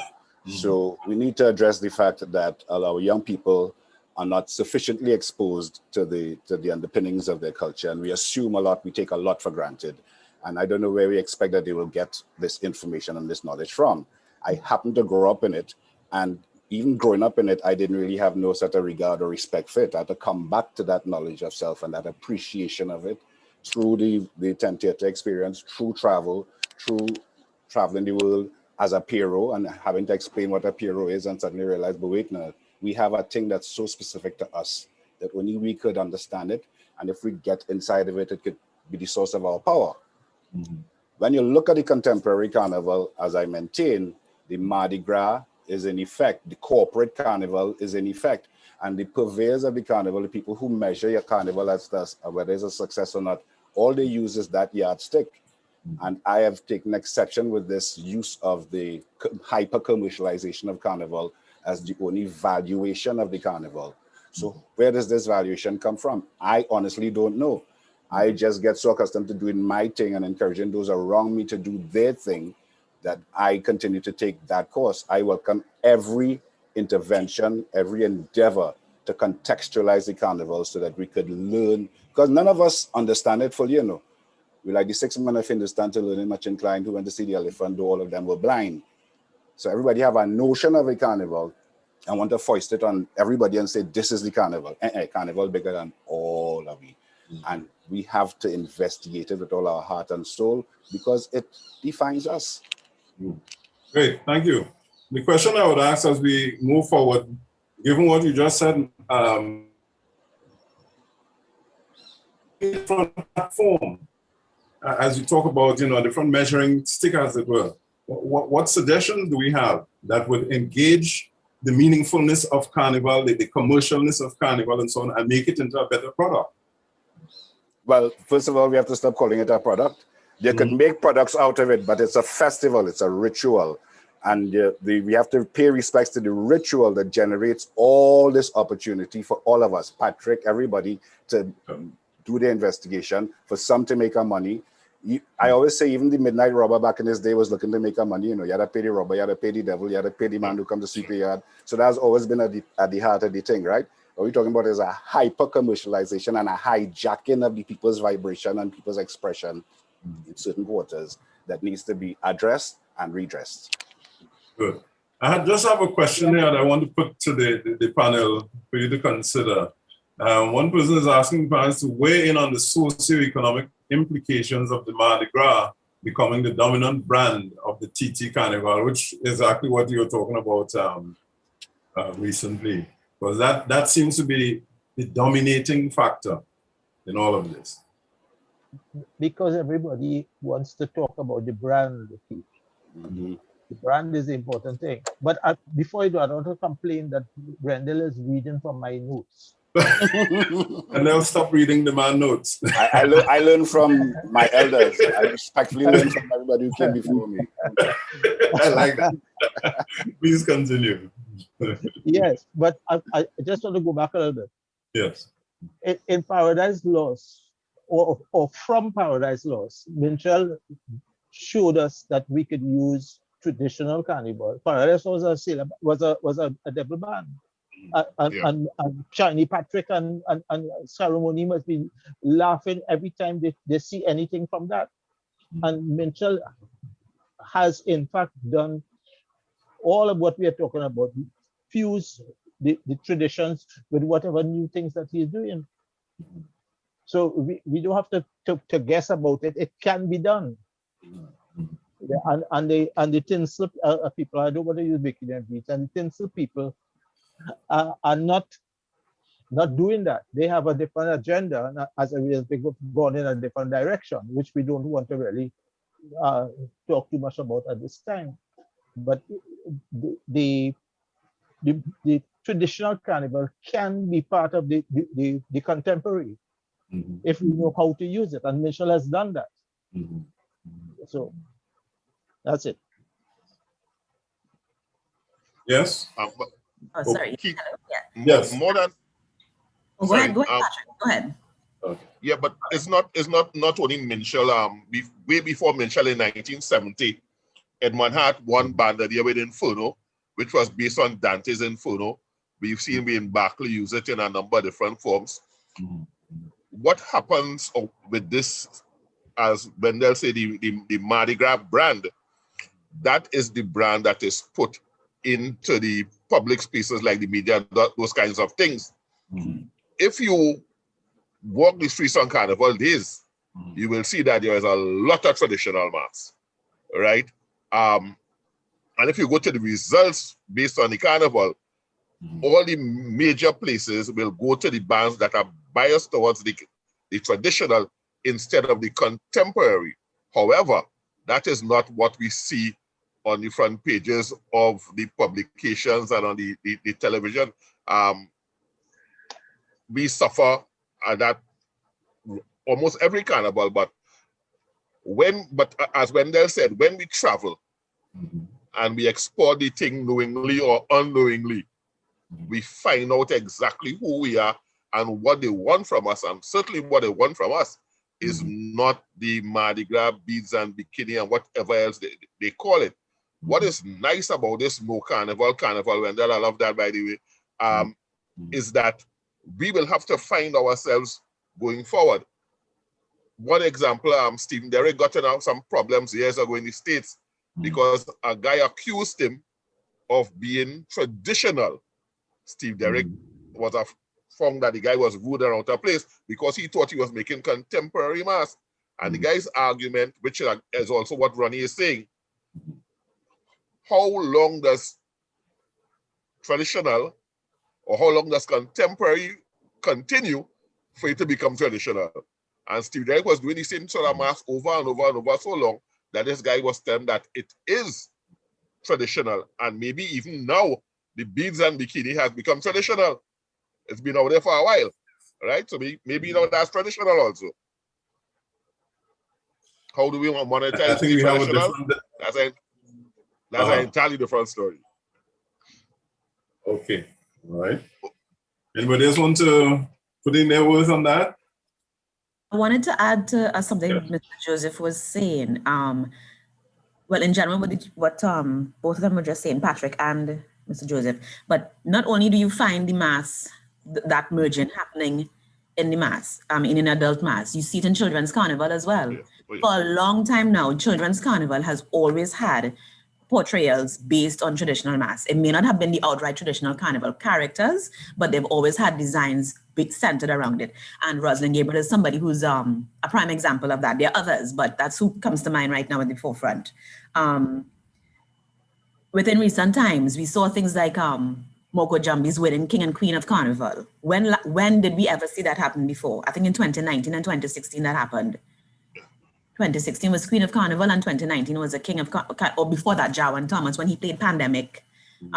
Ironically, naming the costume was Pandemic Rage. Right? Fantastic. So, I mean. But interestingly, Jamie, what's happening there is that people are innovating within the tradition. Exactly. And I think that's what people are being rewarded for. Yes. And I totally agree with Patrick, because one of the things is that is a media focus. And certain people are focused on certain expressions, but the other expressions are there. It's just that we need to pay more attention to it. Right. I'm suggesting, sorry. We need to have more value, and that's the problem we have. Yeah. People don't have cultural value, don't value what is there. They value what is thrust upon them. Yeah. But just to go back to what you were saying, the Moko Jambi is no longer the Moko Jambi. It is now a pretty mass. Because if you see, recently there were 4 or 5 people walking down, I think it's around the savannah, I saw them, as pui trees, and I'm saying... But isn't that not the sort of thing that we should be aiming for? The taking of the traditional and making it into something contemporary. I think that's a wonderful position to be in. But that is what has happened to it has completely morphed into something different from and this is where I will draw a slight departure from you, Ronnie, because I'm a firm believer in innovating within the tradition. But I kept saying the word respect for the tradition, understanding the tradition, understanding certain constraints. Now, for me, the spirit is a key element, right? The spirit with which you engage playing this new mass based on this old mass is a key element. But how do you measure that, right? So for me, there's a distinction between what I've been seeing with a lot of the Moko Jambis, like Minshaw's interpretation of the Dying Swan, versus, certain other things that I'm seeing. I watch it all, I taken it all in, because for me, the carnival is a space where we have to exercise our imagination. Yeah. And we could have these discussions, these robust discussions as to whether they're messing with the thing or whether something good resides in the expression. I think the question is, does traditional have to look a particular way? So that if you have the innovation where we say it's contemporary, why does it automatically become called a pretty mass? I think, and like Wendell said, we all have our different spaces within the carnival, that the traditional is based in the ritual and is based in how that ritual affects who we are and who we are saying we are. So as long as there is that respect played to the tradition and the ritual, then who is to say that there is, or there should always be, a distinction between traditional versus contemporary? Because I think at some point in time, and I believe it's part of what Patrick was saying, the contemporary is going to become traditional, but when it remains rooted in the skills that are being learned, the appreciation and the understanding of what it means, then the thread is continued and it becomes easier for a young person to say, you know what, I can connect with this. Especially when we tap into the archetypes. The archetypes are so essential for all of our understanding of ourselves. Yes. We must remain rooted in where it came from. And as we start, it's a root, it's a tree that is branching out. And Carnival has always been a space that's allowed us a a space to figure us out, a space to articulate and try different things. I play mass. I have been part of the Oliad and seen costumes from start to finish. I've done some mask making myself years ago. I have a daughter, she's now 7, and the first year she went to Oliad at the age of 2 or 3, she was at home playing the mask of a jab. My daughter was on the ground as a jab Malasi. I did not sit and say, you need to learn this. This was the experience she had. That year, all of her dolls played Juve. All with a black marker. And that is so crucial because we could try to teach it in school and whatnot, but you see what you're talking about there, the living experience of it. Because up in Parliament, those jabs learn to be jabs from jump. And that is how the tradition is perpetuated. And then we from down in town could take that aspect and say, hey, how I could put a spin on that? Because we're not those guys up in Parliament maintaining that tradition. And we have to pay respects to the maintainers of the tradition, the Alfreds and the Parliament fellas and the Jagassas and all those fellas who actually live in the thing. And those are the people we need to value. Here's a position that I want us to consider, because we're talking about the influence of the tradition, and I think the obvious dichotomy is not those so-called gray areas where the tradition seem to become contemporary and so on. I think there's a stark difference between the tradition and what pervades as the contemporary, the beads and the bikinis and so on. And somebody's asking the question in that light, are there any studies to explore the expression or socio-emotional message the beads and feather of contemporary mass highlights? When I view it is a traditional mass looked at the storytelling. The traditional mass looked at storytelling, but the contemporary mass, what is it really doing? And that's the question, because people are following it and we need to engage it in order to come up with some way forward. Well, I think even that is a controversial kind of thing, saying that the contemporary doesn't follow a story, because I have seen contemporary mass bands have a storyline that follows through, that is laid out, we met even years ago, laid out in section by section by section by section. When, of course, those who played mass, you heard the call of get in your section, because the story mattered. So there isn't a separation of contemporary doesn't tell a story and traditional tells a story. I think we need to figure out what the story is. I don't think that the value lies in telling a story per se. I don't think that the mass has to try to tell a story per se, because the mass is sort of visceral and experiential on a certain level. It could be more evocative than, say, trying to tell some kind of allegorical or narrative story. I think that's where a lot of contemporary masses fall down, because don't try to tell a story. Mass is a mirror. Mitchell say mass is a mirror. We look in the mirror, we see ourselves. We want to play a certain kind of mass. In the 60s, fellas was playing history mass. That expression died away. When I started working with Mitchell, he was making these huge, big, good versus evil themes. That has died away. So as the society evolves, the expression evolves. People want to look sexy. Who am I to say don't look sexy? Who am I to say it have no meaning? I am just saying that is just one expression. I've had to learn that. I've had to learn not to bad talk the contemporary mass. Yeah. But I think that there is an overproduction of the sexiness, and I think people are responding. Well, then over sexy as a people, that's what going on. Just to say something about it. Yes. Remember, we are catered. It is a buyer's market. The over 16 is not coming from the band leader. The band leader don't have no sexy costume. I'm not buying from him. I'm looking for as a masquerade. I want the sexiest costume. I want to expose 99% of me. This is what is happening. So if the band leader A don't have it, I'm going by band leader B. Then that is what happens. You see people shopping around for all of those things. But to go back a little bit, one of the words we're leaving out is portrayal. One of the words we are leaving out is portrayal. And in all of these masks, there's portrayal to talk about. And the other thing I want to say is that people under 18, this does not pass anywhere near them. The gamers and so on, this, what we're talking about here, is over their head. They know nothing about this. Whose fault is that? Yeah, exactly. That's our fault. Exactly. Yeah. I have the privilege of teaching young people. I've been working with Lilliput Theatre for the last 20-something years. And every single year we put on a show. And every single year I try to teach them about an aspect of who we are, using either the carnival or whatever, the folk, the Amerindian stories. So teaching is critical. And I think, you know, everybody here, I know Patrick influenced a generation of young fellas who in the mass now in different ways, you know.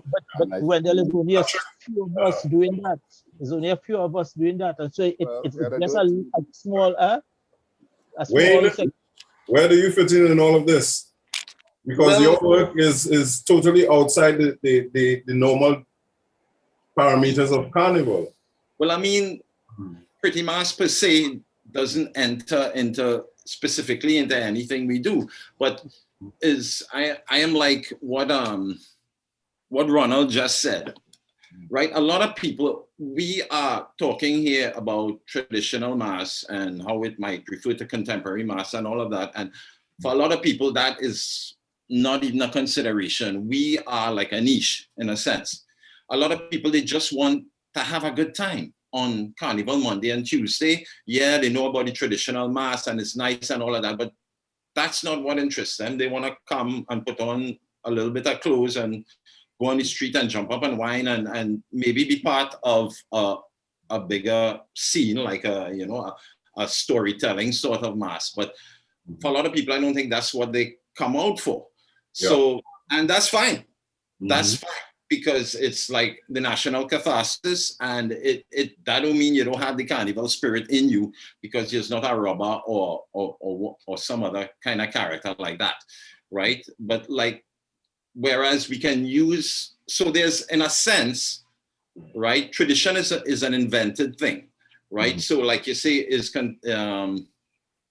I was thinking now of having a character in the next play I do called Pretty Mass, just talking about it, because Pretty Mass now a tradition, like was alluded to earlier. We've had Pretty Mass for so long, maybe Pretty Mass now is a character I can have in a theater of carnival thing alongside. You have your robber and your Pierrot and your Jamet and your whatever. We once did a baby doll.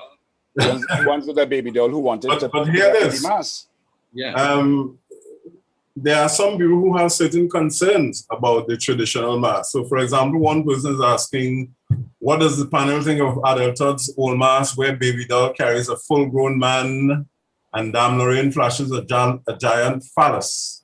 You know, so some people are questioning the morality, as it were, of the traditional mass. So all the morality of the traditional mass was always questioned. Good. From jump, decently. Yeah. The Dame Lorraine was not a pretty mass. The Dame Lorraine was quite an obscene expression. But what was the intent?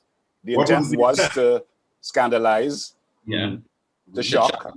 The carnival is about transgression and inversion. And in the colonial days, they were mocking the colonial authorities in very severe way.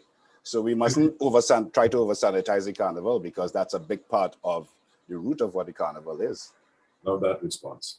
Okay, you know, the hour is a little too short for us, but we have to go with the time. Huh? It's just about time to wrap up. So what I'll ask each one of you to do in closing, give us something that we could hold on to and run with. If you have to make a statement, that might be a tough act to follow, but let's give it a try. Who want to go first? Or should I call you off? So I will go first. Tamara. I'll close off. Or Tamara. Okay, go ahead. Ladies first.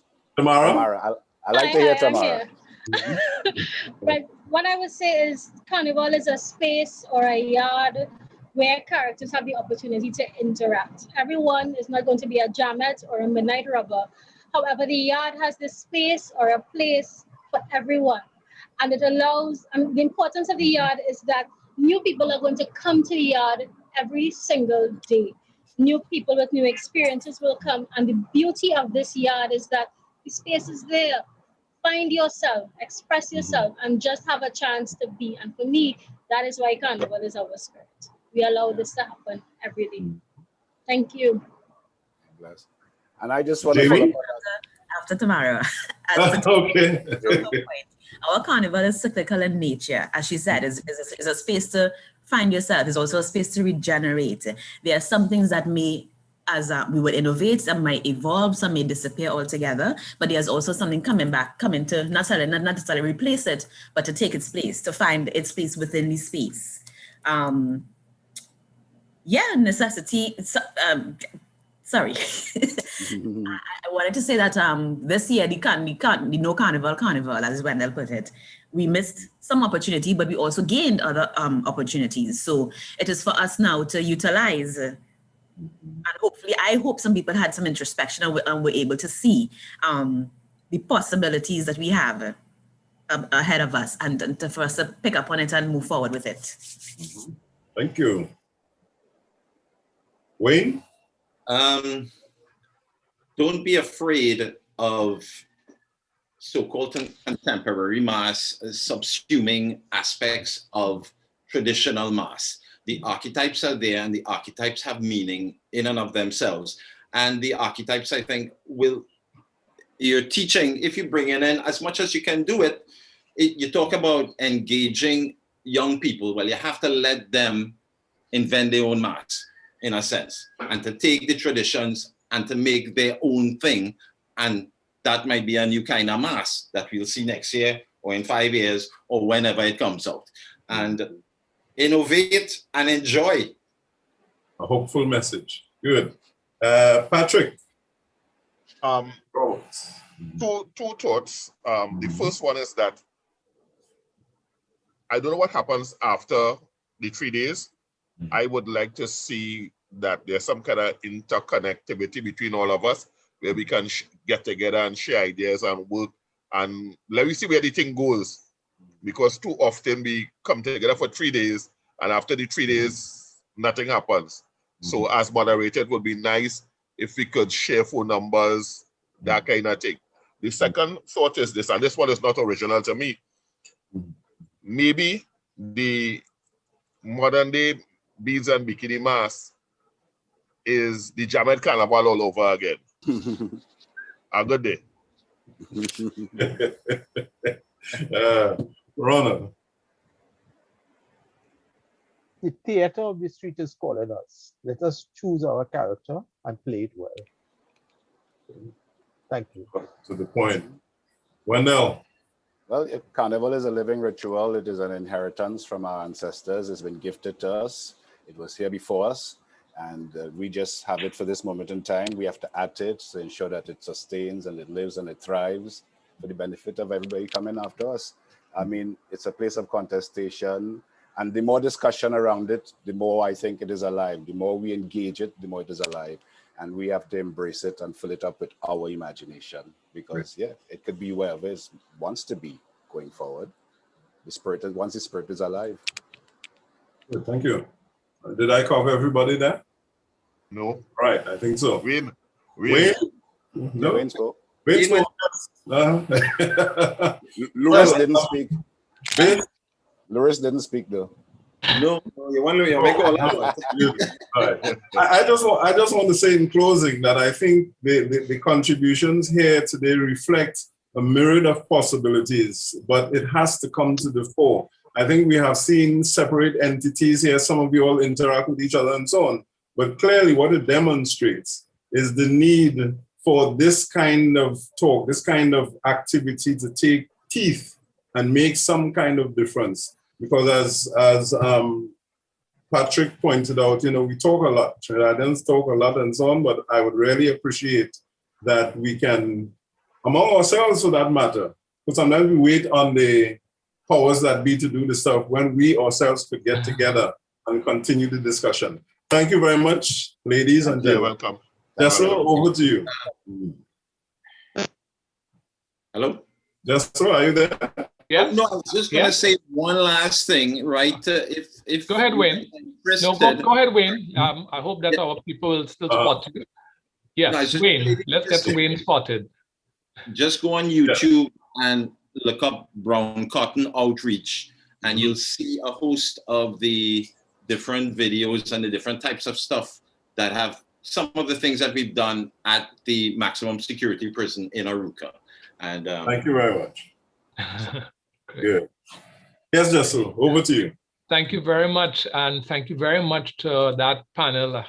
One of I sent some private messages, and I just said that the pot was now beginning to boil, and of course it always done. Mr. Gadet, thank you very much for leading this group, and I hope that yes, it's exactly as Patrick Roberts said. I hope that you all will get together and continue the pots here, because there's a lot to unpack, and you'll realize you're just touching it. Thanks for agreeing to come.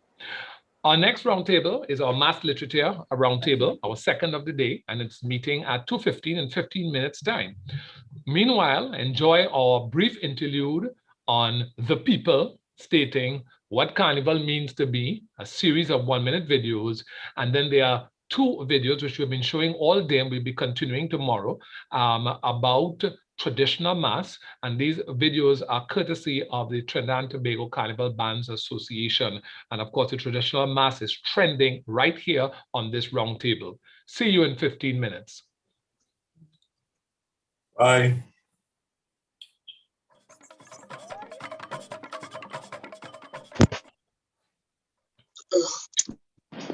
Thanks a lot. Good day, everyone. I'm Joelle, and I'm a music major from Antigua.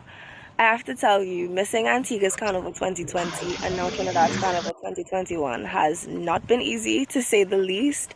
However, it's been a period of reflection for me.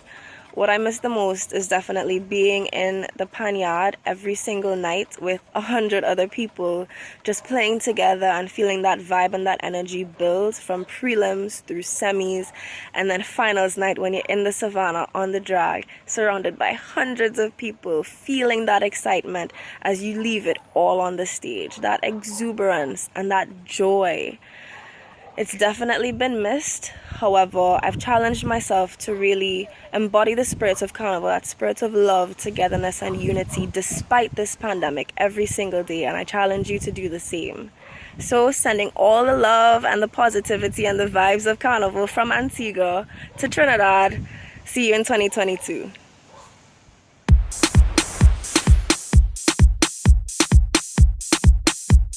I think I realized I needed to be in Carnival before I started in Carnival. It was when I started playing mass. So my first mass playing experience was my first year of university, when I was able to save my own money to pay for my costume. My mother was highly unimpressed. She was like, I'm not paying for you to play no mass. So I saved my allowance and I played it. And then I just realized at that point that I wanted to, on a broader level, I wanted to make my work and the things that I did in life, I wanted to make it align with my passions, and that was important to me. The rest of it is really history. I went through some journeys before I got to the doorstep of Tribe, and there I found my family and my oasis, my resting place. I think I've been very fortunate to be surrounded by a group of people who believe in my vision. So there came a point when I was leaving Carnival. I felt like not that I fell out of love with it, but I felt creatively I was in a very hungry place that I wanted to move elsewhere. And that is where the conversation of Lost Tribe came from. So Lost Tribe is a partnership between myself and Tribe, so we are part owners, and I have no desire to go to anywhere else but that. There's so much scope that goes from Carnival into broader culture, into productions like what we are doing right now around us. Like, I haven't been hungry for creativity since we started, and I don't see an end of it near. I mean, I'll be very bold to say I think the reason that I work is as a creative, I have a balance of people around me to help me execute my vision. Like, when we dream as creatives, like, people ask me to, like, how I felt about going to business school, and I said business school helped me create this filter, this sieve that was able to take creativity, pass it through, and that you get something you could really work with, you know, so like the, what do you call it, the cream of the entire idea. I always say our art is a kinetic art.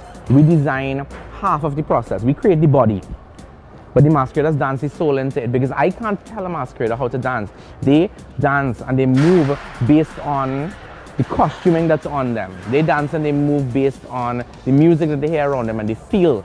So what we create for them to wear is going to encourage movement, but they are the final performers, the final piece of that puzzle. But the main thing I've been reminded of this year, 2020 to 2021, is that Carnival is a recharge. Carnival to me is made up of two parts. We have two major seasons, which is like band launch season into the main Carnival season itself. And I feel recharged by my interaction with the masqueraders, by the music, by the type of processes that we are in. And I don't think I didn't remember how much I needed it until I got to like that November, December piece of last year, where I just felt really drained, and I realized how much I missed those experiences. And I think what we are going through right now, I hope that I find that recharge in the different types of activities that we are doing. But I know that I still miss, you know, our getting together and hugging and physical touching and the ramagie that is Carnival. Carnival 2021 is cancelled, but in actuality, it's just the parade that has been cancelled. This feeling that we have inside us, that I am feeling inside me, is something that I have learned to trust. It's something that we are feeling in the ground and in the air and in the breeze around us. Even those who are not living in Trinidad right now are feeling it. They're posting, they're reaching out to us. They're asking for some expression. And culture is free, it's ours, it's part of us. It doesn't belong to anybody. It's something that I know that we could take and we could use to carry us straight through into what is coming next.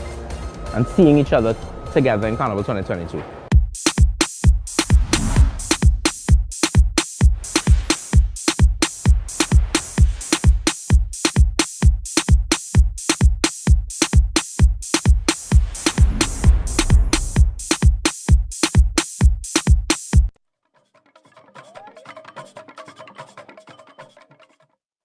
You ever got presented a nice piece of pilau, it looking good, and then when you ask if it have coleslaw, the person says it have no coleslaw. You ever went out with your friends and you're feeling for doubles and you all went by the doubles, man. Doubles, man, prepare your doubles. And then when you're biting that doubles, you realize it have no sweet sauce. That basically sums up, that pretty much sums up the Carnival season for me this year without panorama. I mean, reminiscing, it's hard to know that last year was such a great time, fun time, you know, and one great experience that I had was playing with Cropover Correct, and it's one of the greatest experiences of my life. And to know that this year, that wasn't possible to bank us serious, you know? So, every time I watch these sticks, I feel to cry.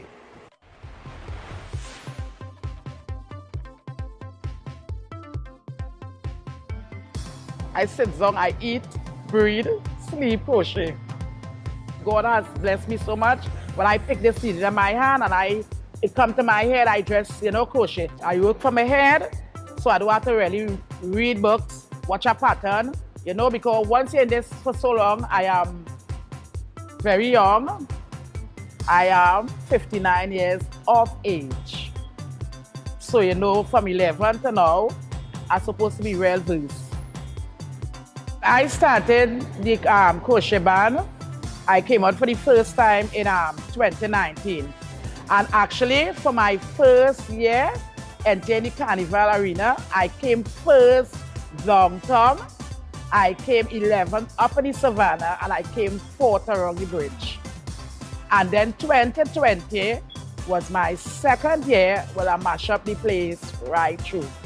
In 2019, I did children band alone, which I entered the small band, which is supposed to be approximately 50 children. And in 2020, I went into the adults and the children. And in the adults, I did mini, which was comprising of 50 people for the mini and over. And the children, I stayed in the small with the children. My thing is, in this industry of Carnival, every year, I want to climb. Like how I did mini with the adults last year. I going up in small with the adults, and then I want to go on to medium, and I want to be up there with Peter Mitchell and them. That is my dream, to be up with Peter Mitchell and them. Knowing this year how I mash up 2020, I mash up, and I will have to leave more, because if it wasn't for the pandemic, trust me, I had it over 26 trophies to collect it. And I know I'll be, but no, I want what miss me and go past me. I'm ready for them. It ain't nothing stopping Jomas for whenever NCC ready to have Carnival. I will be prepared and out there in full. I'll be ready. So pandemic or no pandemic, and I do not Juve Bar, no. And I know the Juve Bar will be putting it to the pandemic. So Jomas will be in Juve, she will be in children, and she will be in the adults. So I'm stepping up the game. So they cancel the Carnival, but the culture still living on and will live on.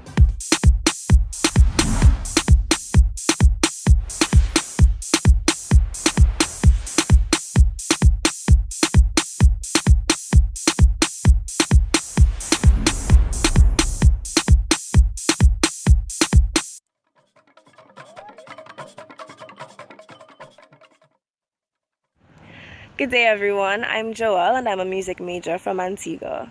I have to tell you, missing Antigua's Carnival 2020 and now Trinidad's Carnival 2021 has not been easy, to say the least. However, it's been a period of reflection for me.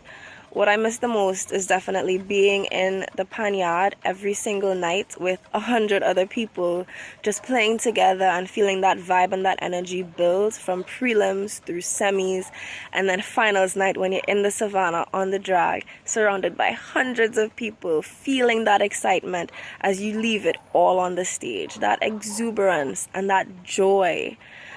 It's definitely been missed. However, I've challenged myself to really embody the spirit of Carnival, that spirit of love, togetherness, and unity despite this pandemic every single day, and I challenge you to do the same. So, sending all the love and the positivity and the vibes of Carnival from Antigua to Trinidad. See you in 2022.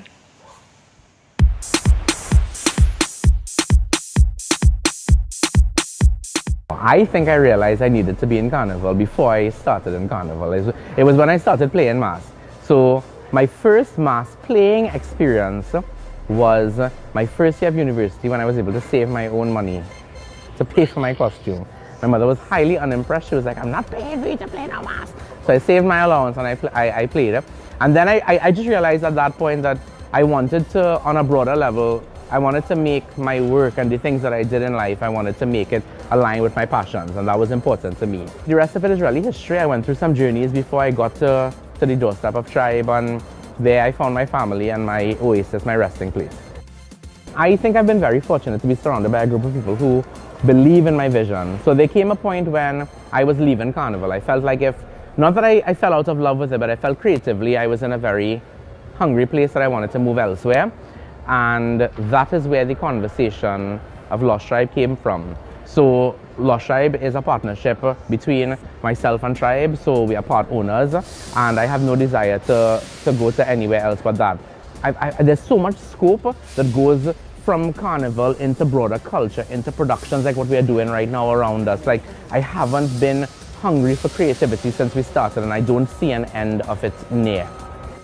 I mean, I'll be very bold to say I think the reason that I work is as a creative, I have a balance of people around me to help me execute my vision. Like, when we dream as creatives, like, people ask me to, like, how I felt about going to business school, and I said business school helped me create this filter, this sieve that was able to take creativity, pass it through, and that you get something you could really work with, you know, so like the, what do you call it, the cream of the entire idea.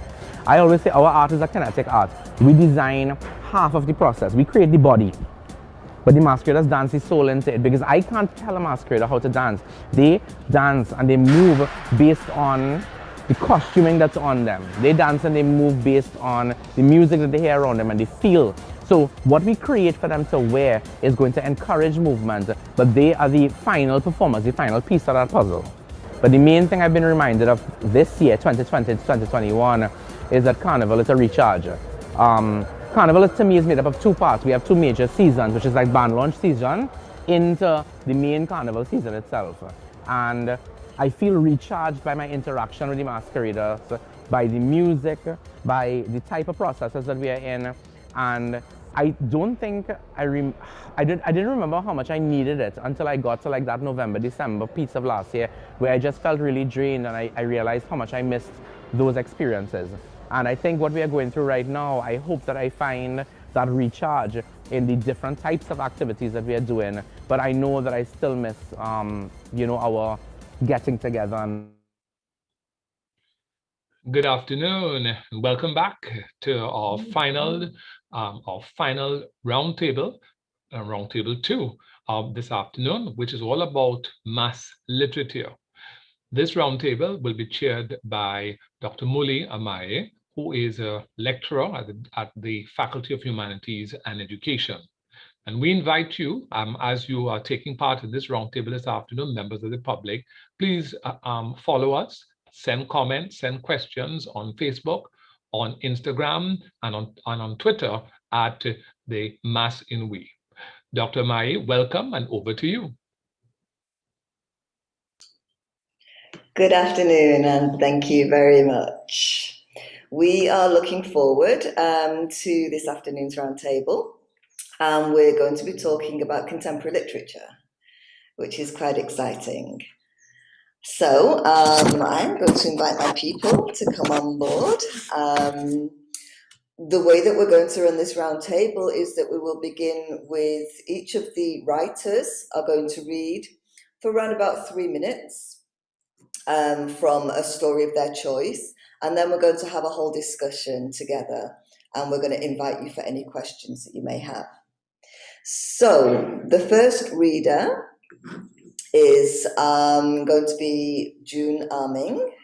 She's a 2020 graduate of the MFA program here at UE.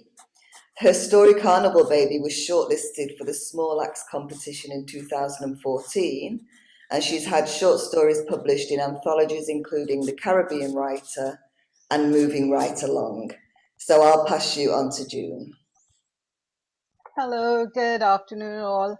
I'll be reading an excerpt from the story Carnival Baby. When the day finally came, it was fantastic. Kim and I stood on the pavement shoving these little brown paper bags of popcorn into people's faces, begging them to buy. I see faces like those in Sandy Grande who finally reached their destination. Those faces matched the glowing sun above. Heat from the pavement was rising up scorching feet as they stepped quickly in a timed march across the hot pitch. I could hear a long-lost melody in the distance and see a flowing river of color moving in time to that music. The South Key breeze seemed to be tossing silver in the air while being stabbed by tall, brilliant sticks pushed up against the horizon. A troop of glitter and gaiety ebbing down Queen Street. I was in a trance. Popcorn forgotten, my feet moved like magnet towards the mass. I was aware that Kim was calling me back, but the call of Carnival was stronger. I had to see what people traveled distances to see, what my father kept us away from, and what it was all the girls posted about at school. I can't forget that feeling. I was in a band of strange friends who didn't care that I was this little Chinese girl from Charlotte Street wearing a too small polka dot shorts, Tony over a big size shirt, and a pair of dirty washikongs on my feet. Everybody had their hands up in the air and was shuffling their feet to the ting, ting, tong, to tong, playing on the shiny steel pans. I raised my hands and I was doing it too. I feel like God shoot a thunderbolt in my palms and I was alive at last. Imagine all this going on and my father had me selling popcorn. He must be crazy, yes? I spent a good 2 hours jumping up and down until I decided it was time to go home. I expected to see my father standing up vexed outside the house with his hands full up in his chest, but he was nowhere to be seen. Kim, still naive, had sold most of the popcorn. She was just glad not to tell anything and to be kept into this pact with his sister who usually cast her aside. Next year was the same thing. Don't think I didn't try to bamboozle my father. Every year I would placate him with the same argument, trying to negotiate a little legitimate time out there, but every year was the same old story. You gone mad? Carnival not good for children. Carnival have some bad man, real bad man. You don't know who is who want to do what. Pan man not good. Carnival not good. You stay home, you sell popcorn. After that, his face was closed for any other discussion until I was 16. Thank you. So I'm sure everybody wants to know the rest of that story, and I can tell you it is very, very good. Okay, our next reader is going to be Ms. Nadja Nabi, who's a current MFA student. She describes herself as a romantic and adventurer at heart, and she champions Caribbean women's empowerment through literary depictions of self-love, healing trauma, and reconnecting to the body. Hey there, everyone.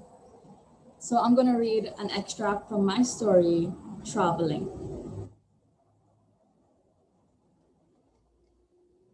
In the darkness, she comes upon tall striding God.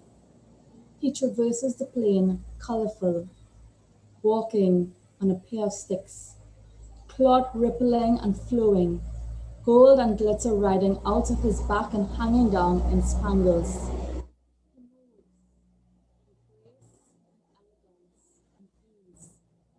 His large body guiding, as she, the woman the feeling, stalks on his heels as he crosses into the Atlantic, passing large objects and land masses at sea, boats, waves, crossing, until he comes upon a shore lined with hills that roll one into another and enters the drumming, the conch shell blowing, whistling in the night.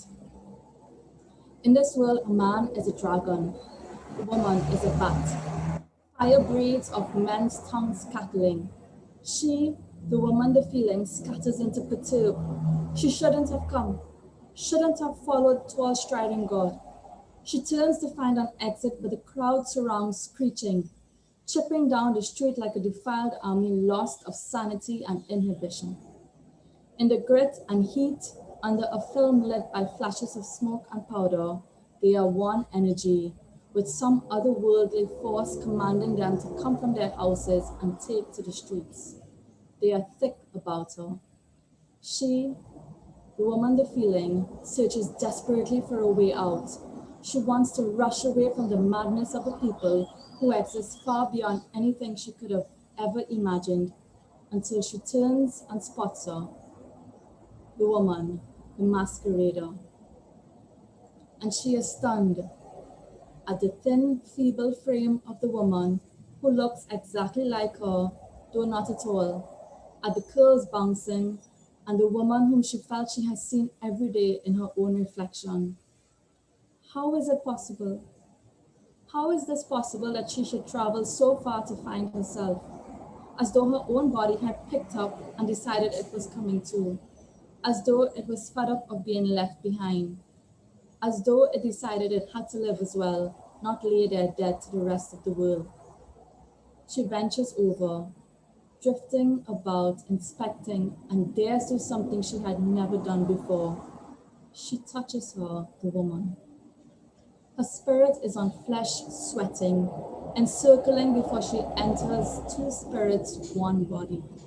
She feels hips rolling, becoming one with the skin of this carnival woman, Juve woman, Jamet woman. She is green painted and red and blue and purple and black, and every color under the sun is cool on her skin. She is tall spirit dancing on stilts. She is a woman lighting fields of cane with fire. She is resistance on an early morning, and she is happy. There is no pain like this body, but there is no pleasure like it either. And she is one with the woman who is sprawling all over the sunrise and the sun. In all this, she has come to find herself finally. She has come to find herself freed.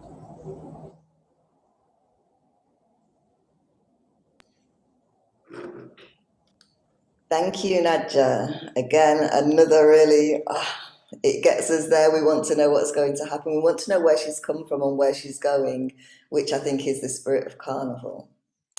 Our next reader is going to be Randy Black. Randy is a poet, playwright, and a short story writer. He sees Carnival through the Juve process of emancipation as a type of religious experience. Hi. Um, I'm reading from my short story called Robber Talk.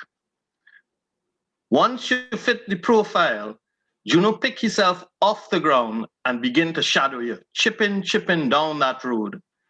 Carnival is a rhythm, and Juno tradition is to ride that rhythm. They say Juno could pass through a whole crowd like a breeze on rhythm alone. Just by reading the rhythm, he could become invisible. Imagine his to yours, yours to his, till you by the traffic light lower down where the crowd waiting to cross. Then he slice that bag or pick that wallet, easy, easy. Before you could even cipher what really happened, you lost that chain, you missed that bracelet, you feel you leave that wallet way back on the counter. But it's gone, you know, gone with it. He gone to a next bar by a next traffic light. This year Carnival, Juno pose up again under the Carib sign. He set like a mappy in the middle of the trail.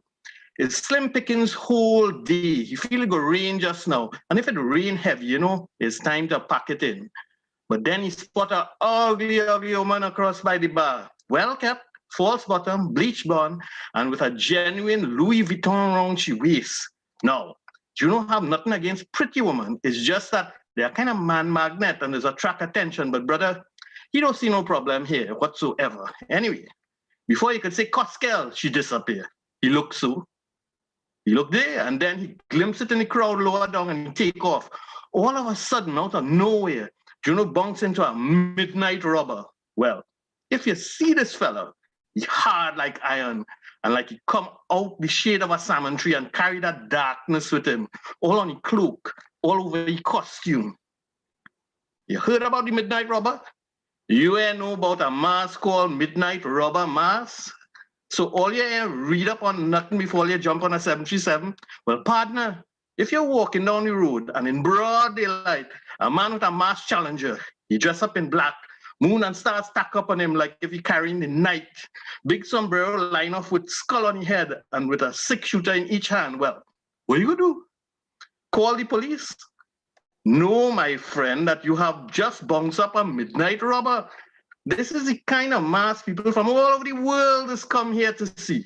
It's not rob you come to rob you, though. He might hit you with some rubber talk, lash you with the tongue.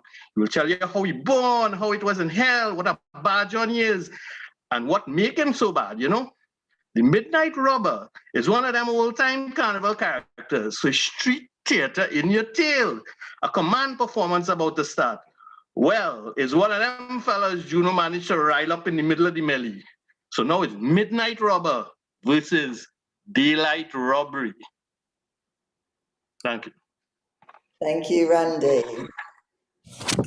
Our next reader is going to be Faith Jaffarelli, who's a second-year MFA student, and her manuscript of short stories focuses on folklore, abuse, and rebirth. All right, hello everyone. So I'll be reading an excerpt from my story, Rebirth of the Red Rose. So, the sweltering heat of the day beats down on our bodies, further bronzing the myriad of shimmering golden people walking the crowded city roads alongside me. The category was full bloom, section roses. I chipped alongside the rest of my group who convinced me to play in this barely their costume. Red straps tightly laced up my legs attached to a bejeweled thong, resting high on my hips. What happened to the elegance of old mask costumes? The pride to exemplify the ancestors that made this modern carnival possible? Was I the only one who thought about this? I adjusted the wires of my bra that dug into my chest and spit out some of the feathers that made it into my mouth again. People blurred into color and colors blurred into people. The bear in my hand was hot as I chugged the last of it, trying to find a bin to throw it into. I chipped on forward until I saw Noel and Nicolette. Where's Mark and John? I screamed for them to hear me over the music. Check behind the bank. That's the last place I saw Mark. I pushed through the crowd, narrowly avoiding the wandering hands and bent over bodies. The air was significantly cooler behind the mass of revelers. The crowd continued to move with the band up the street, clearing the road. I knew I needed to find the boys before I completely lost the band. Ma, where are you here? Sticky hands covered my mouth, pulling me back from the entrance of the street, behind the far wall. The taste of urine, sweat, and rum leaked down my throat as I unsuccessfully tried to pull the clammy hands away from my face. They squeezed tighter, pushing in my cheeks, puffing out my lips. Shh, Mia, don't talk so loud. A voice slurred behind me as it breathed hot air down the back of my neck. I cringed as I struggled harder to pull away. This could never be real. Don't touch me, I screamed. I hope someone heard me over the music. Get away from me, Mark. He grabbed my hands and dragged me towards him, pulling off my gold bracelets. I tried to grab them, but I couldn't. I didn't even hear them fall to the floor. His nails biting deep into my skin as he held on tightly. He yanked me forward, quickly, squeezing my stomach as he held me firmly against him. I tried to push his arms off, but I could not compare to his strength. Don't, please, I wailed, hoping he would stop. Hot tears burned my face as they fell down in a steady stream, but he took no pity on my state of distress. My pleads nor my screams meant nothing. Don't scream. You wanted this. You know you wanted me. You can't stay a virgin forever. He breathed into my ear. Beads of his sweat leaked down my back as he frantically scrambled to rip the bejeweled tights that he, that very morning, convinced me to wear for modesty. He pushed me up against a wall, covering my mouth to quiet the screams. Just shut up. I felt him all around me, touching places that no one else had before. I couldn't breathe. I didn't blink. I could no longer hear the sound of the music. What I did manage to smell was the eye-watering strength of the white rum and the bitter burnt remains of the last cigarette that he so carelessly threw to the floor. How lucky was that cigarette now? His head ducked down to my neck, long tracks of spit trailing behind his heavy tongue as his nails pressed into the skin of my exposed back, my exposed everything. The wall of the building grating against my back. I didn't know if the pounding was my heart or the bass of the passing music trucks. Mark, please stop, I whispered. He swiftly turned me around, my face now pressed against the wall. Oh, Mia, he moaned between his grunts. He pushed, I pulled, and on it went. I felt nothing. The next time I opened my eyes, he was gone. My body still exposed as I lay on the ground. I pulled myself to a seated position, fixing the wires of my bra, pretending as though I was still tripping on the road. Night had now fallen, though music could still be heard clearly. I was certain only the band stragglers probably remained nearby. The moon was barely a sliver in the sky, hanging loosely amongst a few stars that blinked sleepily down at me. I imagined it must see like things like this happen all the time. Thank you, Faith. And our final reader now is Brianne McIver, who studied English at the Universities of Cambridge and Edinburgh. And Where There Are Monsters, her first short story collection, was published in 2019. Hi, everybody. I'll be reading from my collection, Where There Are Monsters. This is a short story called Robber Talk, and it begins with a character on stage. Moon swallows sun, pelt the whole world into midnight. Trees tear open, spirits bleed back into earth. Hell split to the deepest pit. And I rise. Storm without form. The last word Lucifer heard was my name, a sound so terrible it stopped the air, so that now the devil sit in silence because I come to master the master. This country have no hangman, but I am its executioner. My house built with bones of men who will never have no grave. I pluck women like goose, and the only juice I drink is their blood. Lesser executioners leave you in shallow grave, but when I done, it will have no body to bury, and your ashes go float forever. Soul without home, death without life. Remember, I am the one man make without fear. And if a mocking pretender like you dare to challenge me, the last sight you see is my eyes, dark and old like Sukuya's soul. The last voice you hear is mine, plunder and thunder. The last word you know is my name. Then you hear nothing, see nothing, know nothing. Trinidad, I walk on water to you. I turn the earth in my palm, but I reach, I hear, I hungry. The audience exhales. I know the stage. I stand with my arms spread wide, taking in the adulation. The theater is bursting with patrons, and every one of them is on their feet. I see myself as if I were in the audience, taking me in. The midnight robber, my wide-brimmed black hat casting shadows over my eyes. My lips stained a vicious vermilion, a slash across the painted white of my face. My cape, like shadow woven into cloth, dipping and dancing behind me. The slow clap, demanding an encore, begins. They wish. When I am the robber, I bow to no one. So I walk backwards, letting the shade of the stage swallow me. Encore, the Damlarines tease from the wings. I sweep my hat off in their direction.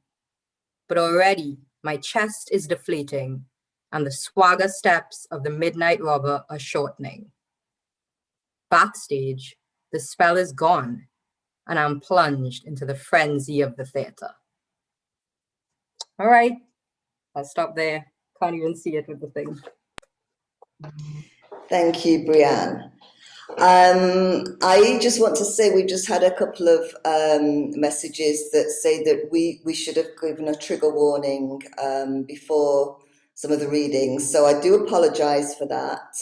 I think that I was thinking of contemporary times. I was thinking of the things that are happening now, and we were moving between the traditional and the contemporary and present day. And these stories are encompassing everything. So I do apologize that we didn't give a trigger warning first. Okay, so I'm going to open us up now for a discussion with all of you. And I want you to talk to us about your writing, about how you have approached writing Carnival. For me, each of the stories that you've read are transformative.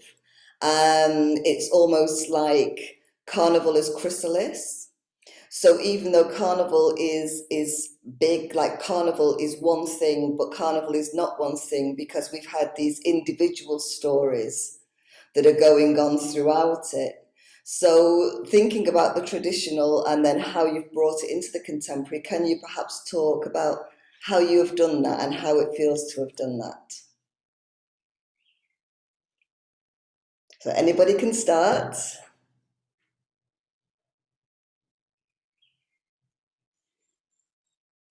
Okay, I can begin.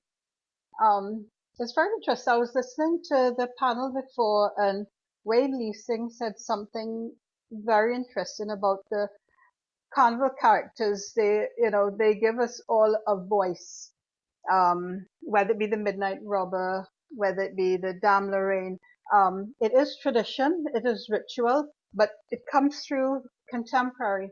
And when I wrote my story, Carnival Baby, it is a story of a girl. It is actually, she is the quintessential Carnival Baby. She's born on Carnival Day, the Tuesday when there's a pans coming down. She's at the General Hospital.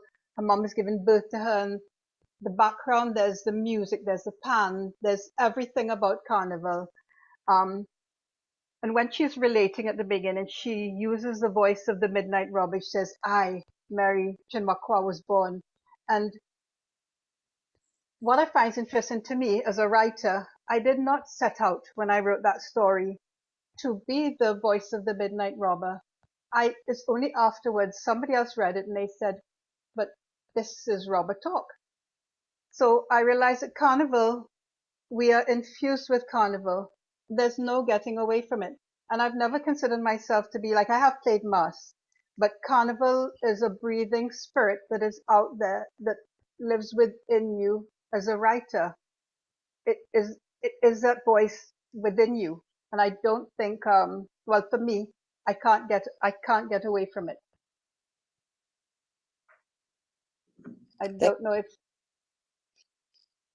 Does anybody have a response to that? How do you feel? I completely agree with June when she said that it's infused in us. And I definitely think so, because there are so many things that we do that I think comes out of that carnival, or that feeling that we have, you know, because I mean, even though we listen to soca music all year round, these things are always a part of who we are. And so I think naturally it's something that comes out in our creativity.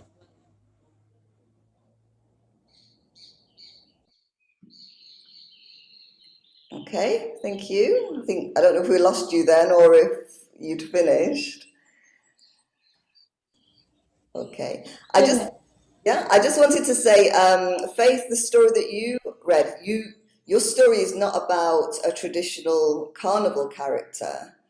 You're going into folklore, and you read a section that was difficult, but the next part of that is a really interesting transformative section. Could you just say something about that?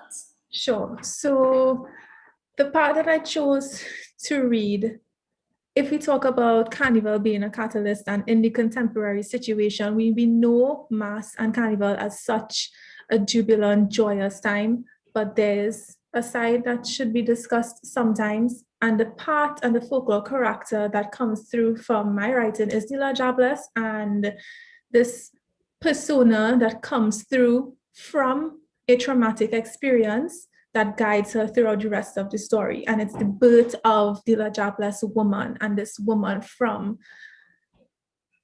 sexuality and trauma and experiences where we take the evil that happened and bring it into different parts of life. And that's where the Carnival experience becomes a catalyst and a turning point, because it was once something so joyous that turned and then needs to be redone.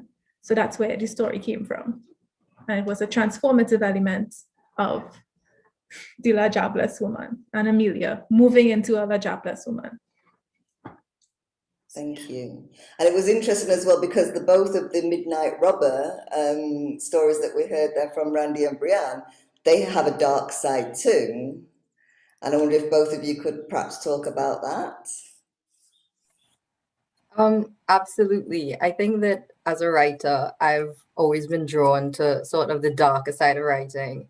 And exactly as Faith was saying, that, you know, Carnival isn't just one homogenous thing. Of course, there's all of this beauty and richness and creativity and culture, but a lot of Carnival was actually born out of suffering and oppression and, you know, people who wanted to find a way to express their creativity. And I think that what I found was so interesting comparing my story to Randy's story was that while they both focus on a Midnight Robber, the character of the Midnight Robber is so different, because in my story, he's this really nefarious character, although we might not realize from the beginning, you know, he's somebody who almost uses the stage as a confession. And then in Randy's story, you know, he's somebody who is completely different. He's a savior figure. You know, he's somebody who's really celebrated. And I really enjoyed that, because I think it shows how rich the veins of these characters are, that even when two people write about the same character and literally the stories have the same titles, still the content is so different, because Carnival can be interpreted so differently. Thank you. Randy, you're on mute. Right. Okay. Yes, I agree. Mine is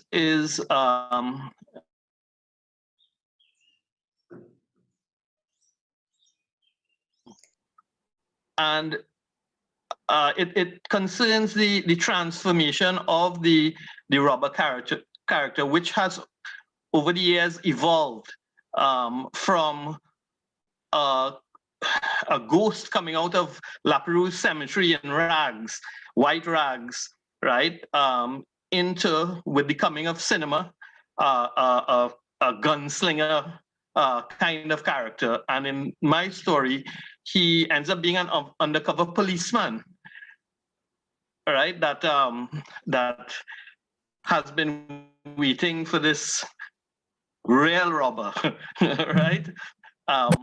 So yes, in writing the Midnight Robber character, that whole idea of evolution and transformation was definitely at the forefront in my thinking. Thank you. Dr. Ame, masking and unmasking. And I want to draw on Nadja's story a little bit here. Yes.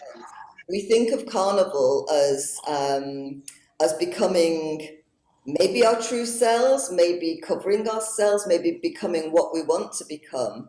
And in your story, Nadja, we find that the character is unmasked, in that she finds her true self by joining in with the masquerader that's there. So I wonder if you could just talk to us a little bit like that, and then open it up to all of you. How do you think about masking and unmasking within your writing, and the role that the writing has to play with that?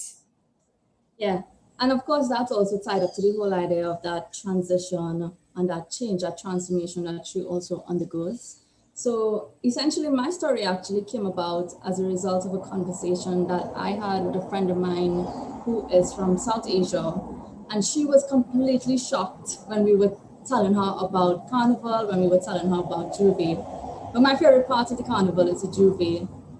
And I would spend years going to Juve, just enjoying it and always wanting to write something. And finally in that conversation I had with that friend, it just hit me. And I really wanted to depict this idea of this character who wasn't sure of what this place was, and kind of she's looking in as an outsider, and she's also interpreting it as she wants to be. And it is, in that sense, becoming special to her in her own individual life, in her own story. And the fiction that I ended up creating is the story of this acid attack victim who, through an out-of-body experience, comes to, well, essentially she wanted to go to have this adventure in Africa. And when she goes there, she sees the god Moko, which is the section that I read. And she follows him as he comes across the Atlantic, and he becomes the Moko Jambi. And she follows him, and then she's like, what is this world that I'm in, you know? And in that side of it, she comes to find out masquerader who looks just like her, and in entering her body they become one, and she is able to recognize things that she had forgotten about herself because of that attack, because of the trauma that she had endured. And it's so interesting actually, because I know both Faith and Brian's story depict that violence against women. And my story, it's there in the sense that she is a victim of this sort of experience, but the carnival is something healing for her. The Juve is something healing, because in that she comes to meet people who are actively putting mud over their body, who is changing and transforming, they're painting their bodies, you know, they're putting on these masks.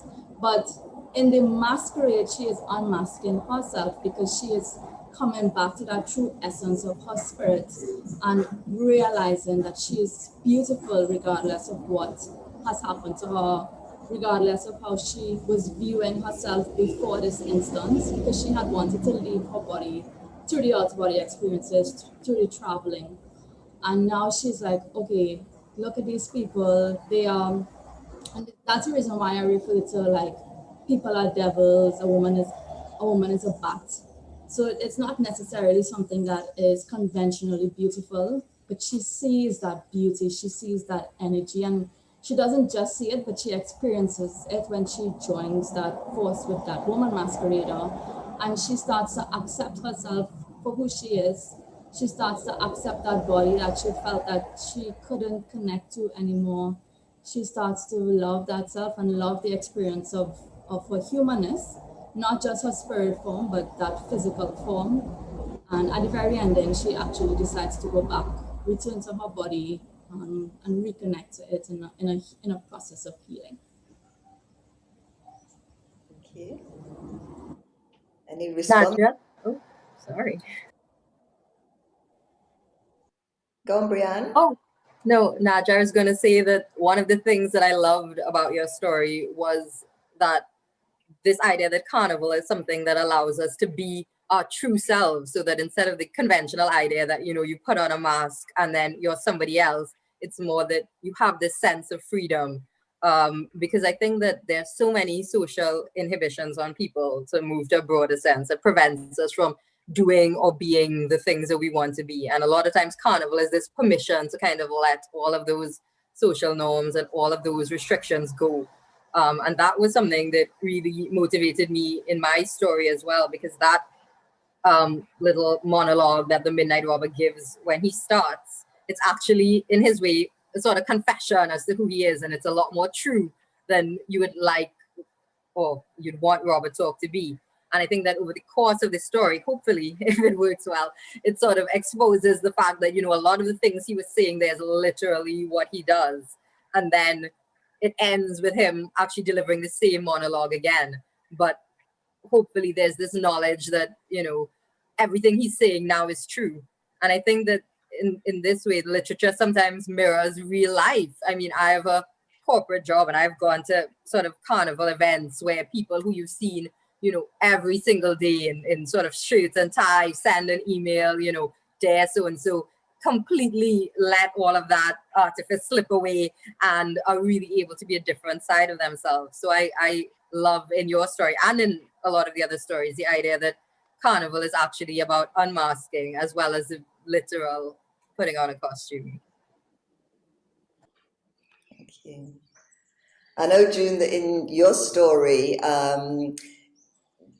the carnival is used as a way for your character to find herself and to find her family. So it's almost connecting an ancestral way of being with her contemporary way of being.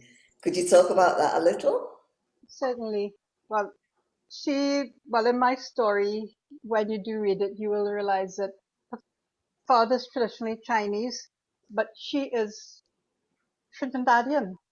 She is Trinidadian. So that very, the musicality of her speech, the rhythm of her body, it's born into her. And when she does go out on Carnival Day, on that last time when she's 16, she actually meets her father in Carnival, but he is playing in a traditional Chinese band. She is playing with this Stephen Leung flimsy sort of regular Carnival costume. So it's like it's juxtaposed. These two things have met. Tradition from this country, tradition, and they're married perfectly. And you realize that father and daughter are two sides of the same coin. So we get a chance to see the growth of oneself within the carnival. But you were talking about the masking and the unmasking in carnival, and what I wanted to touch on too was that as a writer, we get to unmask situations. So not necessarily the person. We move on a wider, you know, there's rape, there's revenge. This story was revenge with Faith. There's pain. There is robbery. There's so much that we could use the carnival. I mean, and not that you want to force a situation, but you can use carnival to explore so many, to unmask situations within the country. And that's what I think a writer can do.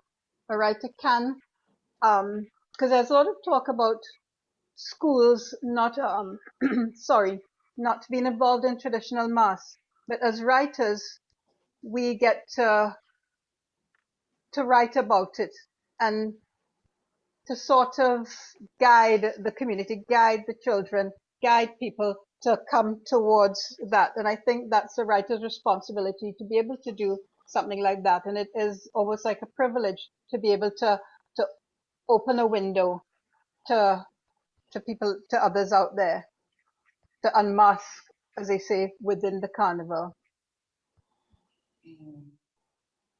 This is really interesting. Do you think, and this question quite often comes up for writers, do you feel that you have a responsibility within your writing to portray Carnival, to portray Trinidad in a certain way? Because if you think that your writing goes out into the world, once we have written something, it no longer belongs to us, it goes out there. What do you think the responsibility of yourselves as writers is, especially compared to when we think of Mardi Gras, we think of carnivals around the world, we think of masquerades, and we think of just all the colour and the beauty. And what's your responsibility within that, do you feel? This is to all of you. June, it's really interesting what June was saying, as well as when I was listening to her story, it reminded me so much of my own experience. And my mom and I have this thing every carnival, we'll say the Jumbie calling us, you know. And I know that that's a kind of popular saying. They say the Jumbie calling you, the road calling you. And every carnival without fail, we would say, okay, probably we don't really need to go out this year. And then the day would come and we would all be dressing up and we would be saying the Jumbie calling us, we have to go out.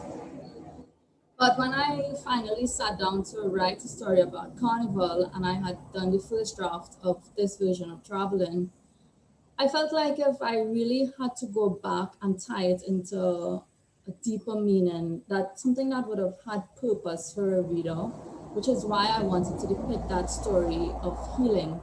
And so it wasn't just about my love of Carnival or my desire to write Carnival, but it was to come to what I felt was the root, at least for me and my personal experience of what Carnival means to me. And just like Valmiki Maharaj was saying in that prelude before we came on about Carnival being revitalizing, and to also echo what Brian was saying, I think there is something revitalizing, there's an energy about Carnival. And for me, that energy is something that once you tap into that source, you could just transform into something that is so powerful.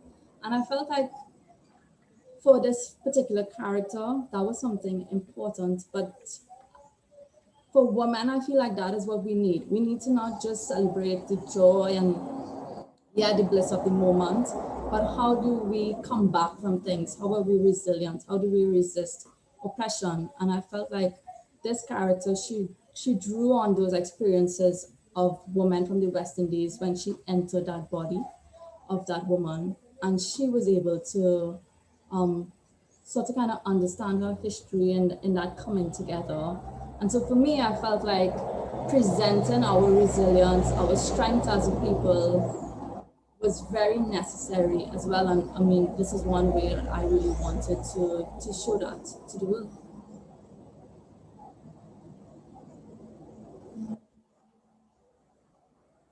Anybody else? I think that the question of responsibility is something that I really have thought of a lot, because I think after my book was published, I went through exactly what you described, where it goes out in the world, you no longer have control of it. And sometimes I would be invited in forums and I would hear all of these sort of different competing analyses of things that I've written, that people from like all over the world, they just come at it from their perspective. And I think that for me, I feel like my main responsibility is just to portray Carnival and really Trinidad from a sense of authenticity, you know, to write something that I feel is true to the society. And this doesn't necessarily mean writing in a performative way to be like, yes, I'm writing about Trinidad, so I'm going to give you everything, you know, soca, calypso, sun, sea, sand, but just something that I think is authentic. And I think that hearing all of these different stories about Carnival, what really came through to me was this kind of Chimamanda Adichie idea of the danger of a single story, because every single person had a story that was authentically Carnival and also completely different, even when they covered similar topics. So I think that it also speaks to the idea of there needing to be multiple Trinidadian voices, people getting out there writing their different stories of Carnival, and that, you know, collectively that will be a really big authentic picture. Because as authentic as I might try to be, you know, I'm writing from my experiences, the part of Trinidad I live in, maybe, you know, and it's really this sort of collective work that I guess will show, you know, what Carnival is from all of these different aspects. So Randy, you came from the aspects of Juno, the thief, the daylight robber. Yes. Can you talk to us more about that? Yeah, okay. Well, essentially Juno's disguise is the music, is the rhythm of Carnival itself. That's how he has mastered that ability to move through a crowd and to basically pick everybody's pocket, become invisible, so to speak, right? And so that is one way of another way in terms of masking, and of course the midnight robber, and of course and his victim, or his intended victim, is actually a policeman dressed as a jabless in Carnival, right? Who masquerades as his prey. So there's a lot of even sexual ambiguity, right, and opposites playing off in that piece as well. What else can I say? You've actually just brought up a really important point. And layering within writing, we tell one story, but there are maybe 10 or 15 stories within that one story. And is that not Carnival? There is not just one Carnival. Carnival is for each individual. It's for all the thousands of people that are playing mass, that are playing Juve, that take part in any which way. Yeah. That's their story.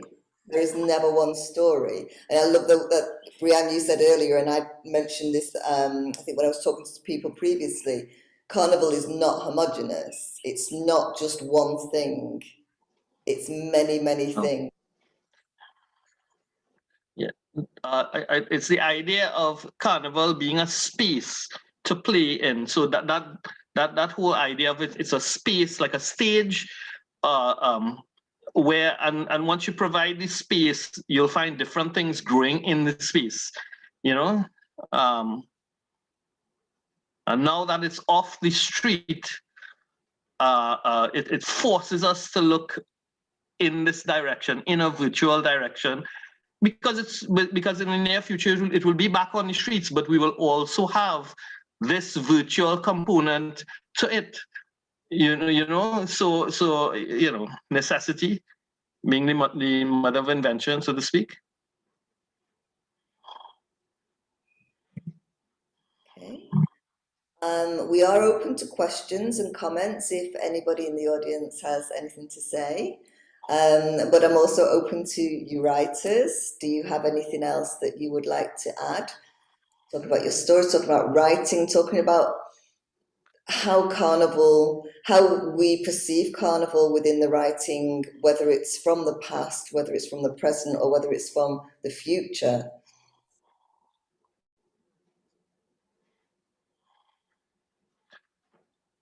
well, it has been mentioned early on during the day, but one of my main influences in terms of how I look at Carnival is and the creation of characters involved in Carnival as a playwright and also as a short story writer is Professor Tony Hall, who did a course called Festival Arts as Cultural Performance. And in that course, his concern was how do we preserve or continue or develop the ability to allow Carnival characters that form part of our tradition to survive in the increasingly commercial arena, you know? So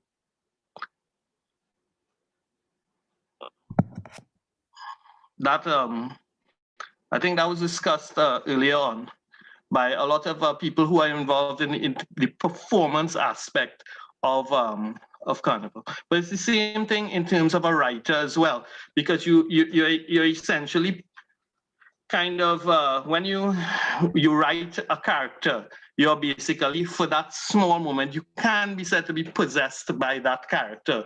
And in that sense, it's more apparent if you're creating dialogue in the form of a play, because it's only dialogue you're creating. But it's the same, building a character in a story is very much like playing a kind of a mass in that way, but it's mental, and you do the whole thing. You envision how this person looks, what this person likes, how this person affects the rest of the story, you know. So that's interesting, because the whole thing in Carnival is that we have the visuals, so we can create a character from those visuals. We have the traditional characters, but then we look within those characters, within the prettiness that we see, and we see the individual. So as writers, we uncover, we peel back the layers of each of the characters, and we bring out what's inside. But I love what Randy said about the act of writing being almost like playing Carnival, playing a mass. Because it is true, even for myself, on my process of writing a story, you don't have to become your character. And in that moment of writing, you are actually playing a mask. You are masquerading as somebody else. And I think that's one of the most exciting parts of writing, that you could become anybody you want at any point in time this person's existing. And it's such fun, and there's so much creativity to that, and there's so much play, in the same way that when you are at mass, you are playing, you are enjoying yourself, you are just in that transformative space, as we were speaking about earlier. And again, it moves forward to, again, not only playing yourself, becoming yourself and learning about yourself. When you're writing, as in you learn so much about your own self. So you locate yourself.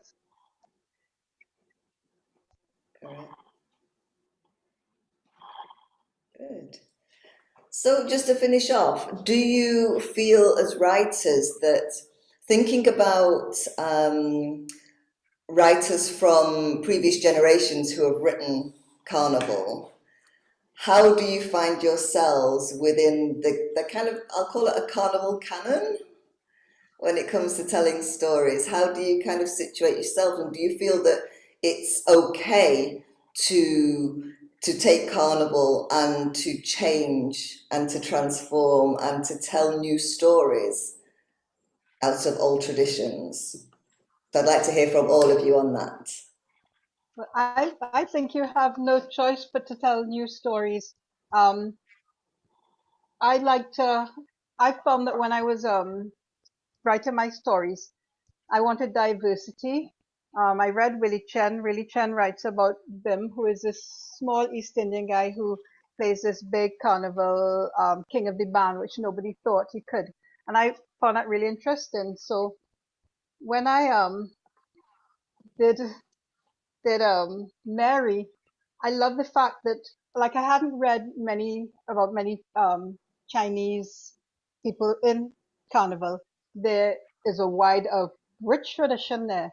There's Stephen Leong, there's Rex West who sings calypso, but I hadn't seen many stories, so I really enjoyed placing her in Carnival. And again, like I said, when I'm writing, you're not trying to force it. Say, well, I'm gonna put this thing in here because they do have it. It was a natural thing, and I enjoyed it. And I love that diversity in Carnival, not only with the different topics, the different themes, but the people. Everybody's so rich, and where there's always something new coming. So as much, yes, the Midnight Robber is tradition.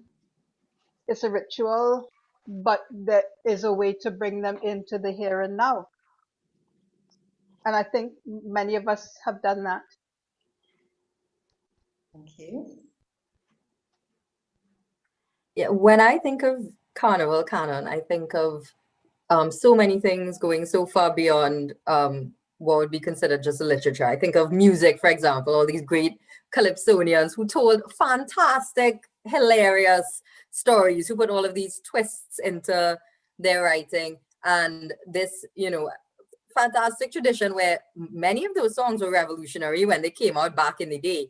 They were the talk of the town. People were saying, oh gosh, he really sang this. They were trying to figure out sometimes who is the person the song is referencing. And so I feel like as a writer, you really do have no choice but to keep creating and reinventing while coming from that place of authenticity I was saying earlier. And exactly as June was saying, we do know the traditions. I think that most of us growing up in Trinidad, whether we learned about it in school or almost like by osmosis from just, being around Carnival every year, but that this evolution is natural. And exactly as Randy was saying too, look at how Carnival has become so digital in 1 year. None of us could have imagined this probably a very short time ago. And so I think that, yeah, the evolution of Carnival is completely natural in my writing. I don't think it's something I've ever thought about consciously to be like, oh yes, I want to take a character and show them in a modern way. I just think it comes out of being a modern writer. And I think that's what I felt in a lot of these stories. You saw the sort of intersection between the old and the traditions and the history and just the new, the being alive and writing now. Thank you. I also agree with the fact that we should take the old and reinvent it as the new, because much of what I write in my manuscript is based on rebirth and changing the old into what people should be aware of right now. And I agree. I did it a little differently, where I made it a conscious effort to write something different and new for old characters. And I was like, okay, this is something that is not portrayed, because when we think about Carnival, or when Carnival is spoken to someone, it's always about the happiness and the excitement and the amazing things that is. And people tend to forget the other side of it and things that could come out from it as well. And it's important to mark that down in history, I believe, because if you don't remember that, then it'll just be forgotten eventually. And for me, bringing in like folklore and rebirth and Carnival changes those stories a little bit and helps people remember all sides of it and everything that goes on, the happiness as well as the new and the sad and the important. See, Mr. Murray has come on. Are you closing us down? No, actually, you all don't realize what has just happened.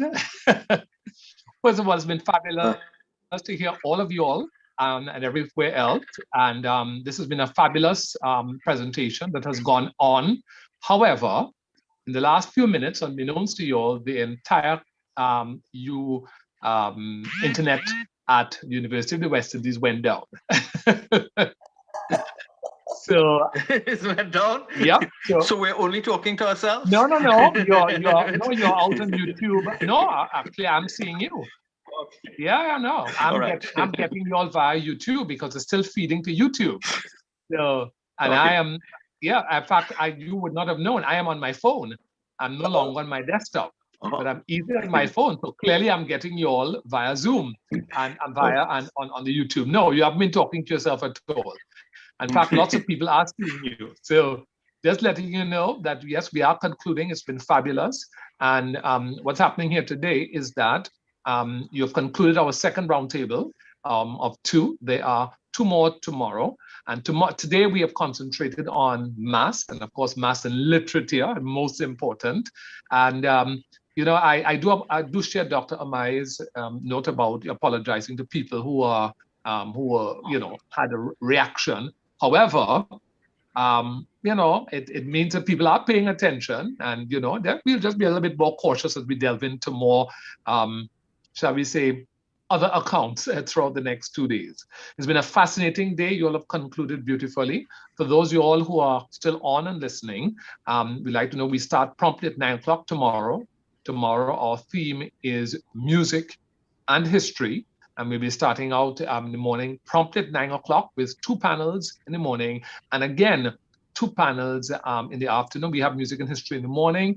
Our roundtables in the afternoon will deal with Calypso versus Soca, and they're all embracing steel band manufacture, quote unquote, controversy. Stay tuned. And of course, in between, we will continue to have videos on the mass and to what Carnival has meant to persons. So continue to stay with us. We'll be back 9 o'clock tomorrow. This is a thanks from the team to the Faculty of Humanities and Education, and a thanks from the teams at the Division of Marketing and Communication. Bye to everybody, and thank you very much for joining us. Mr. Ablak, as a closing, you from St. Mary's, yes? Yes, I remember you very well, with much affection, Mr. Murray. Of course I do. Great English teacher, sparked my interest in literature at that age. Who's that, me? Yes, you taught English. No, you were mixing me up. No, I thought, all I'm a musician now, I taught science and maths. That's what I taught you. Maths? But I think, okay.